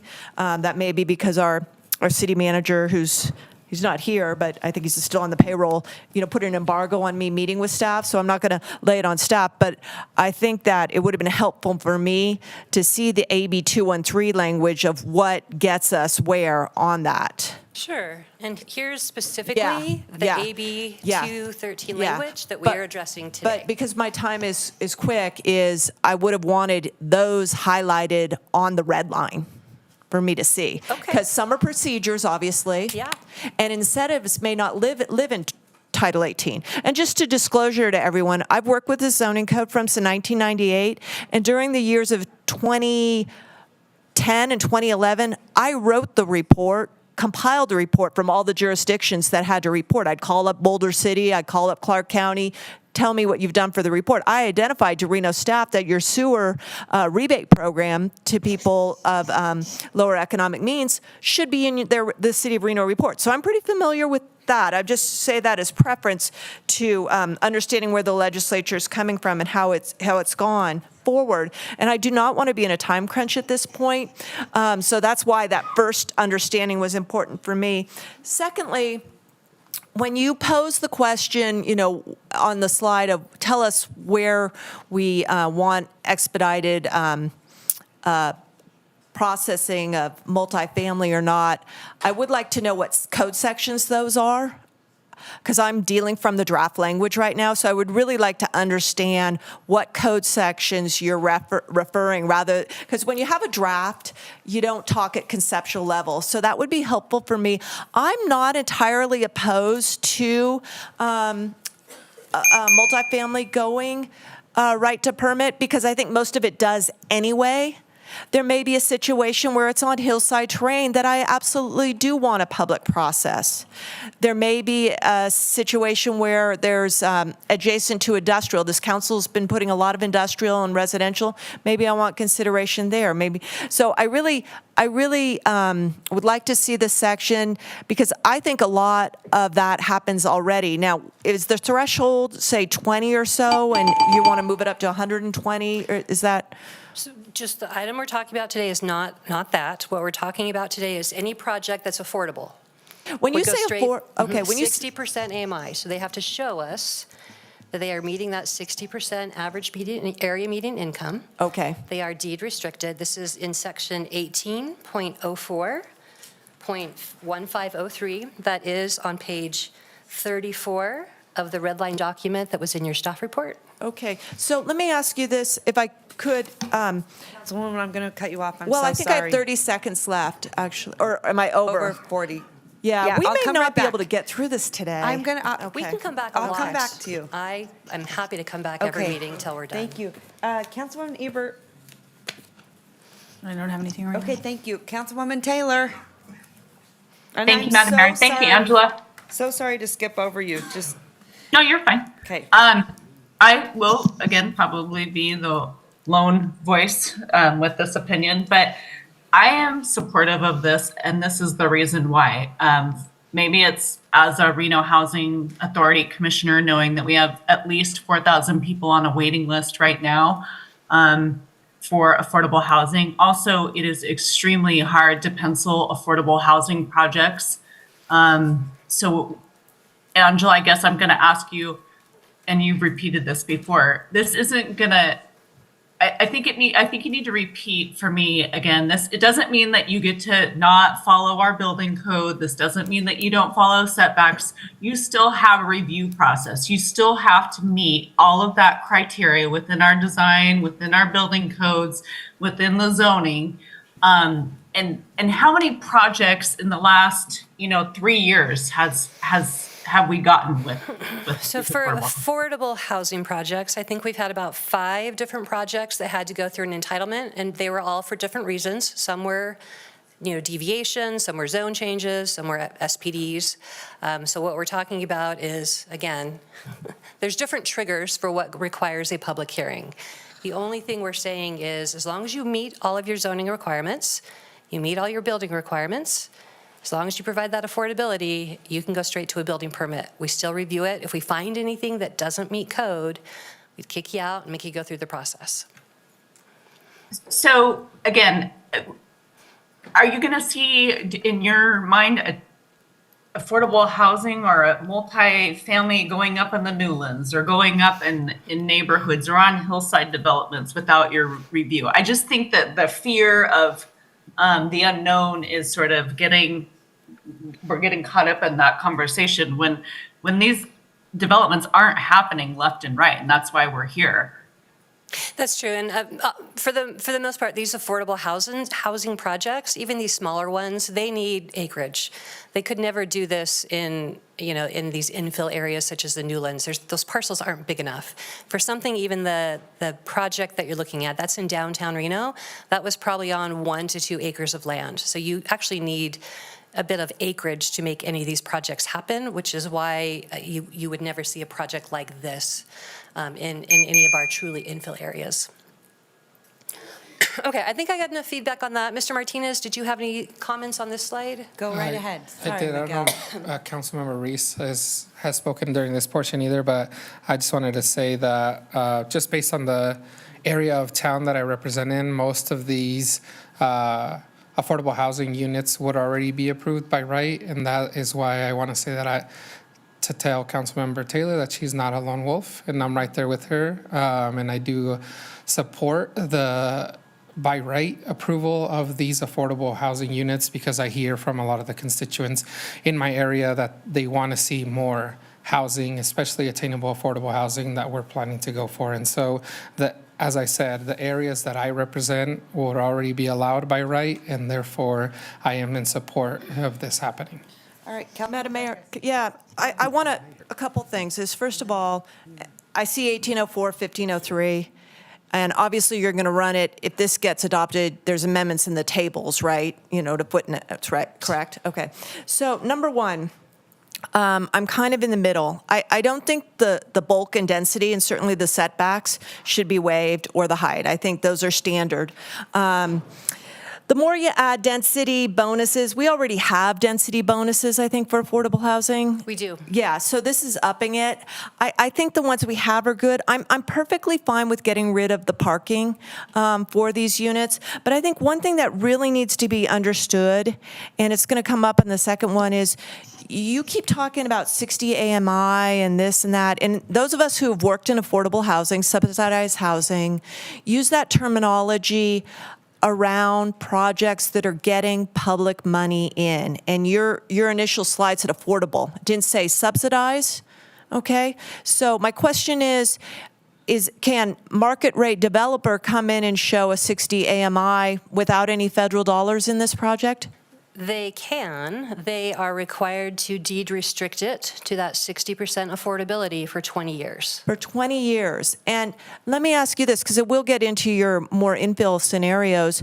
Who is going to be able to enforce that deed, and who will be doing the monitoring? That is a critical fundamental in the subsidized housing world. It's already part of our housing program, so we have a whole department that deals just with housing, and this is something they already do.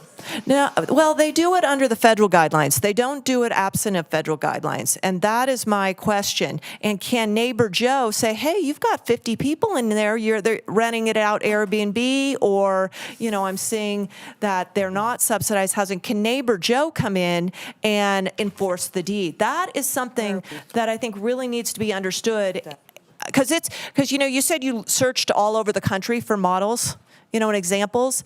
And I'm pretty up on a lot of this stuff from a national level, and I don't know of anyone who's using an approach like that. And I did ask if you had any other, models before on this, and maybe someone from the hand can mention. But how are you going to go in and monitoring a market rate project that could sell to one REIT to another over a 20-year period, and who can enforce those deeds? Monica Kirch for the record. We currently, excuse me, in the past, our monitoring was all done through the state. We took that in-house this last year and stood up a program of our own.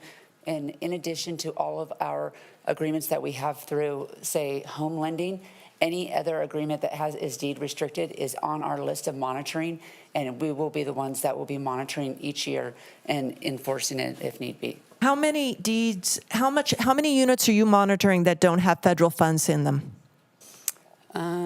At this point, I don't know that, I don't have a number for you, but there's not very many. But regardless of that, it's going to be deed restricted and on our watch list. We've got deeds all over. These are this is a real, I'd love a model. I'd love a model. Okay, thank you, Councilwoman Breckus.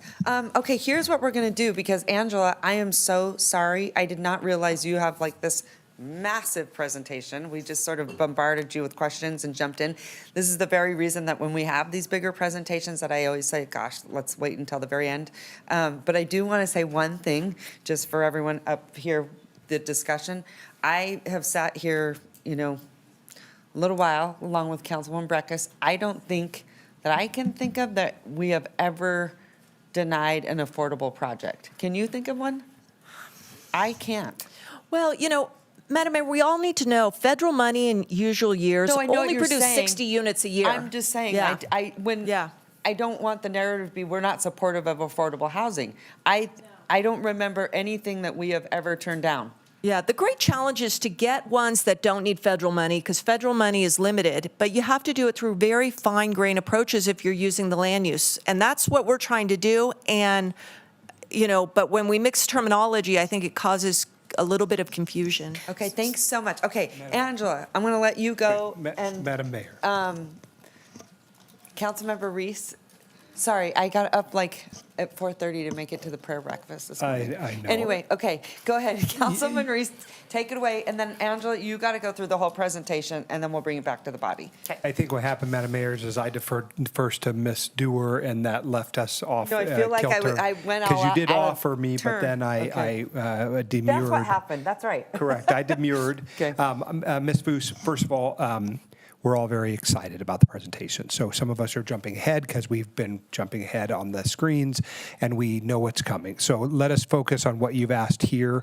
And to be clear, and so folks know where I'm coming from, I am sort of like Ms. Breckus. I'm in the middle on this question. And where I end up resolving it on my own is to say that I don't want to reduce the ability of people to weigh in on projects. It is true that that process of review sometimes gets mired in the very nuanced debate of NIMBYism versus YIMBYism. But I will say that our affordable housing project developers in this city tell me that that's not the pinch point for them, that they're not being squeezed down by that. So my point to you is I don't want to anger people who would otherwise be fans of and supporters of a project because they didn't get the ability to weigh in on it. And so I am not in favor of the very specific question that you've put on the board about whether or not 60% AMI projects go straight to building permit, because I don't think it moves the needle. Our affordable housing projects will still be built. They may take 4 months longer, but assuming that people are of good nature and want to see these types of projects built as they have historically here, this will not move the needle. And therefore, I don't want to lose part of our community support for these projects. So that answers the first slide. Okay. The second slide that you have were some Planning Commission recommendations on affordability. And here, again, you've already given some cover to the Planning Commission. I want to thank them for their excellent work. We did task them with a very enormous job, which is to say, here's 1,000 things that we could throw at the wall like spaghetti, which ones will stick. They said, hey, let's go a little further and then let you sort it out. We're now doing that. The unfortunate part has come in that the public are not planning commissioners. They don't follow the minutia of our planning process. They don't know the difference between a PUD and SF4, right? And it's no fault of theirs. I sometimes am confused by it too. But the point is that what happens is they then go on Nextdoor and they rile up all their neighbors because their neighbors are interested in the same topic. And then we go off on rabbit holes that we don't need to go on to. This slide in particular posits things which I don't think are necessarily an issue for us either.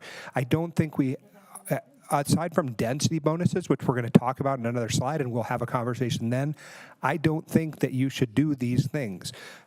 If they can be built 5 stories, that'll happen in the public process that I say we should eliminate. If we want to vary major and minor setbacks, we can do that in the public process, right? Removing parking requirements, I think, is a double-edged sword. I have said in the past that I think some parking requirements are more antiquated and resolve themselves based on a time when we had more parking requirements or needs, but I'm also a person who believes that that can be resolved through the public hearing process. So I don't want to change them, and that is my own particular instruction to you on these 2 slides only. Okay. And now I think Madam Mayor also gave you some cover to sort of try to jump into some of those slides, get us through as many as we can, and then maybe we'll take them up, because if we just start going all over the place, we might be here till tonight. Okay. Are we ready? Yes. Okay. So the next incentive, again, specific to AB 213, this is an incentive for affordable housing, is that we would assign a staff. This is somebody that already would be working at the city, not a new person, and they would basically be a liaison during the building permit review process. Our current review process, when you first submit your permit, is 10 days. That is probably the fastest in the entire state of Nevada. So we probably can't go any faster.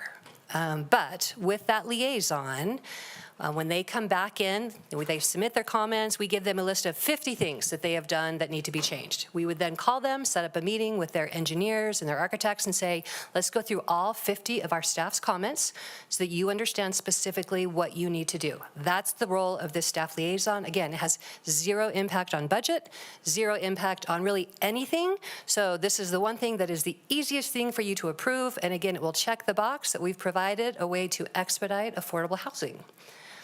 Okay, we're going to move on. Okay, next item is density bonus. So we currently allow density bonus for affordable housing, and we have for years. Let me ask you something. Yeah. I want to get through these, but I also want you to get the feedback, and I wanted to propose a novel approach. And that is would it be okay if we like your idea, if we raise our hand? Perfect. And then Thumbs up, without thumbs down. comment, and if Yeah. we're not liking it, or we have something we want to say, we'll hold the saying, but just so you could get sort of a sense of, That would be great. is that okay? That would be great. Or is the council okay with this idea? We could just Do you guys try want to it? jump up just to like get No. some blood going? That would be No, fine too. we don't need to jump up, but I guess what I'm asking is, would everybody who thinks this is a good idea, raise your hand? Was that okay? Councilmember Dewar, just one thing to note is that Councilmember Taylor is on Zoom. Yeah, so- well, she can raise her hand on the Okay. Zoom. Well, Madam Vice Mayor, the only other concern I have is that the public may not be so in Could we just say tune. yes then? Could we verbalize it? Madam Vice Mayor, Councilwoman Taylor is in favor of everything. Okay, good. There we go. So she's in favor. Mr. Shipman, are we needing to think about any of this as it relates I to? just want to give them some indication of where we are to get through this. Is that okay? Yeah, I mean, however the All right. body wants to decide. Well, wants to do it. since Councilmember Taylor's raised her hand on every item so far, please raise your hand if you are good with this item, and if you're not, you can come back and speak about it later. Great. Okay, looks like most of us are in Yeah. favor. For the record, it looks like everyone And we'll was in come back support. with the questions, okay? Okay, go ahead. Okay, so the next item, again, specifically on affordable housing, is the density bonus. We currently allow a density bonus. This means you can add more units to your project if it's affordable. Currently, we say there's a cap. You can't have more than 45% density bonus. So if you're allowed to do 10 apartments, again, they have to be affordable. Today, they're capped out at a 45% density bonus, so that would only get you 4 more units. What we're proposing is to increase that if you're doing the 0 to 60% AMI, so really like the lowest of the lower income up to a 60% area median income. If you meet that requirement and you're locked in for 20 years, then you can get unlimited density. That doesn't mean you can go any taller. That doesn't mean you can go any wider. That means that the zoning district puts a cap on how many units you're allowed to do.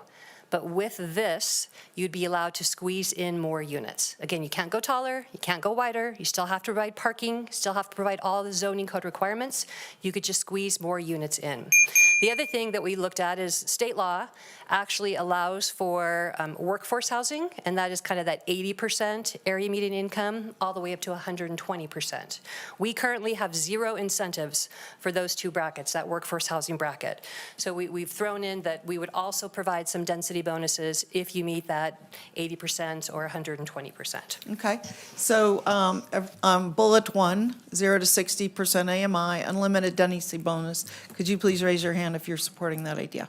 Madam Vice Mayor, I have a comment. Yes, well, we're going to save comments, or is this for the voting? On this one. Okay. On this item. So I wanted to understand why 60? And my concern is about the ones that I think we're very much lacking here are more in that 30% AMI range, right? The very farthest end of the spectrum that I've seen anyone do. We've been able to get units here and there and everywhere at that range, but 30 seems to be one of the areas where we're also not providing, there's such a gap, it's growing, and so that folks at that 30% AMI, that's the one I'm concerned about the most today. So I'm going to divide it in two. I didn't see anyone raise their hand for 60% AMI unlimited density bonus. I saw 0 people except Ms. Taylor raised her hand. Yeah. And so what about if it was 30%? Is anybody in support of that? Well, I think sometimes things are a little more complicated than that. And let Okay. me just bring in a concept that I'm Okay. saying is we are moving in a direction where housing that is affordable, and I'm going to use the word subsidized and non-subsidized because we're willing to stand up this program. And I wonder about the annual cost of our monitoring, checking incomes and so on, because how we're going to charge these folks, but you're starting to move in an area through a lot of these proposals where subsidized, affordable housing can start to look so different from market rate. Yeah. And in an arena like that, even the last conversation, you really want to have a more sophisticated code, which unfortunately, we really haven't gotten there. Maybe a form-based code where you don't have any density and you don't have any height. You just have really design-oriented. A lot of communities do it. It's not easy to do.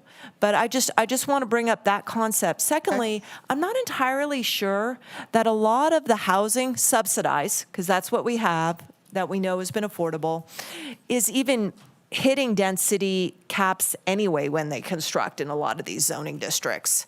So I think this is a little bit muddy. Or maybe too especially if you simplistic?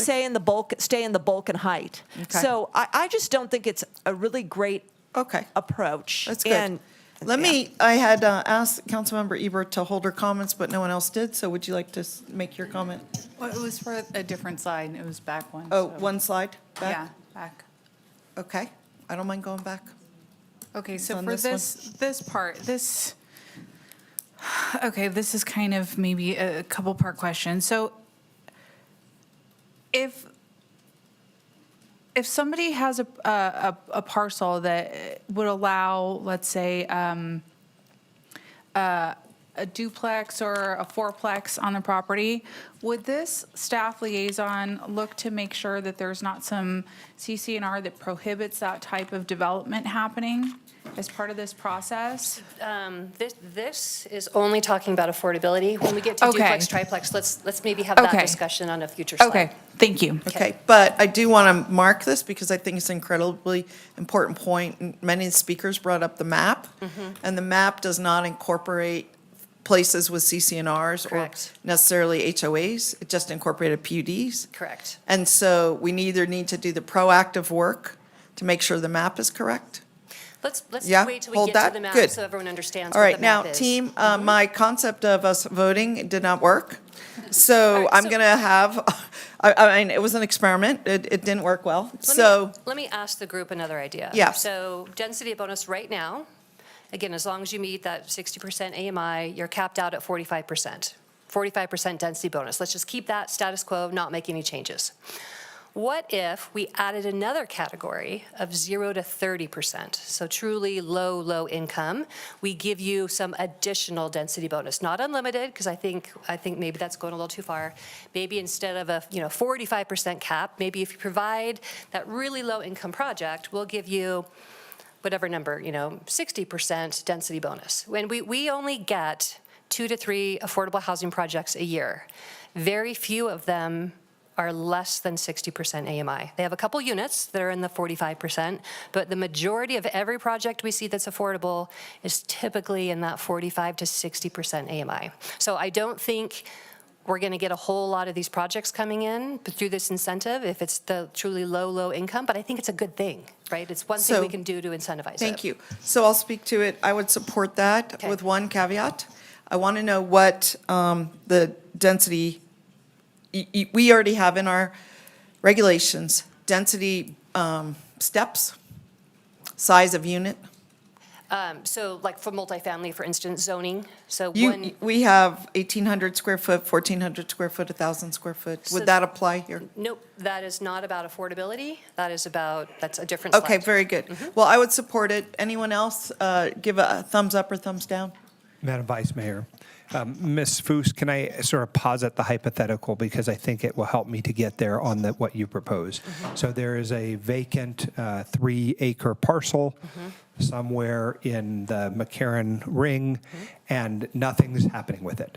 Whoever owns it is sitting on it for whatever reason. And we pass this ordinance, or this series of ordinances, and one of the changes is that we say, if you were going to do 30% AMI, we'll give you greater density than you would have otherwise gotten. And my question for you is, do you think there is someone out there, could it be possible that the person sitting on the sidelines would come into the market based on our change of this code? There could be. Okay, so then I would be I think it's supportive I think it's at 30% affordability, because I think it's just an area that's not yet been found a niche. And then I would hope that we would go out and maybe we'd find those developers. Maybe we will find and seek them out, right? I don't think we've seen a 30% project in probably over a decade, maybe even longer than that. So they don't come very often.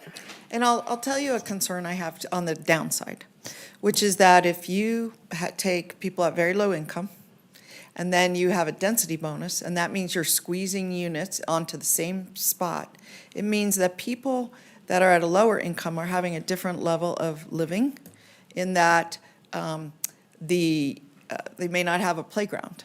They may not have a dog walk area because the land is being used for more housing, and they're living in a very densified environment that they wouldn't necessarily want to. And I don't know if I've explained it correctly, but it may result in a less desirable living arrangement for people generally, no matter what their income is. And what I don't want to do is get to a process where we have very low-income folks having to live very tightly packed in. And it could result in a very unacceptable or undesirable living conditions. So I think we have to think that through. Like, it sounds good in concept, but the reality might be a different.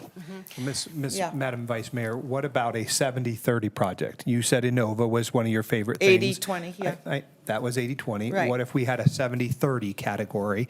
I don't believe that folks who find themselves at that end of the AMI spectrum should only live in one portion of town and in one type of dwelling, right? I think we have learned through the history of this country's socially engineered housing development projects that is not a good thing, because what we want is people of all backgrounds and diverse economic situations to mix and live together, because the child who grew up in an apartment on Filbert, which is me, was around kids who grew up on Zalesi Lane, right? And perhaps that is my own inclination. So, and you and I have had this conversation. Yeah. Is that Well, a happen to agree possibility, with a 70-30 type project? Yeah, why don't I come up with some ideas to kind of hit what you're talking about? And we can come up with that. Also on this is, are you comfortable with providing density bonuses for that workforce housing, more the 80% all the way up to 120%? I don't think so. Okay. Let me just poll the group. Anyone? I am stuck on understanding how projects without federal tax subsidy undergoing that monitoring are going to be monitored by our division. So I'd like to see a program outline for that, because it's a critical piece of this entire concept. Okay, This we'll get back deed to you on that restricted. maybe after we I put feel something. that's a We'll send you a memo. dismissive statement. I just want to, I would like legal to look into it too and tell us, do neighbors have the ability to enforce on that too? Okay. Okay. Great. And You know- then I didn't see any hands raised, but I know Ms. Taylor said she supported everything you proposed, so I'm counting her as a yes. And Mr. Martinez? Support the workforce housing density bonus. Okay. Okay. Okay. Okay, so no other, but that gives you a sense of where the council is. Yeah, no, that's Okay.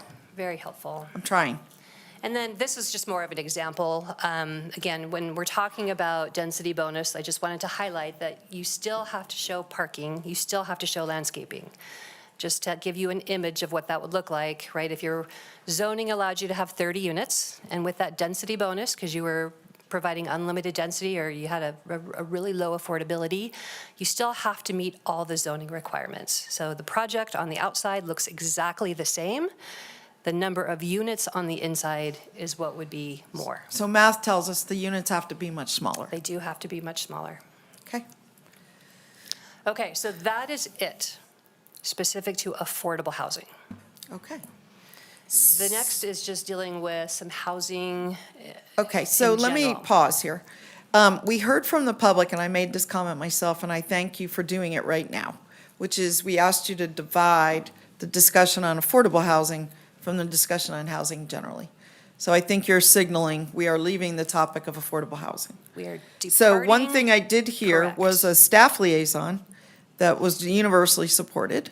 And I also wanted to just say, what I didn't hear you say in affordable is there a way to speed up the construction review, That would be the building permit review process. which would be an incentive?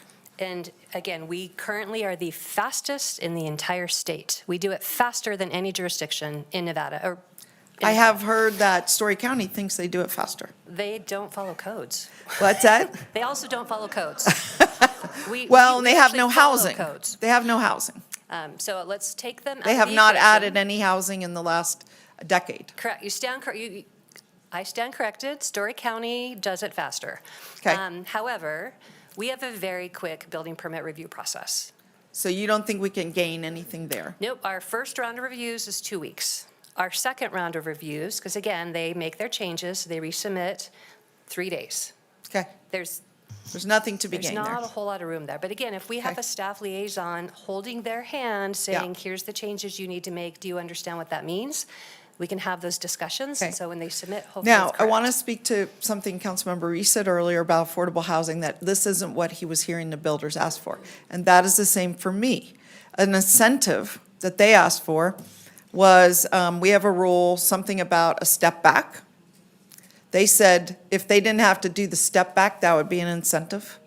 I also heard them say that we have a rule about 60%, something about the landscaping and the 60% of the front. Do you know what this rule is? So for single-family zoning, there's a maximum coverage of 40%, meaning if you're on a parcel that's tiny, 6,000 square feet, it's your average house size of parcel, sorry, only 40% of your parcel can have a building on it. That's your sheds, gazebos, and buildings.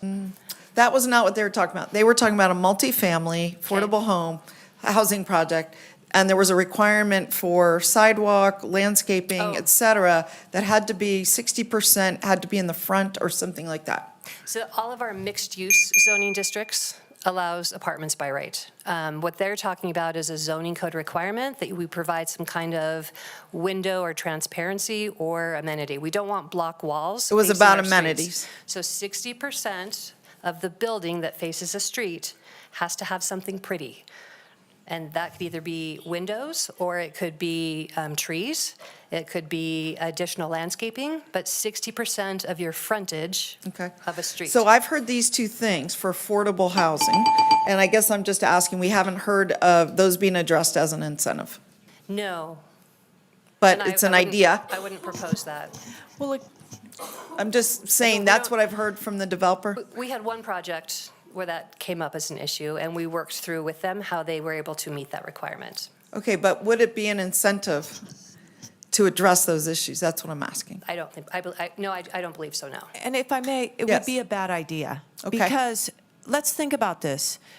We want there to be broad acceptance of The buildings. affordable, subsidized or not, housing. And the more you make it allowed to be look different aesthetically, which most likely means worse, because we don't have the strongest No, I hear what design you're saying. standards, then you start to build against that. So I think that is not an incentive. If we want to have a conversation about our facade guidelines and some of our very minimal design requirements, let's do that under a general context. Okay, very good. Well, I just wanted to say, before we left the idea of affordable housing, was there anything else besides these 2 or 3 things you proposed? Nope.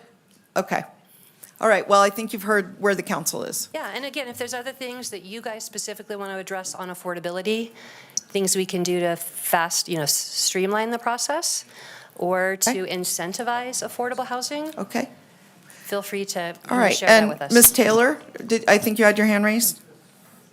I did, Madam Vice Mayor. I just wanted to clarify something. I do support everything that you, Angela, and your team have brought to us for affordable housing. And I think it's a very constrained space to work within and very specialized. So all of my comments were in support of affordable housing specifically. And I don't think in any way what you have brought to us would be destroying neighborhoods or adding a whole bunch of influence to the market. And it's based on what I've heard from the experts to combat affordable housing, or is to give more supply, to offer incentives, and to, I guess, work on the entitlement process. So I just wanted to clarify those remarks. All right, thanks, Ms. Taylor.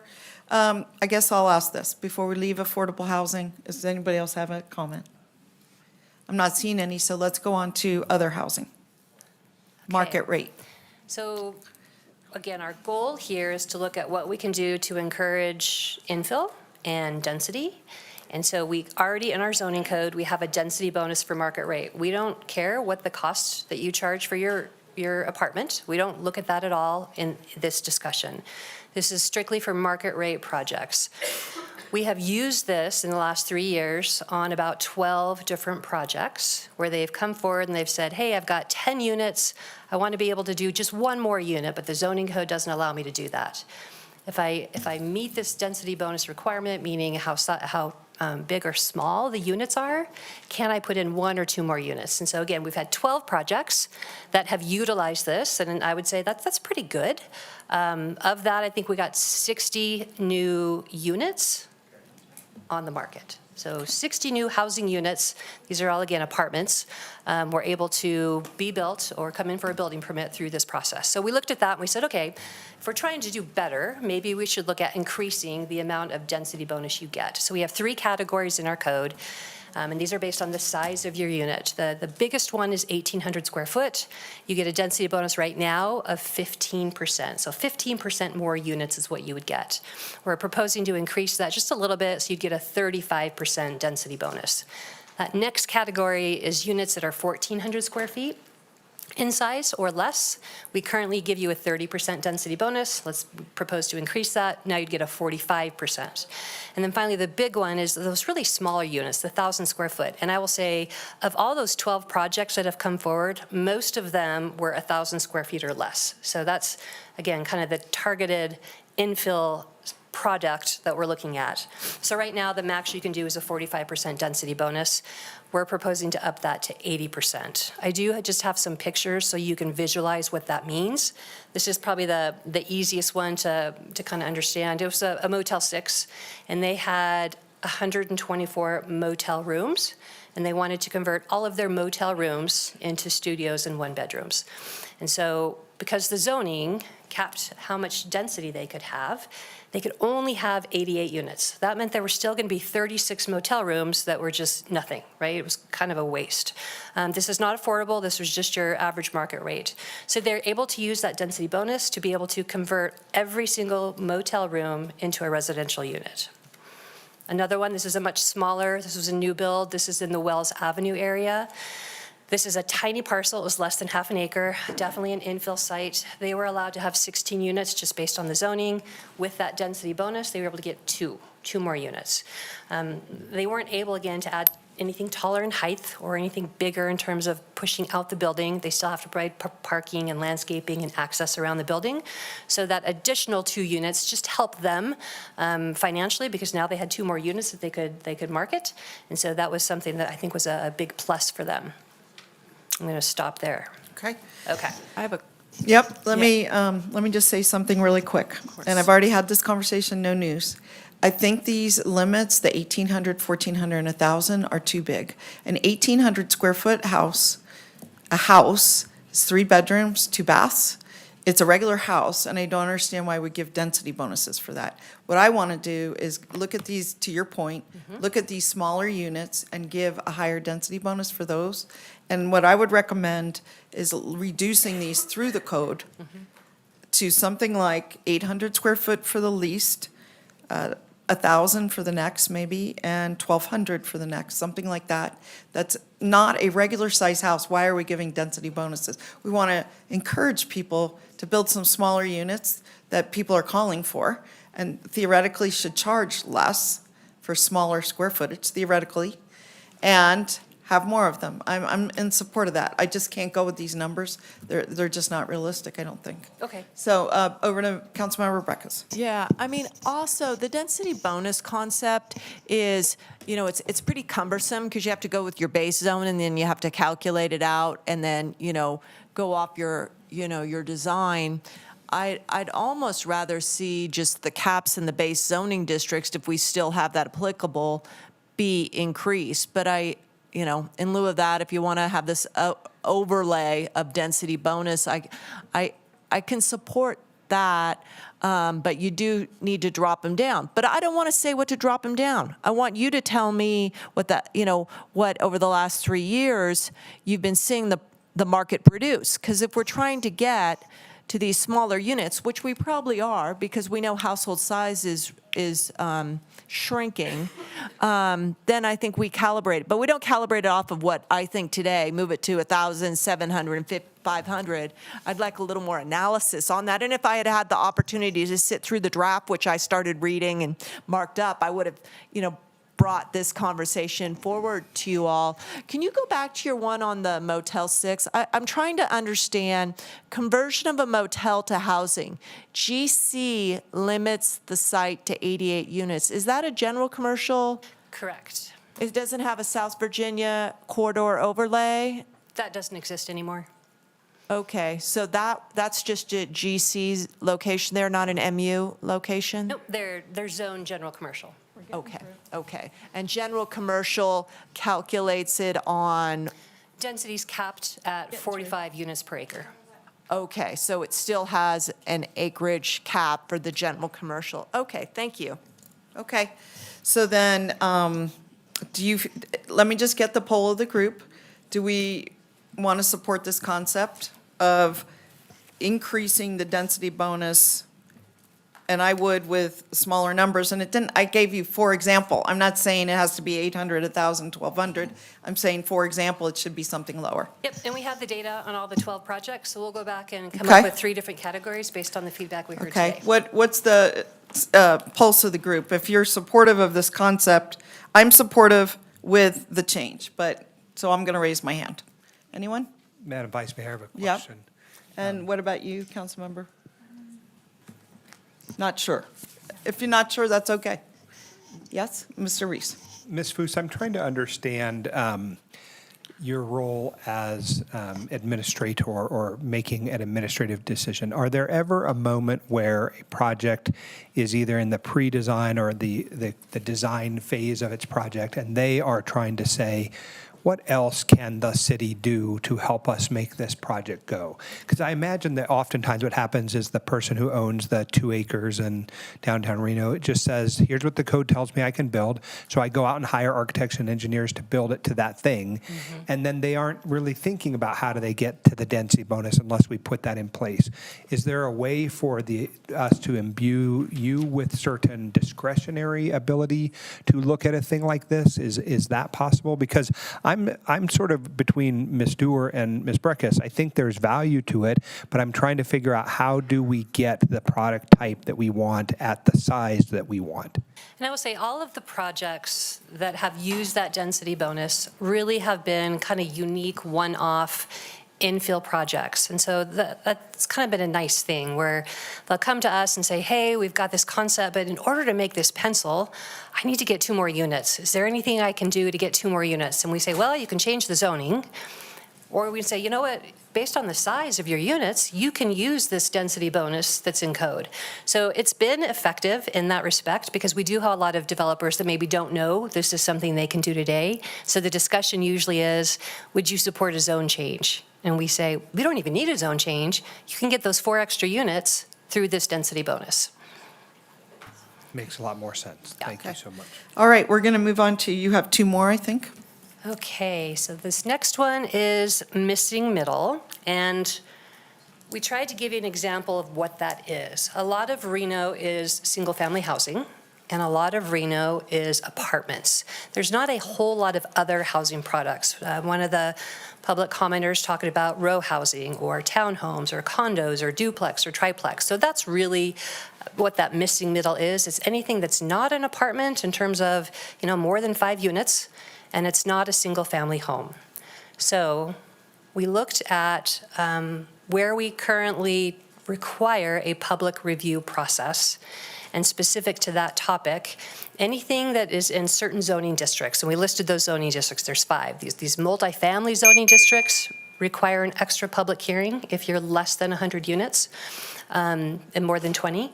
So we see a lot of multifamily development in multifamily zoning. That's where apartments make sense to go.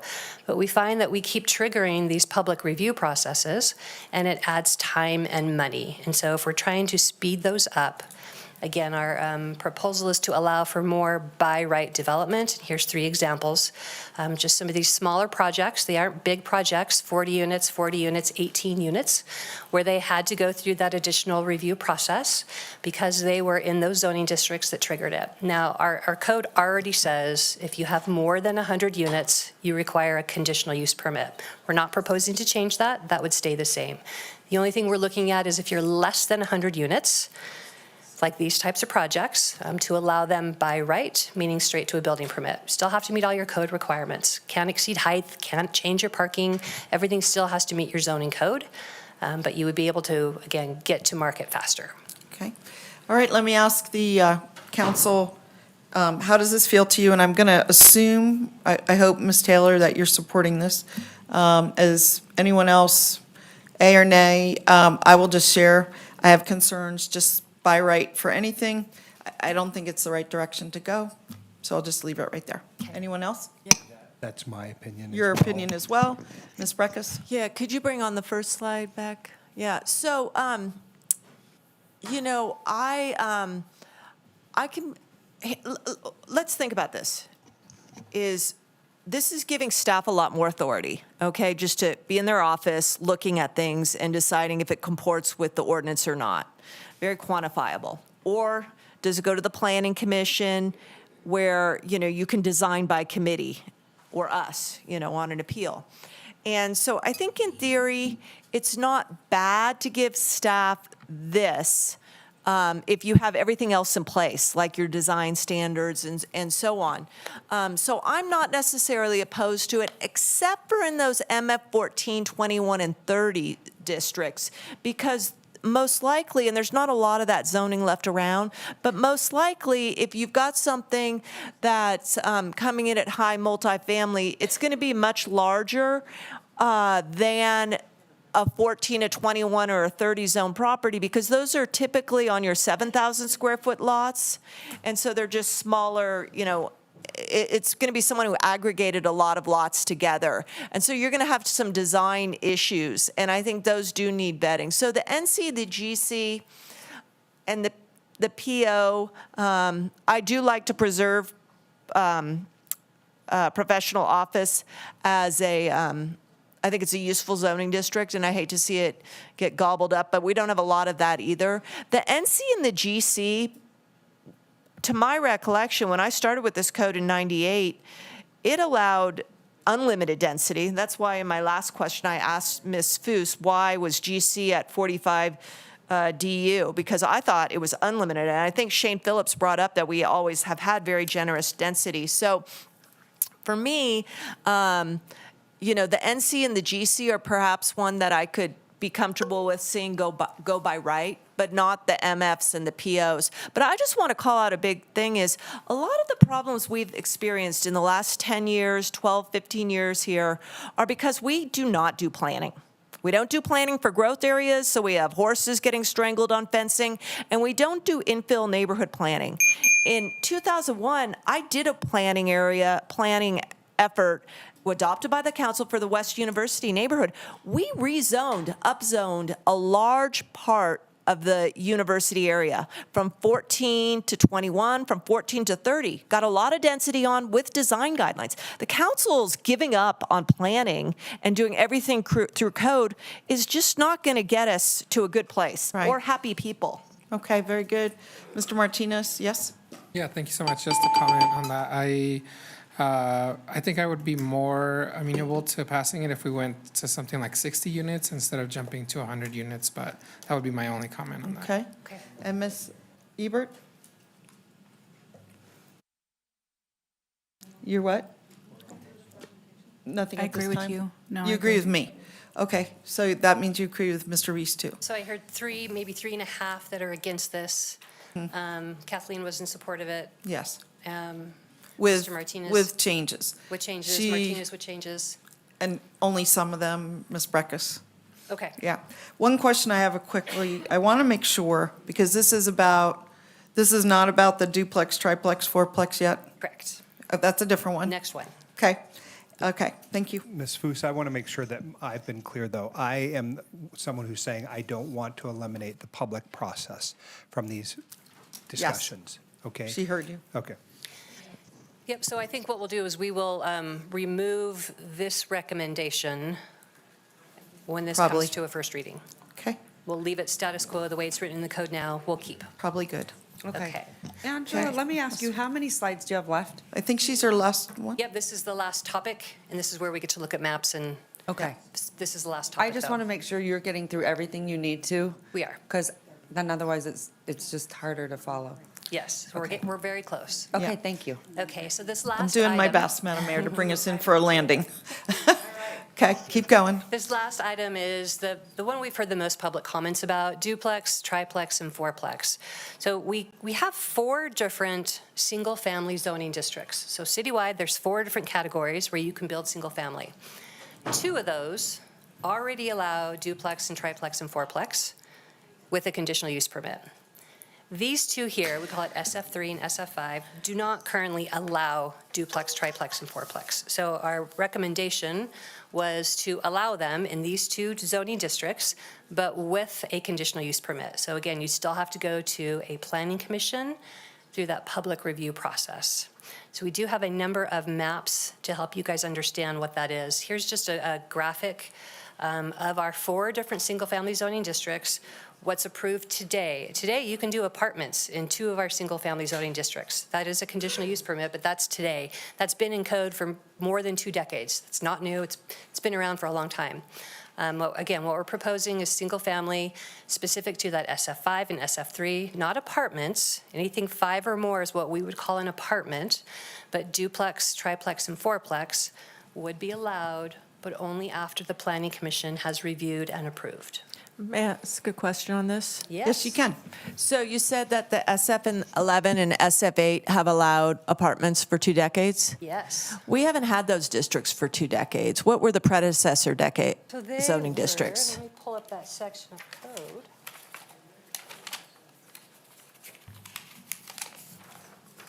Under the old code, they were SF4 and SF6. Okay. And those, yeah. And how many conditional use permits for apartments have we done in those? I don't know, I have not checked. Okay. I recall those being more of a townhome configuration. I mean, I remember those being used at some point. So let me ask something going on here. This got built in the MF14 zone. Donna, would you put that on? Because I'm hearing this proposal that you have, thank you, for the SF5 and the SF3.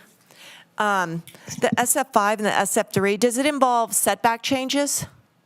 No changes are proposed with this text amendment to setbacks. Okay. Well, I think the way the world is currently aligning, going in this more dense causes problems. This was built in the MF14, and it was approved. I don't even know how they got a certificate of occupancy through the building department because it built on the zero lot line in a mature neighborhood and 100-year-old platting, 100-year-old homes almost, and they built to the zero lot line. And the neighbors are litigating the neighbors who they're not allowing to trespass on their property to finish out their property, their building. So I just see that if you want to go in this direction of allowing duplexes, triplexes, and fourplexes on these smaller lots, and you're allowing this currently under the MF14, which works very well, allowing 2 units, we're going to create a huge problem. And I don't understand how this world is happening now, but it really raises a big flag to me that I don't even think what you're bringing forward on these smaller lots should be on the table when we're getting at, and this was 3 years ago. Okay, so I'm gonna take that as a no. Do you want me to finish the conversation? It's really it's really not a no. It's really understanding, the site design considerations. And, there's more to the story sometimes than just density, right? I'm just not sure what we're seeing. Is this a duplex? Yes, it is. It's a duplex in a zone that allows duplexes. Okay. Okay? And it's on the zero lot line. And so now if you're going to allow these smaller lots to have not only 2, but 3 or 4, you're going to have scenarios like this if you don't change some other standards. I And got you. she's saying she's not bringing forward other standards. Okay. How many, Let's go back to the presentation. is I'm her just gonna show last you some thing. slides. Interruptions, please. I thought we were done. I thought you said you were done, so I'm sorry. Okay, When she so I'm asked going to a go back question. to that later. So here's the map, I think that a lot of people have talked about. Everything in gray is areas that are zoned with some kind of planned unit development or some zoning that does not allow duplex, triplex, fourplex.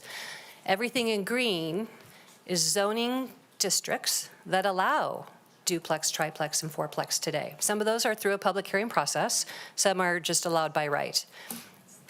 Everything in that orange is where staff is proposing to allow duplex, triplex, and fourplex, but only after Planning Commission has approved a conditional use permit.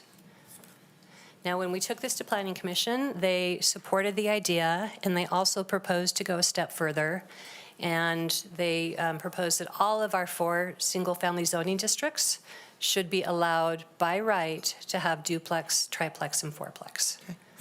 All right, is that it then?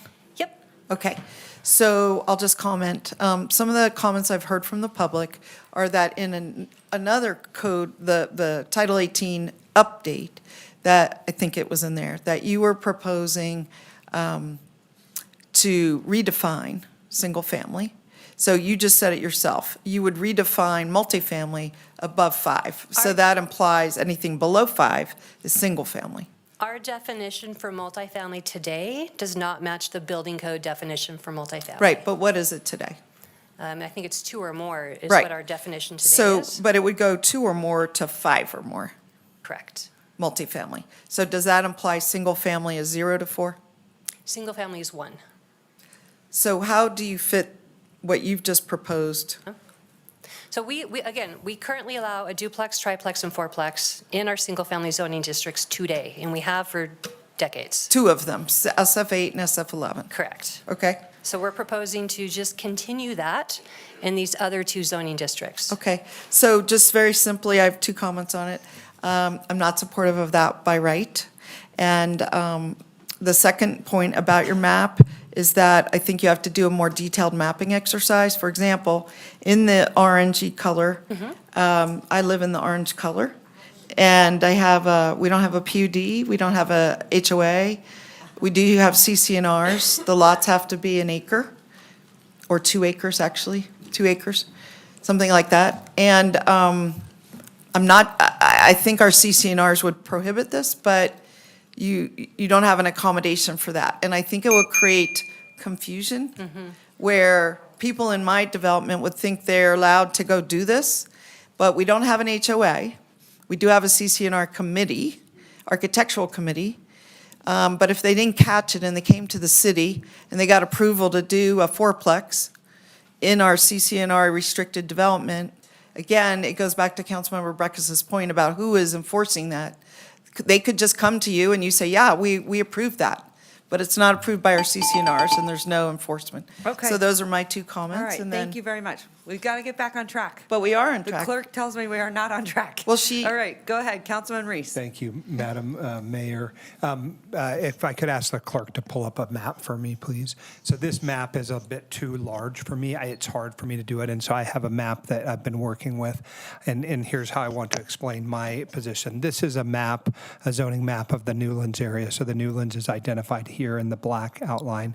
And so to be clear, what you proposed, or what you said with Ms. Dewar, and what you've said to me is that much of this area already allows duplexes, triplexes, and fourplexes by right. Correct. So everything in that kind of skin color, MF14, you can Yes. do apartments, you can do duplex, triplex, fourplex. Today, you can do that in all Today, of you that can do skin that. color. Today- Yep, everything in yellow Okay. is SF8. Today, you can build apartments in SF8 And I today. think that's what you were referring to, everything, right?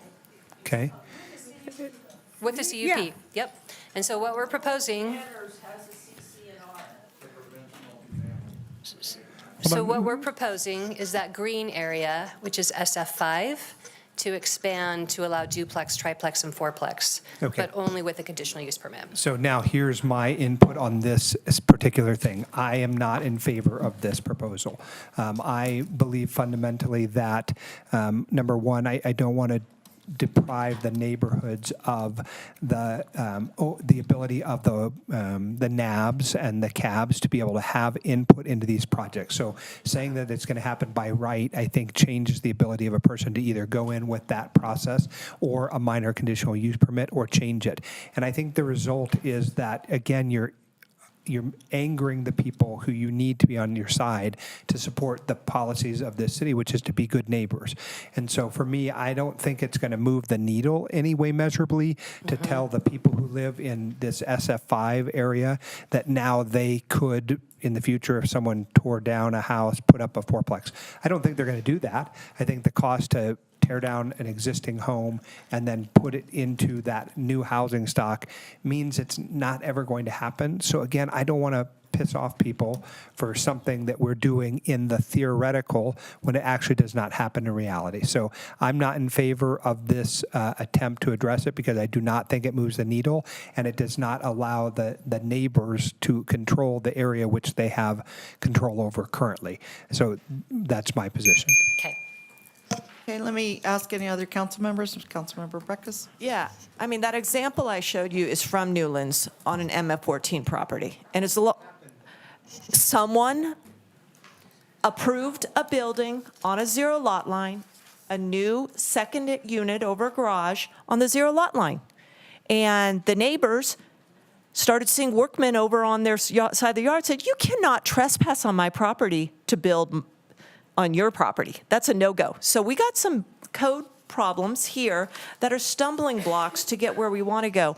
I will say again, I'm not categorically no on some of this, but only through a neighborhood planning process. That's how we have to do it, and maybe bring in design guidelines. I don't know why we're either letting developers come in and annex land and build, or we think we can run everything through a very sophisticated code that has a one neighborhood all. I live in Newlands across from a 6-unit apartment. I am happy as a clam, okay? But you have got to,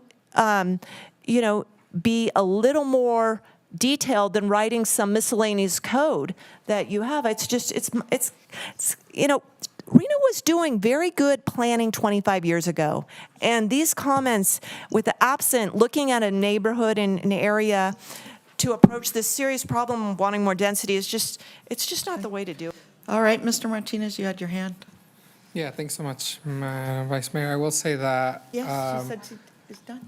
the allowed uses of duplexes, triplexes, and fourplexes already allowed in the area that I live in Donner Springs, and no one has done it. And so allowing the ability for somebody to do it, and it hasn't happened yet, I think that we don't see the impacts, but I do think that opening up these processes a little bit more and allowing folks to have the ability to do it can help as we look at putting all of these things into place and push the needle forward. So as you've been mentioning already in the past and was mentioned by Mr. Phillips, one thing is not going to solve all of these issues, but if we do move the needle a little bit in the density bonuses, we move it in allowing more of the multifamily units or the plexes, then all of those things in combination, in tandem with each other, can help us move the needle forward. And so Okay. I would be. So you're supportive? I would be supportive And then of Ms. this. Ebert?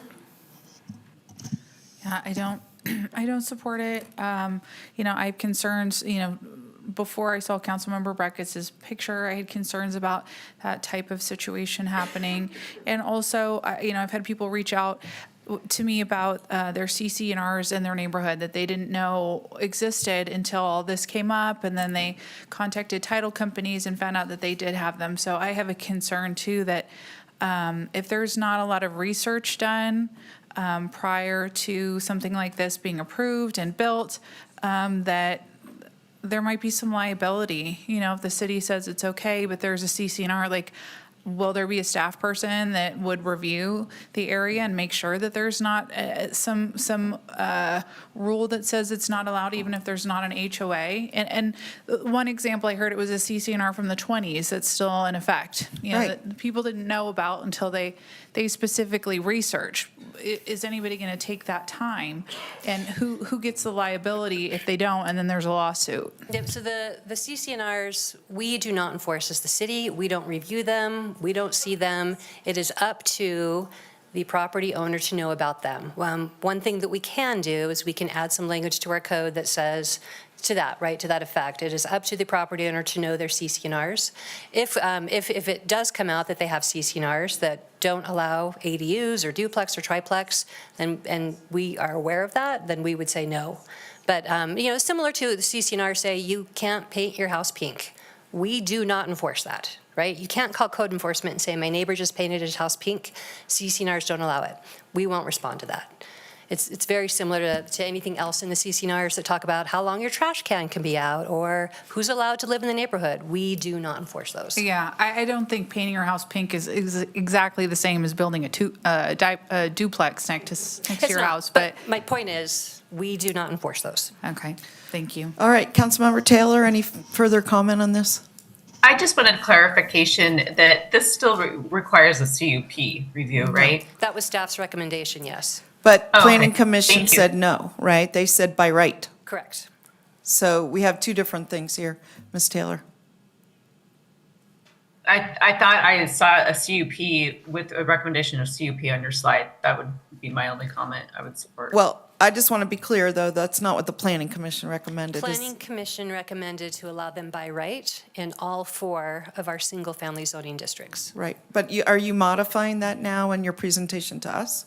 No, I'm telling you what staff's recommendation was, and then the next slide showed you what Planning Commission's recommendation was. Right there, it says Yes. Planning Commission's recommendation. Gotcha. Versus staff's recommendation. Okay, all right. I'm supportive of staff recommendation. All right, very good clarity. I have one more question, and that is, I asked it earlier, but I didn't hear an answer, and that is, in the zoning code, though, you're changing what is a single-family home, or you're proposing to change? No, No. I don't understand why people keep saying that, but help me understand what you think that means. Well, when you say multifamily is now defined as 5 and above, The word apartment or multifamily would be 5 or more units. Yeah. We have a separate definition for a duplex, for a triplex, and a fourplex. That's why it's a little unique.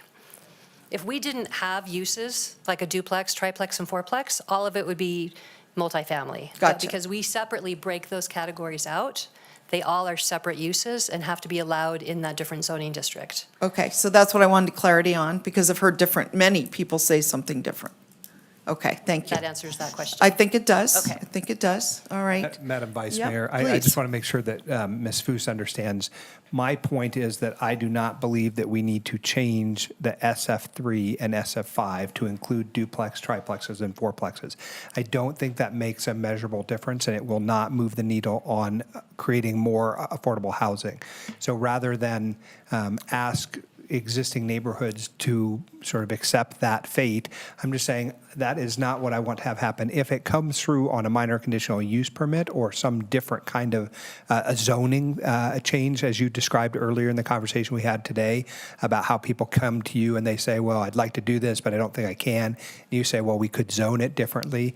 That's a whole different discussion. And if that happens, I might be interested in it individually at that time. But I really cannot say broad brush that I just think that all of these have to be changed to allow for that, because it's not a measurable impact on what we're trying to move forward. Absolutely. And I Right. think what we're hearing, what I'm taking away from this, is that we are not going to move forward with this concept.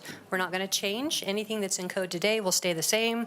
We won't propose to make any changes on the topic of duplex, triplex, or fourplex. Which was I think the by right really tripped a lot of people up.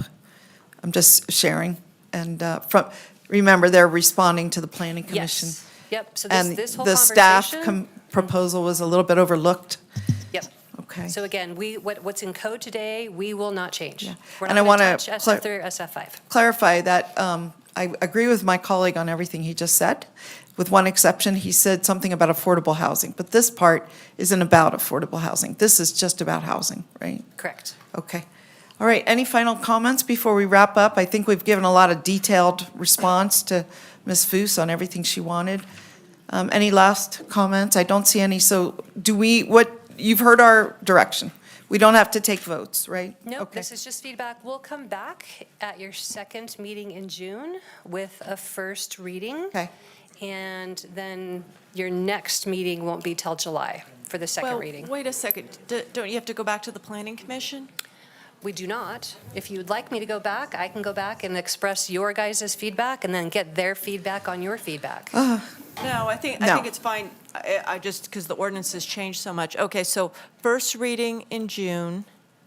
And second reading will be that first meeting that you have in July. Okay. Well, I do want to sit with staff, okay? I want a copy of the red line, and I would really like to understand, on that red line, what is meeting the AB 213?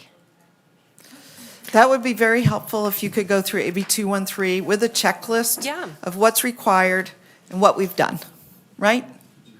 Yeah, because a lot of these are standards, and my reading of the AB 213 was it was procedural. Right. Okay. All right, you have what you need, Ms. Foose. Thank you for soldiering on and listening to us. Back to you, Madam Mayor. I think we're ready for the next item. Yeah. Angela, I think you have done an amazing job. Good for you, honestly, really good for you. Madam Clerk? Thank you, Madam Mayor. We're moving on to items D2 and D3, which has been requested that we open them together. Okay. Yes. Here's the thing, I me kind too. of want everyone to get up and We need move to. a little bit before we do this. It's been 3 hours. Yeah, it's been 3 hours, and it's just not good to sit here. So go you. outside, get some fresh air, go to the restroom, or get something to eat, please. And then we'll come back in 10 minutes. What is the items that were, I didn't understand. Someone said the next items are going to be open together. What items are those? 2 and 3, D2 and D3. Oh, okay. Okay. Oh, just in order. Yes. Gotcha. Thanks. Gotcha.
This aligns with our strategic plan.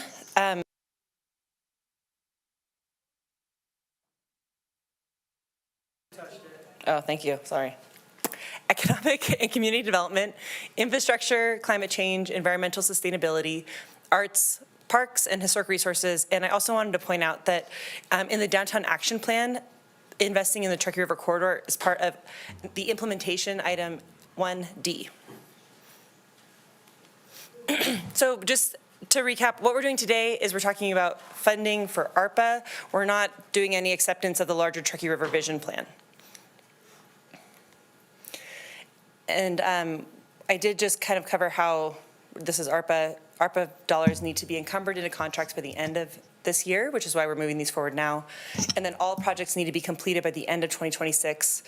This timeline here at the bottom is just to show where the $3 million of the allocation has been to this point. We put just over $300,000 toward the vision plan with DIG. And then the two parts today are $300,000 or just under that, and then we'll have a little bit over $2 million to continue to allocate toward other projects over the next month or 2 months. So just a reminder, we hired DIG to help us vision a vision for the Truckee River Corridor. There was inspirations all around the country and other places in the world that have beautiful rivers and riverfronts, and so they proceeded to go through a public outreach process where we got to hear from the public about what the public would love to see the Truckee River Corridor be for the future of our city. We engaged with many stakeholders throughout the region, including the Reno, Sparks Indian Colony, Tumwa, the Flood Authority, the Tahoe Pyramid Trail, One Truckee River, Washoe County, Arts, Historic Resources, RPD, River Rangers, Fire Department, special events, small businesses, and many more groups. We had water recreation people coming out. And one of the things, these are the top things we heard from stakeholders was we wanted to promote legitimate use, create a detailed implementation plan that builds on other plans we've had in the past, have a cohesive design and maintenance program for the river, promote the importance of water quality in all aspects, and honor the historic purpose and bring people back to the river. We also did a large amount of public outreach through surveys and going to different public events around town where we could meet with people and discuss what they wanted to see. We also had a commenting board where people could comment and say what they loved and didn't love and had ideas. We had thousands of points of engagement through this process and learned a ton about what people wanted to see along the Truckee River. We heard that the things that people think are essential for a thriving river community are parks and open spaces, nature, education, and observation, and water access points. And the things that regularly keep people from using the river are cleanliness and aesthetics, safety concerns, and lack of trail connectivity. So those things led us to our goals that are guiding the recommendations that we're going to be bringing forward with ARPA. The first one is to create a clean and safe riverfront. The second is to create a connected riverfront with easy access to the river. And the third is to implement a cohesive plan for consistency in design and long-term maintenance. And so just as a reminder, the scope of the Truckee River Visioning Plan is the entire river corridor from the California state line to the border of Sparks. But for these ARPA recommendations, they're really focusing on where that yellow square is in the core of downtown Reno. So for part one, we are looking at spending money on trash cans throughout the corridor basically from Idlewild Park down to John Champion Park, pet waste stations along that same route, developing a wayfinding plan and signage for the downtown core, and doing a paint refresh in a lot of elements along the Truckee River corridor in the downtown, extended downtown region. Don't worry, the trash cans do not need to be blue. This is a picture of an animal and tamper-proof trash can. And then I also have a picture here of the trash cans that have recently been implemented in downtown. For a few things, we're seeing having a different aesthetic for the parts of the river corridor that are outside of the core of downtown, and then a more urban aesthetic for the urban core. So the animal-proof trash cans would be along the trail in the areas that are, there's more nature, it feels more like a park or a trail, and then the ones that are the black ones would be more cohesive with our downtown look in the core. So we're looking at 48 trash cans from Idlewild Park to John Champion Park. Pet waste stations would be implemented along that same route. And then here's a map of where those are mapped out to be located. On average, they're 300 feet apart on the trail, and then at a higher concentration where parks are, where you'd have higher foot traffic. The plan for wayfinding and signage, so One Truckee River with Nevada Land Trust and some other groups did a wayfinding plan for the Truckee River, and they've been implementing that. It is really conducive to the feel of parks and recreation, and so one of the things that it doesn't really address is having a downtown core aesthetic along the river. So we're putting money toward a wayfinding and design standard that would build on top of what they've already done, so it will basically be cohesive, but there would be some change in the wayfinding and logo and look as you are walking on the trail and you enter the downtown core, to just show you that you're in a different part of Reno, and so there's money that's going to be going to a plan for that with logo development, and then we're putting in some of these we're implementing some of these new things that need to have new branding for the city, and so as we to figure out what that wayfinding looks like, we'll be able to implement that on the trash cans we're putting in, as well as some other money for signage along the corridor. And then paint refresh, this is a part of the funding that needs to go to paint for refreshing things like bridges, light poles, and railings. There's going to be some additional funding. We've have a new quote for this essentially, so we'll be bringing some more money for paint and asking for that at our next time we bring Truckee River items to you. So this is the motion for those items, but before we go into the motions, I'll have Brian come up and present the second part, so you have all of the information. Thank you, Amy. Sorry. Awesome. Brian McCardle, Revitalization Manager for the record, so I'm here to do part two. Part two is the activation and some improvements in West Street Plaza. This is something we prioritizing our three downtown plazas, Locomotion Plaza, West Street Plaza, and City Plaza. And so with that, part of it is what we're calling AIM. It's activation, improvements, and recognizing that these spaces need long-term maintenance. And so this budget here for roughly $300,000 covers those things. $150,000 for activation of the space for 2 full event seasons, some kiosks and furnishings to be placed in the plaza. And with the kiosk going in, there should be long-term stewardship of the plaza, and so additional maintenance will not be needed. So the first part is activation. So Rachel McIntyre, our activation coordinator, has done a great job working with promoters to target activations in West Street Plaza with this budget. First one is Harmony on the River. It's with the Reno Philharmonic.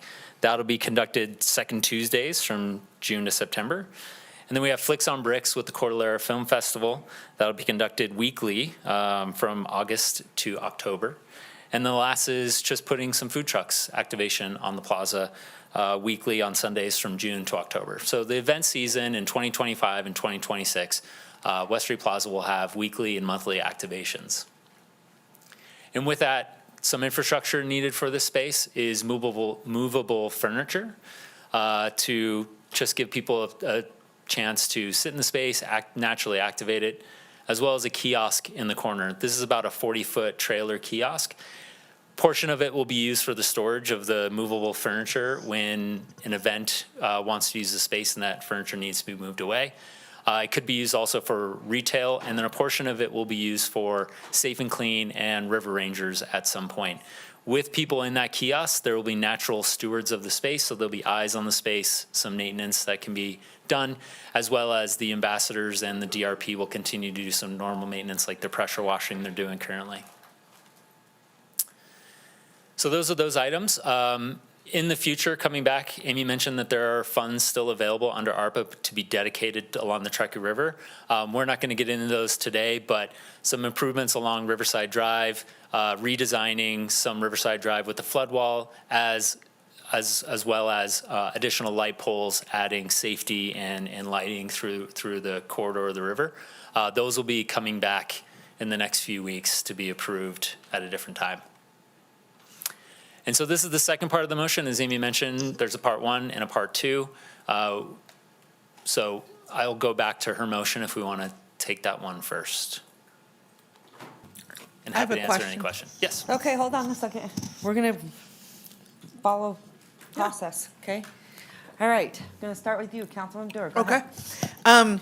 First of all, kudos, I'm so excited about, starting to both activate the river more and then add these facilities. Couple quick questions. On the dog waste bags, is this something we're going to be able to continue to replenish the bags? And will they be located near the trash cans so that the bags end up in the trash cans? Yeah. Yes, so they are basically going to be next to trash cans. Not every trash can will have one. We have a few more trash cans Yeah, sure, than those. sure. But yes, they'll be adjacent to a trash can, and the Parks and Rec Department We'll keep them filled is with bags? keeping them filled. Yes, That- keeping them filled. I yes, often yes. see in communities, they have the receptacle with no bag. Yes. Yeah. Okay. Yeah, that Do is a we have challenge. them now? What? Do we have them now? Because when No. I did my cleanup, there was not one to be found. Yeah. Not one, and So- there was a ton of So dog poop in Virginia everywhere. Lake, what they did at that park was I had a community group come together, clean the park, and some of the people made the bag dispensers. And then the idea was to keep them filled, but I've often been there with no filling. So Yes. that they're not filled. And people bring their extra, plastic bags from the grocery store and stuff them in there, but it's rare. Yes, it is, and I mean, there's sometimes issues with people coming in, just taking all of them out for not Ah. the intended use. Ah, But obviously, we have a plan to be replenishing them regularly. okay. Then another question I had is, quite a while ago, when we were talking about the bike network, over near the new police station, there was a big question about wanting an on-ramp to the bike, to the path on the river. And I went out and surveyed it with the staff, Carrie was there. I've talked it through with the advocates of, our proposal was to put the bike on-ramp on the, guess it would be the west side of this bridge. It's Sutro, I think. Sutro Bridge on the west side. Is it possible to incorporate, I don't know what that costs, but I know that that was a big ask. And I wondered if we can incorporate it this time. I have no idea. It may would take over the whole budget. I don't know. So in DIG's overall plan, they have a lot of recommendations for connectivity, as you're speaking of. At this time, there are some other priorities that are like lighting, stuff like that. would Sure, probably sure. take I didn't know what the all budget ARPA is. funds. And I don't know what the cost is, so I can't really say. I'm just asking. There is a much larger connectivity plan with recommendations for more access, like what you're talking about, and I Okay. can get back to you with more exact pricing. Okay. And one last just thought. I just want to make sure when DIG is doing their plan, I've been involved for like 30 years on the river. So many groups have, including the One Truckee River, have put plans together. And one of the comments I heard back was just that they weren't sure, that there was a lot of intensification of use, let's say an interest in retail or use, but they weren't sure that there was an equal opportunity for just nature along some of the areas. Oh, and we have been working very, very closely with One Truckee River in this process. And when we're talking about things like retail or urban, kind of like urban development, It's more it really is downtown? right in the downtown core. Okay, all right. That's all I yeah. had. Okay. Thank you. Would you consider that as part of the river? Not really. The downtown, like, let's just say Virginia Street. Do you? Not Virginia Street, but more like City Plaza or where the Riverwalk is, like in front of the post office. Those areas are where we're talking about. Okay. Or like West Street Plaza. Yeah, I'm just trying to figure out how far down. I love it, love it, love it. There is one thing that I have really big heartburn over. Okay. Couple things, just want to ask you, how often are we doing a trash can? 300 feet along the trail and higher density in the park areas. Okay. I don't know, bless you. I don't know if that, I don't know what the recommendation is. I have to tell you, I walk downtown and honestly, those trash cans are way too far apart. The other thing that I have, this is not towards you, Amy, at all. I'm very frustrated when I see how far trash cans are, especially on a lot of our cleanups downtown.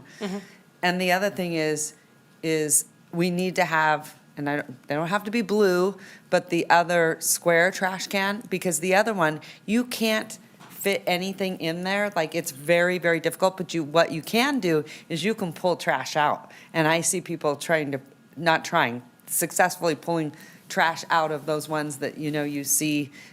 I think they're very antiquated. Cities have told me they're not really using that style anymore because of that reason.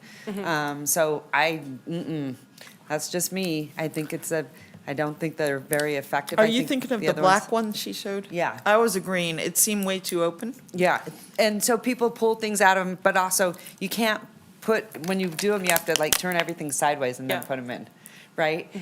The other ones, and the other ones I like too, because you can also use that as dual like advertising, and you can put a poster on it, and matter of fact, Midtown, and they don't have to be the electronic or whatever, the big belly. big bellies. Yeah, they don't have to be that, but they can look like that, right? And Midtown has them where they are advertising a lot of their events, and I just think they look a lot better. But at the end of the day, they really are make more sense to keep that trash inside because people are pulling stuff out of there left and right, or actually hiding drugs in there. Like whenever there's incidences, they're throwing them in there, and because they can go back and get them. Yeah. So Thank you. Okay, I'm going to send it to Councilman Reese. Go ahead. Thank you, Madam Mayor. Ms. Pennington, first of all, I think all of the things you've identified in the first batch of the presentation were outstanding. I'm really looking forward to it. I had a question, though, on the second part of the presentation. Is that Mr. McCardle or is that you? Yeah, depends. And actually, maybe one part was for you too. It was paint refresh that was near the bridges and railings. So how far does it get us? How much of the purple is going away? So we've actually, since we put these numbers together, we do have a larger quote for all of the painting and the purple that including this, it'll be about $300,000. And so we're planning on bringing the remainder of that money to you Another time? in Okay, a well, month. I'm excited about it. But yeah, it will be light poles, railings, bridges, the purple. Thank you so very much. I'm excited about that. Mr. McCardle, there is a slide here that you label as future items, design and lighting. And then you said something like, don't ask us any question about this because we're going to bring this back later. Can I ask a question about this? Sure. Okay. So along Riverside Drive, Rotary and DB Fennell have installed and do maintain a fantastic park. It has some of the best plantings and foliage and flowers. I was down there last weekend while they were doing a park cleanup. Have we consulted with that group about all the things happening there? I don't know if DB Fennell was consulted directly. I have been a part of those plantings over the years. I remember we ripped out 20 bags of trash when those things, and now it looks beautiful. I don't know if those changes along that strip that they have been improving, as well as Bicentennial Park, will be changing, except for if a flood wall is needed, flood wall improvements. And I don't know if we have full design just yet. The park, are we talking about the park that's like from Arlington to Ralston? Are you talking about the landscape strip along Riverside Drive or Bicentennial Park specifically? It starts in Bicentennial Park and then it follows along Riverside for almost the length. So if you think about starting where the, is it the Cashel Garden is there, and then the Bicentennial Park with all the fabulous art, and then it rips around the corner through past the Lear and all the way down basically to the bridge. I'm talking about what I see on this, this Riverside Drive linear park. Yes. So there is a flood wall that needs to go into this space, and so it will be disrupted. And so we are basically wanting to have money for design of a park to go along it with new lighting that would be down facing along the path, and we will make sure. It all seems fabulous. I'm just saying And we'll make Rotary sure has to, taken incredible ownership of this stretch of Reno, and we've got to talk with them about it Yes, because and we will. I don't want it to be a surprise to them. And they deserve to have a voice in it. They have built and planted and done so much incredible stuff there. It really is a beautiful park, even if it's just there and you don't notice it so often. Thank you for highlighting them. We'll make sure to incorporate them. Thank you so much. All right, Councilman Ebert? No? No? Okay. Councilman Martinez? No? Councilwoman Taylor? No? Okay, with that, do you? Oh, Madam Mayor, I just wanted to say that I'm real excited to see this, Okay. especially the West Brick Park improvements. I think that is a game changer for that space, and I'm very appreciative to the team. And I also think based on the recommendations that were in this presentation of what the team heard, safety is a big concern. So I think the river rangers that we talked about at our last meeting are definitely part of this. And then moving forward with the additional river ranges from our partner agencies are super critical to making this work for the community. So thank you. Yeah, okay, thank you so much.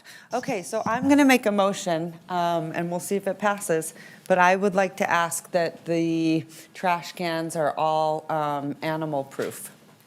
So to accept staff recommendations along with changing out the black ones, unless there's something that you guys need to include in that. Amy? There you go. Do you That want to one. comment on this at all? I don't know if you asked for my comments, but Nathan ahead. White, Parks and Recreation Director. So I think some of the concerns with the animal things are not only changing them out, they're a little more of a challenge to change them out. And I think that's some of the same problems with the current model, is that we've tried to make them restricted to pull things out, including that adding that bar in that you can kind of see midway through the opening to try to restrict that. And I think some of the answer is having consistent emptying of the trash cans on a regular basis, which I think you understand this as much as anybody. The river rangers won't be able to necessarily support that at every can, but being aware of when they're full and getting a call out to me is preferable. And I think the idea of having the animal-proof ones along the river the rest of the way, where they won't be able to or be seen as often, is the reason for that. So we could put them in every space. Yeah, thank you. No, thank you. And I think you're totally right. I think you hit the nail on the head with, like, they actually need to be emptied more often. And so this is another reason why I say the blue, and I don't want to call it blue because maybe we do a different color. This is the very reason why the other ones, you start to see the trash and they just sit there. Right. And it looks so bad. And at least with the other one, you don't see the trash that sits there. So that's where I kind of like, and you see it all the time. I have to tell you, I hate to say that. And part of it too, the reason why the trash is overflowing is we don't have enough trash cans downtown. But Nathan, I think you hit the nail on the head. So it's just, I don't know. I get frustrated over trash cans. And remember the Disneyland model is like every, 35. 30 to 60 feet. Yeah, it's 60 feet. Yeah. And we should really be doing that in a city. The cities that stay impeccably clean are using that model, and we're not. And not you, Nathan, at all, but I get a lot of excuses of why we can't do something. It seems like I get no's more than yeses. And so this one is one where I see it and I truly cringe because the trash stays at the very top and you see it. And at least in the blue one, you don't. But anyway, thank you, Nathan. You're I welcome. appreciate it. So I'm feeling very, I guess prejudiced towards the blue ones. So anyway, that's where I'm at. I'll just clarify one thing, that what's being proposed right now is just for the cans along the river, not the entirety of downtown. So Okay. just so the council is aware. But still, I still worry about it for the same reason. Yeah. All right, so Madam Mayor, I made a motion. I would love to support, but I'm not sure I understood it. There are pictures of two trash cans. One is a blue color and one is black. Which one do I get if I vote yay on this motion? So both of the trash cans can come in black. So but I just am saying there are two styles. Yes, there are two styles. So what is being proposed, and what from our Parks and M&O department weighing in on this, was having the same trash cans, the black ones on the screen that are in the downtown core along the river, and then the ones that are the blue style as you go out from the river path, like outside of the downtown area. And Madam Mayor, which ones are your preference? I hope I Can we made an show the argument of motions? why The that cans. is. He just wants to know what your motion is. My motion is All to blue. approve this, however, take See the black trash can, Yes. turn it into the blue one. So just Get nothing rid of the there. black ones. And But so you I, can I'll make it second black. that. You can make it black. No, it's not about the color, it's about the style, and the mayor is preferencing the blue style. Yeah. And so for all the trash cans, and I've seconded the motion. It's functional, it's just more functional, and Can I make a quick, I'm sorry. I just have a quick discussion the item. ambassadors too also prefer the other one because they're constantly seeing people pull stuff out of the other ones. and Madam Mayor, my clarification is not because I doubt one over the other. Yeah. I'm trying to make sure that for $112,000, we can get the agree. ones on the left side of the screen. Yes, That I happen agree. to be a light-ish blue color. Right. If we can, then it sounds like staff needs to have a moment to, Do you need to have a moment? Madam Mayor, if I may, there is a cost difference with Assistant City good Manager afternoon. Bryant. Yeah, there's a cost difference, okay. There is. We sorted Yeah. it out. Thank you. Jackie Bryan, Assistant City Manager, for the record. Yes, Mayor, you are correct. We do not change the trash out frequently enough. We haven't have enough staff to do that. Yeah. We also need more trash cans downtown. However, what was proposed was for the round style in the downtown portion of the river and for the square style, black, for the river portion of the river. We've confirmed that the 48 trash cans that are needed will be $112,000 for the square style. If you would like the square style, even in the downtown portion, that includes the Believe Plaza, that includes West Brick Plaza, West Street Plaza. And that's the And other how much thing. more is it, though? It That's would what- not be, the budget includes, it's at 112 for 48 trash cans. If you want more trash cans, it will require more money. No, Okay. what we're asking is, in the blue style, Correct. it sounds like that costs more. It Can you does. tell us the cost difference? There is none. The budget. No, of they're one- saying there is one. They're nodding. This budget was for the 48 of the blue style. The blue style. Correct. So this is 48 blue Correct. style is 112. Yes. Fine. Okay. Well, let's go then. I don't understand why you're showing us this trash can. The other one. Because it was advised to put those in, along the river in the downtown core, so I added it. Oh, okay. That's all. Okay. No, yeah, but, and can I just say this, I want everyone to be in mind, like, when we're branding, everything should be cohesive and Right. the same, instead of like, different styles and different colors and, so just think that in mind, let's stick with like one and try to, Maybe they'll be black with the city emblem on them, yeah, something okay. like that. I motion in a second, all those in favor say aye. Aye. All those opposed, motion carries. Okay, next. Madam Mayor, for staff clarification, I believe you need a second motion, correct, on item D3 would be what's in front of Sorry. you now. All I'll right, move to approve. I have a motion. Councilwoman? Second. I have a second. I was just trying to see what it was. All those in favor say aye. Aye. All those opposed? Motion carries. On item D4. Item D4, Madam Clerk, do you have any public comment? I would think we do. Thank you, Madam Mayor. I do not have any public comment registered on this item. Additionally, I have not received any correspondence. All right, Madam Mayor, I'm prepared to make a motion. please. Please do. Madam Mayor, I move to approve staff recommendations enthusiastically. All right, I have a motion. Second. I have a second. All those in favor say aye. Aye. All those opposed? Motion carries unanimously. Best All right. day ever. Good job, Monica. The best. Love your presentation. All right, bye, you guys. Go ahead, Madam Clerk.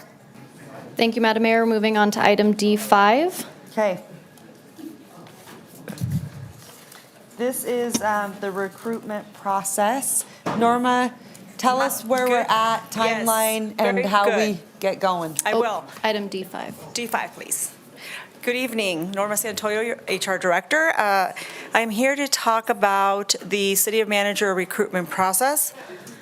So as you know, Reno City Charter governs the process by which we appoint, or the City Council appoints, a new city manager. Article 1 specifically provides for City Council to appoint, and then Article 3 requires that the appointment or the vacancy of a city manager be filled within 6 months. As you know, our city manager, Doug Thornley, did announce his voluntary resignation at the beginning of April of this year, which means we would need to have the position filled by January 7th of 2025.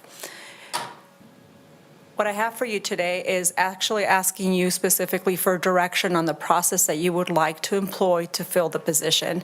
This is not asking for any particular direction on who you want to appoint or any interim appointments or anything like that. It's really about the process we want to use to appoint a new or find our next city manager.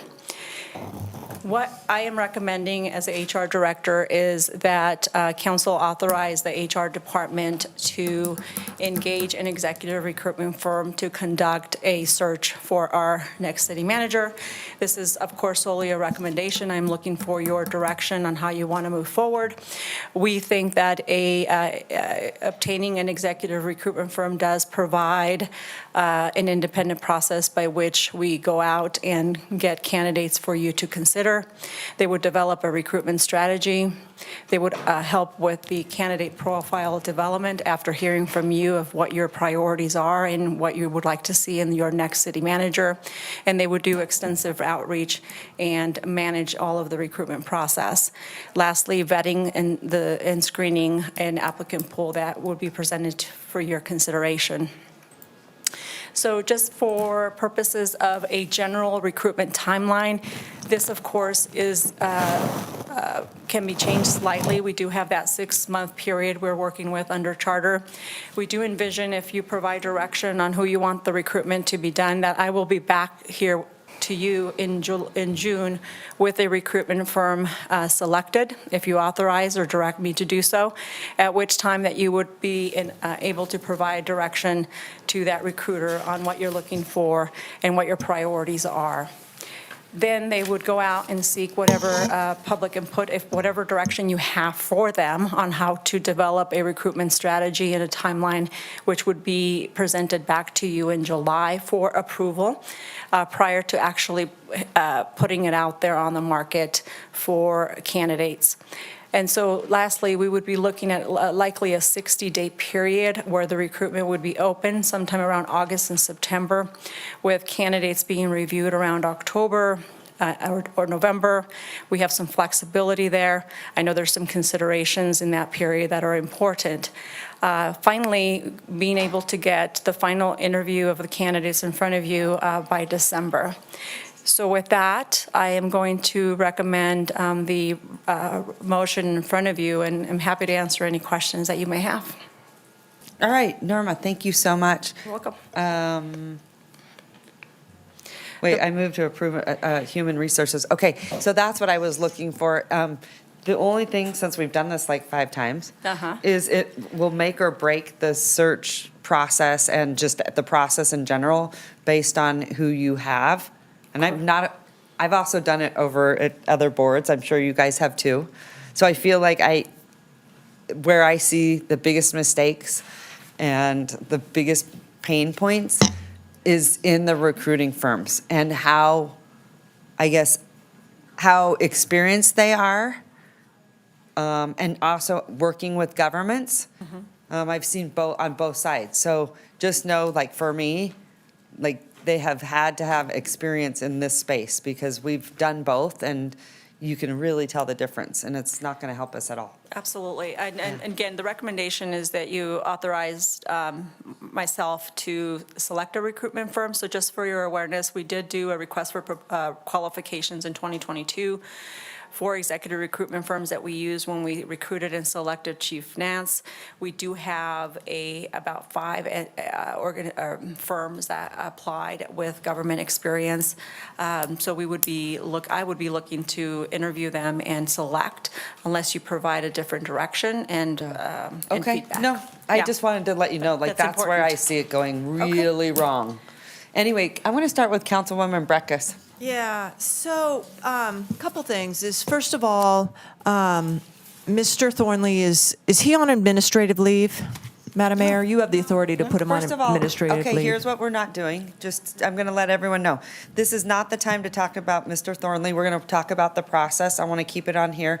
We're going to stop jabbing at one another and we're going to move forward. I don't want to Okay. talk about him unless his character and competence is on the agenda, and it's not. So we're going to be respectful, and he's not even in the room, so we're going to be respectful and Okay. just talk about the process, because I know you have value in that, because you've done it many times like I have. Okay, you cut me off, but I just wanted to know his status because I have not known his status, and I have a question wanting to know his status and if he is in the building day to day. I'll let you answer that to me. Because that's not what I'm here for. I'll let you answer that later, but I would presume, as you said, he is on the payroll until July 7th, so you'll conduct an exit interview with him, I would presume.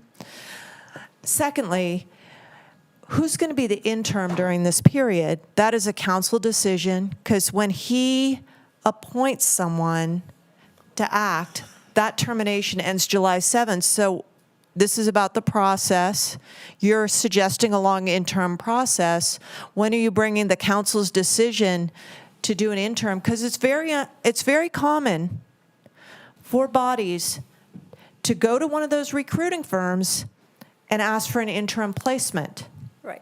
So the item before you right now has nothing to do with an interim placement, but in a memo to council that I authored after City Manager Thornley announced his resignation, I shared with council that I would be bringing two separate actions forward. This one is solely on direction on the recruitment. Later on, I will be bringing something forward regarding an interim appointment consideration of council. Okay. Norma, we have 6 months, right? I'm going to defer to legal as By far as. charter, by charter, right? Okay. Yes, by charter, you have 6 months months, from okay. the departure of the city But, manager to fill. yeah, I mean, going back to her point, she wrote a memo about 2 items. I would presume the interim item and decision is maybe more pressing.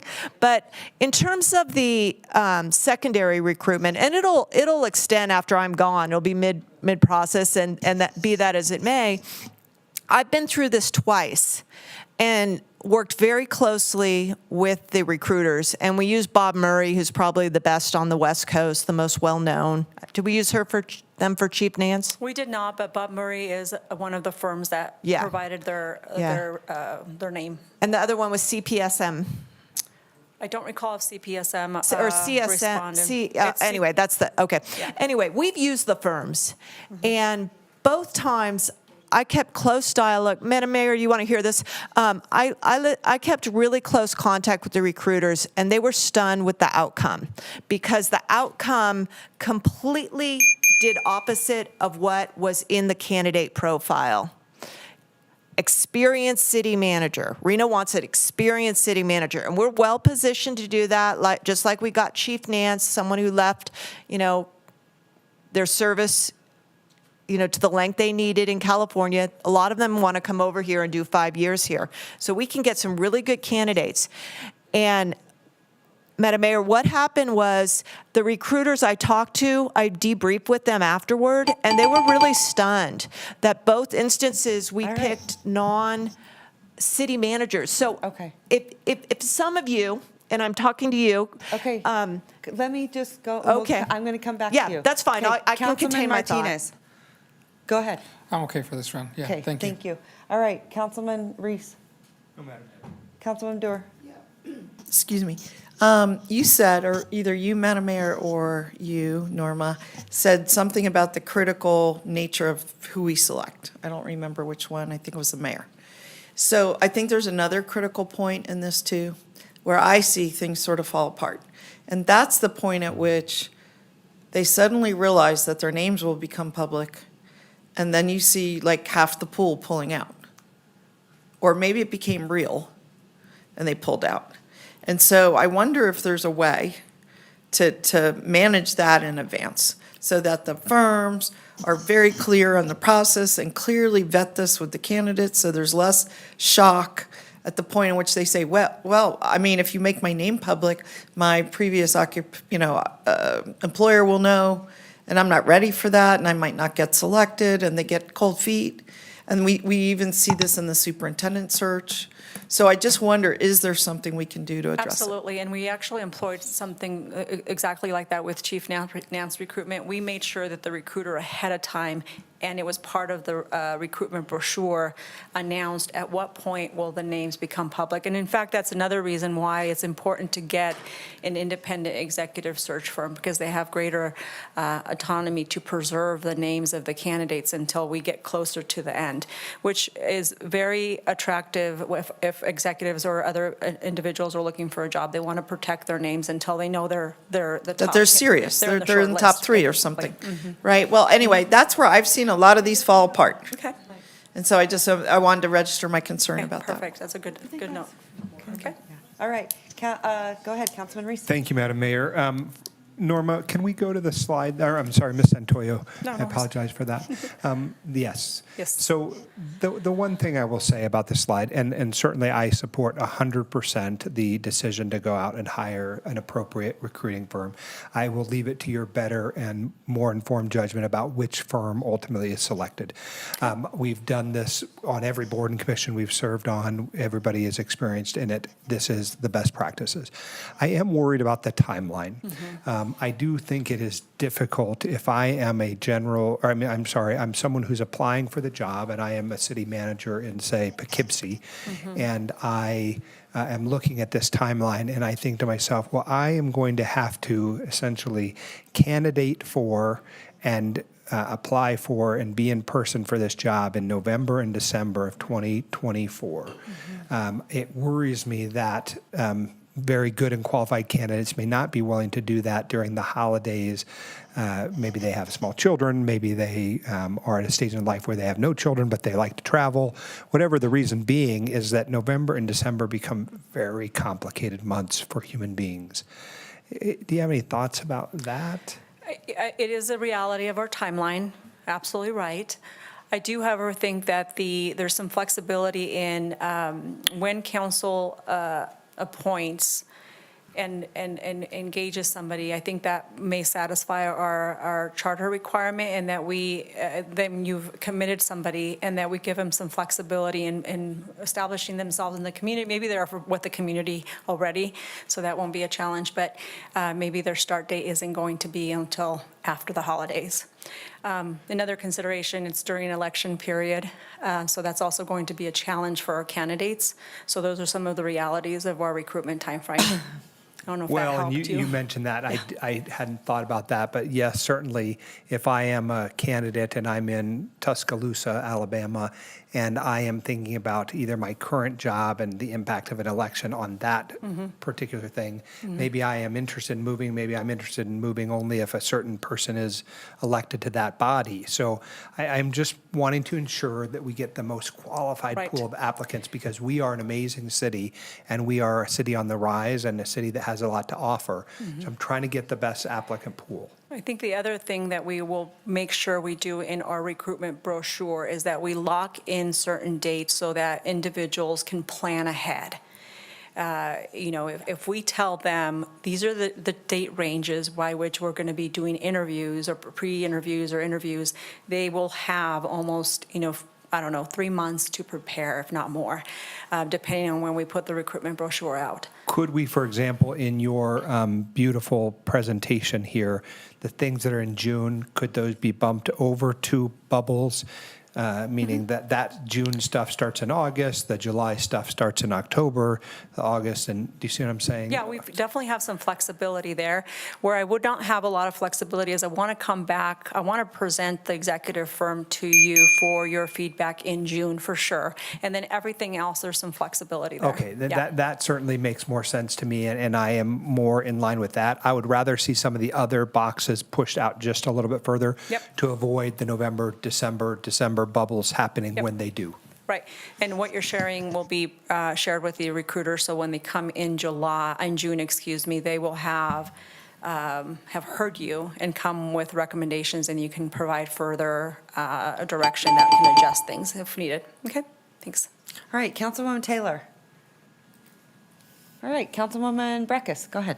Yeah, just to go back, and I know we've all done these in different bodies, but city managers are really unique. The span of authority is so strong, so big. So, and there's such competition for talent. And having really close dialogue with the two recruiters the time before. The council's decision to go with people who did not have city manager experience in direct opposition to your candidate profile, saying you wanted to experience that city manager, was haywire. And the council's always right, the decision they make, but it shook up, I think, the outcome. It really shook up the outcome. So if there's people, someone quoted to me that the mayor said she wanted someone from Reno with Reno ties. If that's her view and she is first among equals, put that in the brochure, because that won't make it look like a bad faith thing going on. And those 10 people who have Reno ties with, city manager experience, people will know they're in line, because we do have this really unique opportunity to bring experienced people in from California, where it's always been very attractive. But if we want a hometown, we need to hometown. And even though we hire the recruiting firm, they also work in the field, and they are very careful with a city manager applicant. They'll talk to a city manager applicant and say, they don't want to burn those people, and they don't want to burn other people. So we need to be good. They want to say, look, Reno has been twice out the chute with this mayor, and hired kind of inside candidates both times. Maybe take a hold on it, and that's the fear that I have. So let's just be very transparent and open about what our preferences are, and not go through something that is maybe, what we wanted to do all along. And an opportunity for this council really would be, that's why the interim is so important, is, if there's an interim person you want to test out who has ties, when she comes back in June, do an interim selection. Do an interim for a year or so. That's a good way. Because I do think we have a poor record. We have a poor record of 3 individuals with no city manager experience coming in here. And, I don't think I think we weathered a lot, the pandemic, the Great Recession, but we haven't made the strides we needed to. We said homelessness was solved, reduced greatly midsummer. We see today homelessness count was up. We had, 3 people killed on our roads last weekend?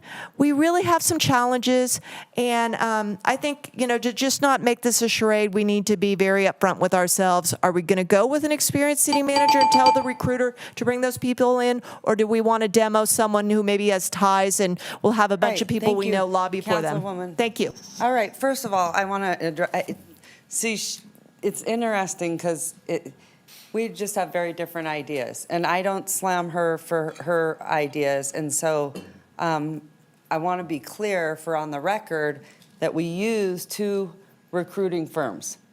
And the person that you selected did not get chosen.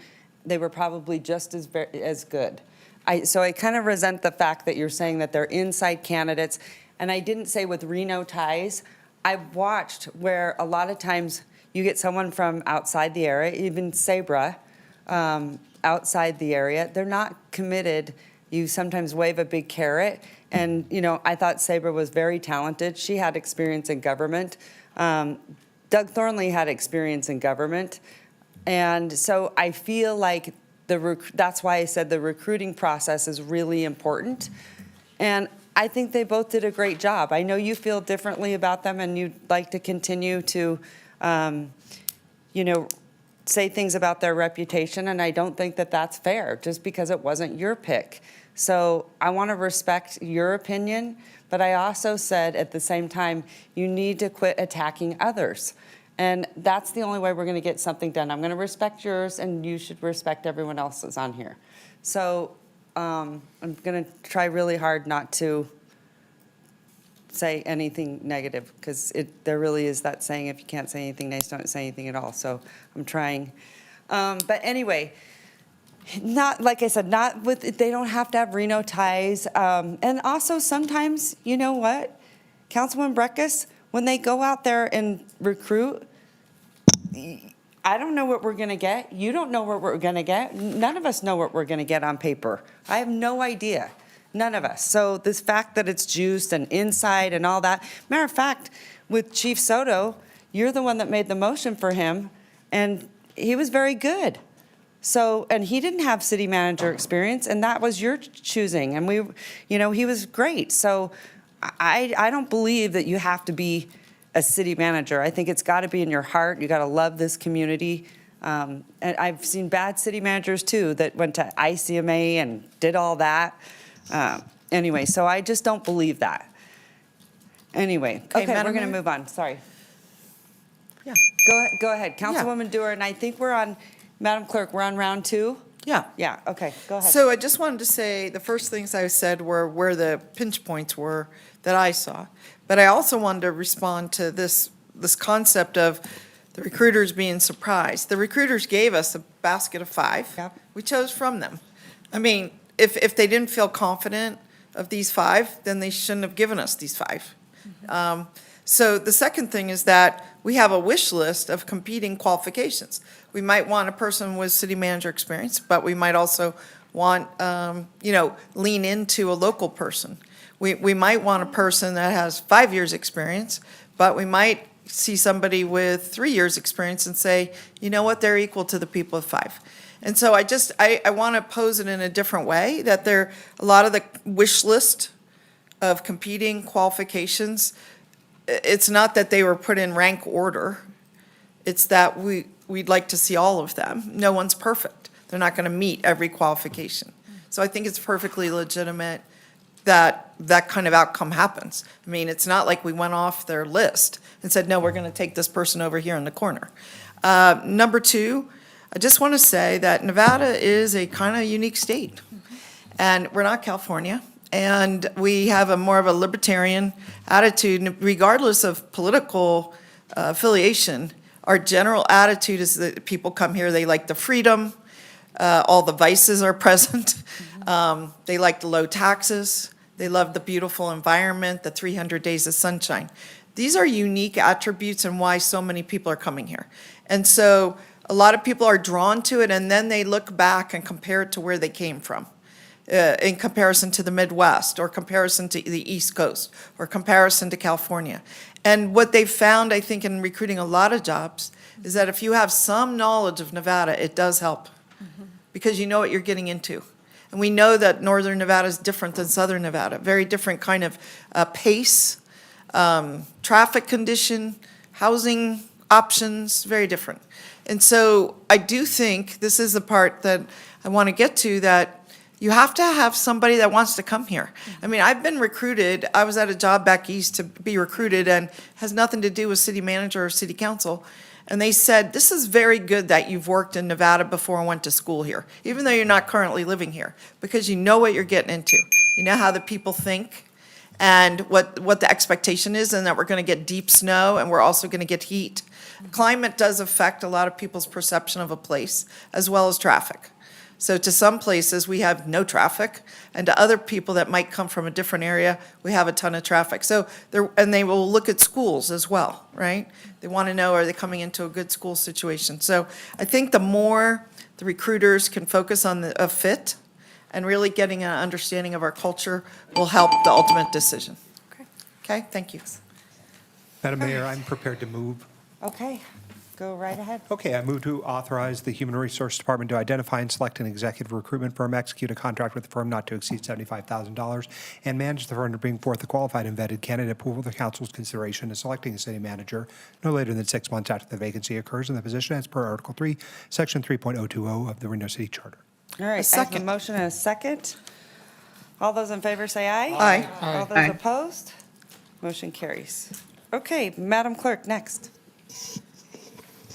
Thank you, Madam Mayor. We're opening item E1, which is an ordinance introduction to be read by the City Attorney's Office. Great, sending it your way, Carl. Thank you, Madam Mayor. Ordinance introduction, ordinance number 7269, an ordinance amending Reno Municipal Code, Title 6, entitled Vehicles and Traffic, Chapter 6.04, entitled Definitions, Chapter 6.06, entitled Rules of the Road, and Chapter 6.30, entitled Parking Violations, Civil Infractions, together with matters which pertain to or are necessarily connected therewith.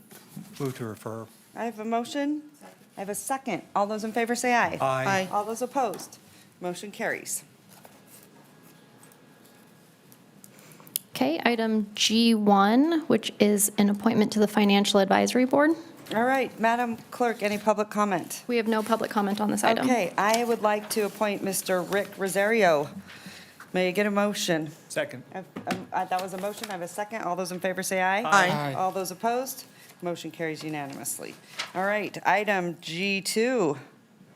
And this would be an appointment for. The Reno RAC. Access Advisory Committee? Uh-huh. Councilwoman Taylor?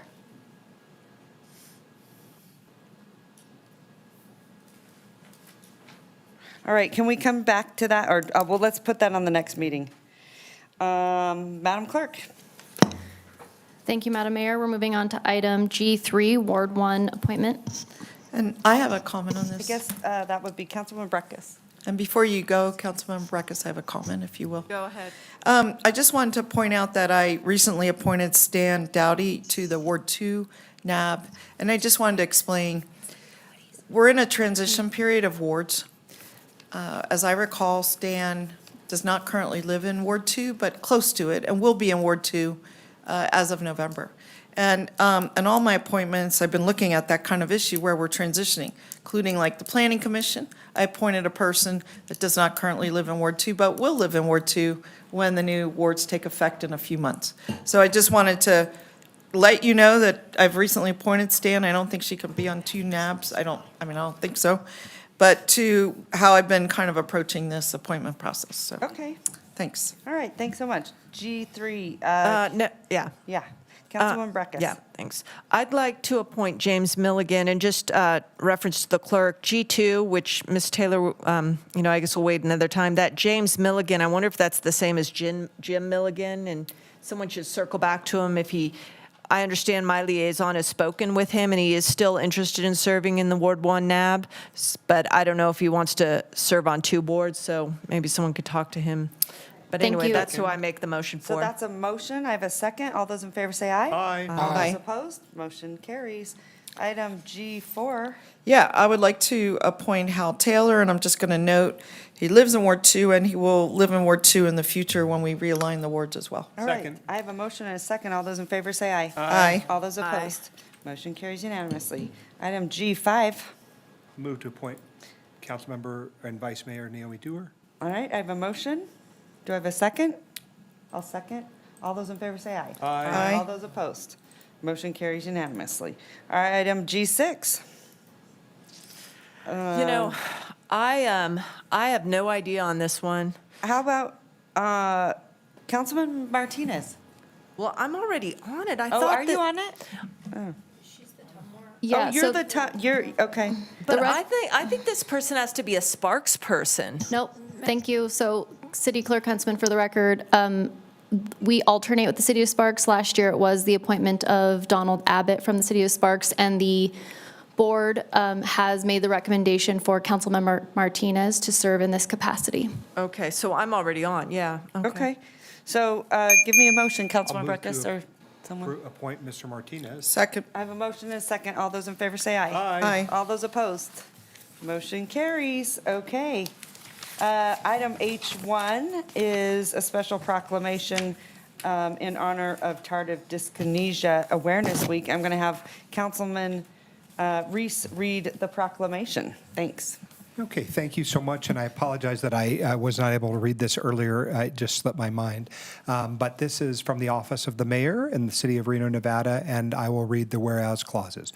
Many people living with serious mental illness or gastrointestinal disorders may be treated with medications that work as dopamine receptor blocking agents, including antipsychotics and antiemetics. Yep. And whereas while ongoing treatment with these medications can be necessary, prolonged use is associated with tardive dyskinesia, TD, an involuntary movement disorder that is characterized by uncontrollable, abnormal, and repetitive movements of the face, torso, limbs, and fingers or toes. And whereas even mild symptoms of TD can impact people physically, socially, and emotionally, and it is estimated that TD affects approximately 600,000 people in the United States, and approximately 65% of the people with TD have not not been diagnosed, making it important to raise awareness.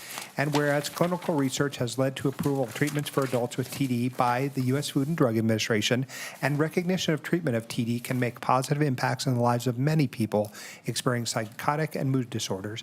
And whereas anyone experiencing uncontrollable, abnormal, and repetitive movements should be empowered to consult with their healthcare provider regarding their symptoms to determine appropriate treatment. Now, therefore, I, Devin Reese, on behalf of Hillary Sheevy, Mayor of the City of Reno, Nevada, do hereby declare May 5th through the 11th, 2024, as Tardive Dyskinesia Awareness Week in and for the City of Reno. All right, thank you so much. A lot of people are not aware of what this is, but also this can happen from medications, especially if you are taking some for mental health and those types of disorders. So we have to learn more if we really want to start talking about this, you know, the stigma that it has with it, and understand why sometimes people you might think act a little differently. There are certain reasons. So I appreciate you putting that on there, and anytime that we can educate more on the mental health side, thank you, Councilman Reese. So there are people that appreciate it too, so thank you. All right, moving along. Madam Clerk. Madam Mayor, if I could interject, I apologize for the body. On item G2, this is the appointment to the Access Advisory Committee. As we mentioned, Councilmember Taylor is unable to make that right now.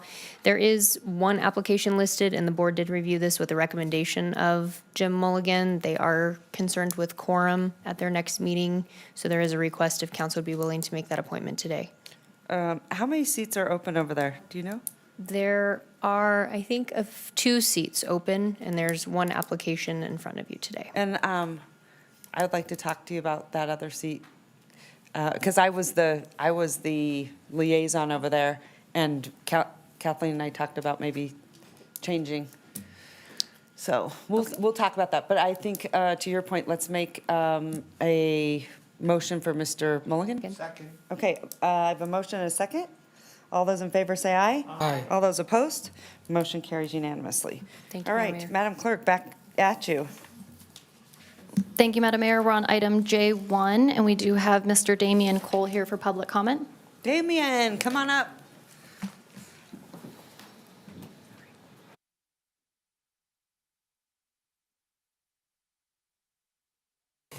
Test, test. Good evening. Sorry for sitting down. I'm having some severe back pain, and I'm sorry for the way I'm dressed. I am in the middle of doing laundry. Okay. I have to appease to the council about the whole situation regarding the, I have a thing there. Thanks. There we go. I have a feeling, and I wasn't there during the tour that you were given at the Public Safety Center in regards to the public access easement that I was requesting. I need to focus your attention on this illustration here, if I can get it working in my 3 minutes that I have. Very difficult to see, unfortunately, but I will try my best. This top picture here was the original configuration of the parking lot, which was over 130 spaces. One of the reasons why I was denied the request for ADA accessible ramp leading to the park behind along the river was because of parking space would be removed by 40%. I need to point out that whoever designed the new parking lot has reduced the parking space down over 63%. That has nothing to do with my request. They brought it down to 48 spaces from 130, over 130. So when they say that putting a path along that yellow line there, Madam Mayor, yeah. Okay, this is the Public Safety Center, the new police headquarters that's being built. So this is, yeah. Sorry. Yeah, this is the Reno Gazette-Journal parking lot as it was prior to any development. This is how it currently looks. The parking spaces originally, I went ahead and showed here in those white spaces, was over 130. I counted them myself, not counting the handicapped and staff parking right there. My path would have only removed 1, 2, 3, 4, 5, 6, 7, 8, about 8 or 9 spaces, which would be less than 5% reduction. So for Public Works to say that my idea of having ADA accessible ramp to the park, reducing parking by 40% because they reduced it down by 63% first is ludicrous. I feel that when you were given the tour by Public Works, you were misled, whether intentionally or not, to believe that my request was unfeasible. On the west side of the bridge, where they are proposing now, which we don't even have a dollar amount or a feasibility report, we would be talking about creating a retaining wall. We'd be talking about chopping down trees in a preserve for nature, a green belt. We'd be talking about messing with an existing structure built in 1989, the bridge. We'd be talking about bringing a bike ramp up to where it would stop at a 90-degree angle on a 5-foot wide sidewalk. If you were to, it's completely unfeasible. Hold on, So, Damien, one yeah. second. Councilwoman Dewar, go ahead. Yeah, I had an opportunity to tour it with Public Works, and I Yes. heard their objections. And we looked at the west side of this bridge, and despite what you've just said, I don't think that is an accurate depiction of how they laid it out to me. Now, you did say something that is probably true, which is that it would not be a continuous ramp. It probably would take a turn so that it could gracefully enter the bike path. But one of the beautiful things about this new proposal that we discussed was that the height of the river path is higher on the left side or west side. And it would be less costly to construct than the one on the right side. They told me they would not have to take down any trees to build it, maybe one tree at worst case. So I thought it was a very much more elegant design, cheaper, more accessible, and you enter the river path within, 50 feet of each other? So I'm just telling you what I saw, and I did spend a good hour and a half out there. So I just wanted to share. I'm not aware of any feasibility reports that have come up with cost estimates. I didn't for say a this. cost estimate. Exactly. So we can't say whether it would be Oh, more well, they expensive said or it would be not. generally cheaper Yeah. because less concrete would have to be used, And that's all. I realize that I'm over time, and this isn't really the forum for a discussion on this, but I do feel that, unfortunately, I had to go to the United States Department of Transportation Civil Rights Office to file a formal complaint about this. They are currently looking into the matter. Okay. Very sorry about that, but unfortunately, I feel that, it's doing the public a disservice. Yeah. Very sorry about that.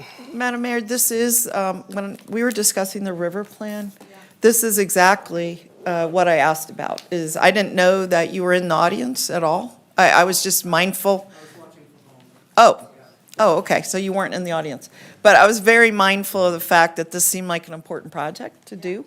And we were just informed by our staff that they have a whole river access plan that's separate from the current plan they're working on, so.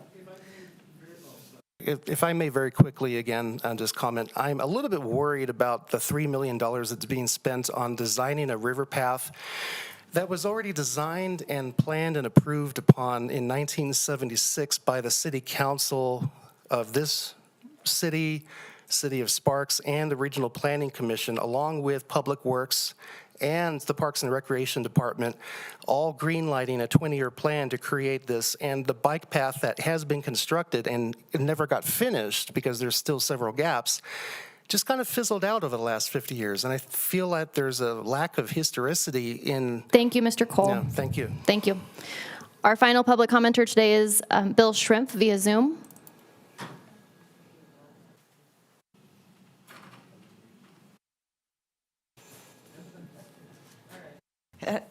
Damien. Hello, thank good you. evening. Thank you, Damien. All right, who's? Bill Shrimp. Oh, good. Hi, Bill. Hi, good evening, Madam Mayor. Good You guys are getting out there early. I'll make it quick. I know 6:30 shouldn't be early, so.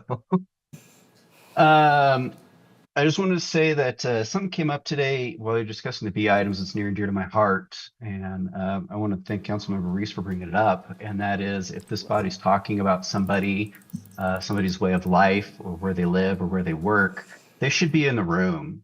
It's pretty important that they have an opportunity. And so I'm going to bring something up for, I think, the fourth time And I'm going to say it a little differently. So, Madam Mayor, you're very influential in this city. If the leader of the free world comes to Reno, you get to have a minute of FaceTime. That's really a wonderful thing. However, Hillary Sheeby is in some ways a second-class citizen, because if Hillary Sheeby's business neighbors apply for a conditional use permit because Hillary Sheeby is a renter, she doesn't get a cheap postcard with a cheap stamp on it to say, hey, your neighbor's doing something. The point is that a big portion of our community doesn't get noticed about permits and changes in the neighborhood that affect where they live and where they work, because Reno won't pay for a postcard with a cheap stamp on it to say, hey, your neighbors are doing something. Please pay attention. Come give your 2 cents. We notice property owners, but we do not notice people who are renters. So back to the term landlord and where that came from, that's not a really positive term. And the way people used to vote and be able to use to vote, you had to be a rich property owner. And maybe by accident, Reno policies are still there.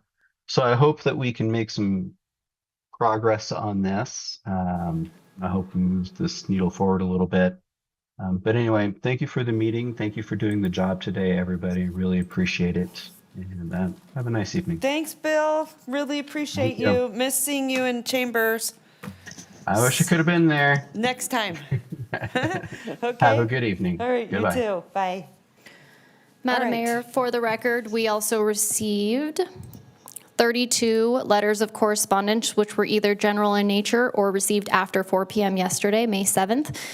These have been distributed to the Reno City Council, and there were 32 letters of concern. And with that, we have no additional public comment, and we are looking for a motion to adjourn. Wait, did we get to council comments? Oh, I'm sorry, I missed that. If we could go back, I guess I missed it because we did a proclamation. I'm not accustomed to doing a proclamation. So if we could move back to H1. Number one is, we did, I think it was one of the Bs that I pulled, it might have been B24. Mr. Woodley mentioned that there's a criminal case with someone, like one at the Right Way or the Lake Mill, and I've been asking in attorney-client meetings to see the ongoing docket of all litigation, and if that's not, maybe I misunderstood, maybe that's something in municipal court, but if there's a lawsuit with the city as a party with one of those license holders, even if it's criminal, I'd like to see it.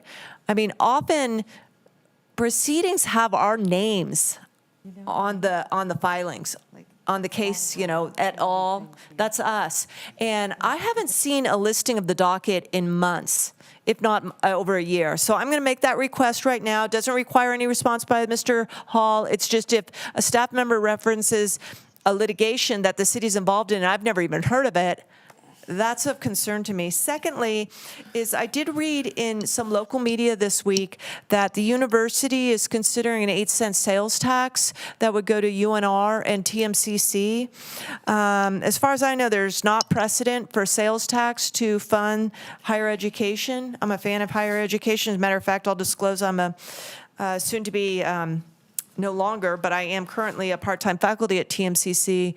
But that's of concern to local governments because sales tax is usually for local government purposes. So I would ask whoever is populating the agenda these days that sooner than later we start looking at, I guess, legislation and start with an understanding of what sales taxes are out there in Washoe County. When the school district went for their sales tax, their 8-cent sales tax, like I said, it's local governments for Save Our Schools initiative. That really took us to a high sales tax. And we all know sales tax is regressive and it hits working families very hard. And to hear the university talking about wanting to dedicate more sales tax in Washoe County to higher ed is a cause for concern for me. I'm not sure it's a place that anyone should go to, but if it is a place that's gone to, it should be in the purview of local government. So I think that seeing that the university is floating that idea means that the local governments should jumpstart their thinking about the 25 session. And I'd like to ask a memo on understanding what the Washoe County sales tax, Reno sales tax is right now and how it's diced and sliced. Because a large part of it, as we all know, pays off our debt that we inherited to the railroad track. And I'm just wondering if that's coming due, and that's why they're floating that idea. Thank you. Okay, thanks so much. All right. Move to adjourn. I have a motion and a second. All those in favor say aye. Aye. All those opposed? Motion carries. Thanks, everyone.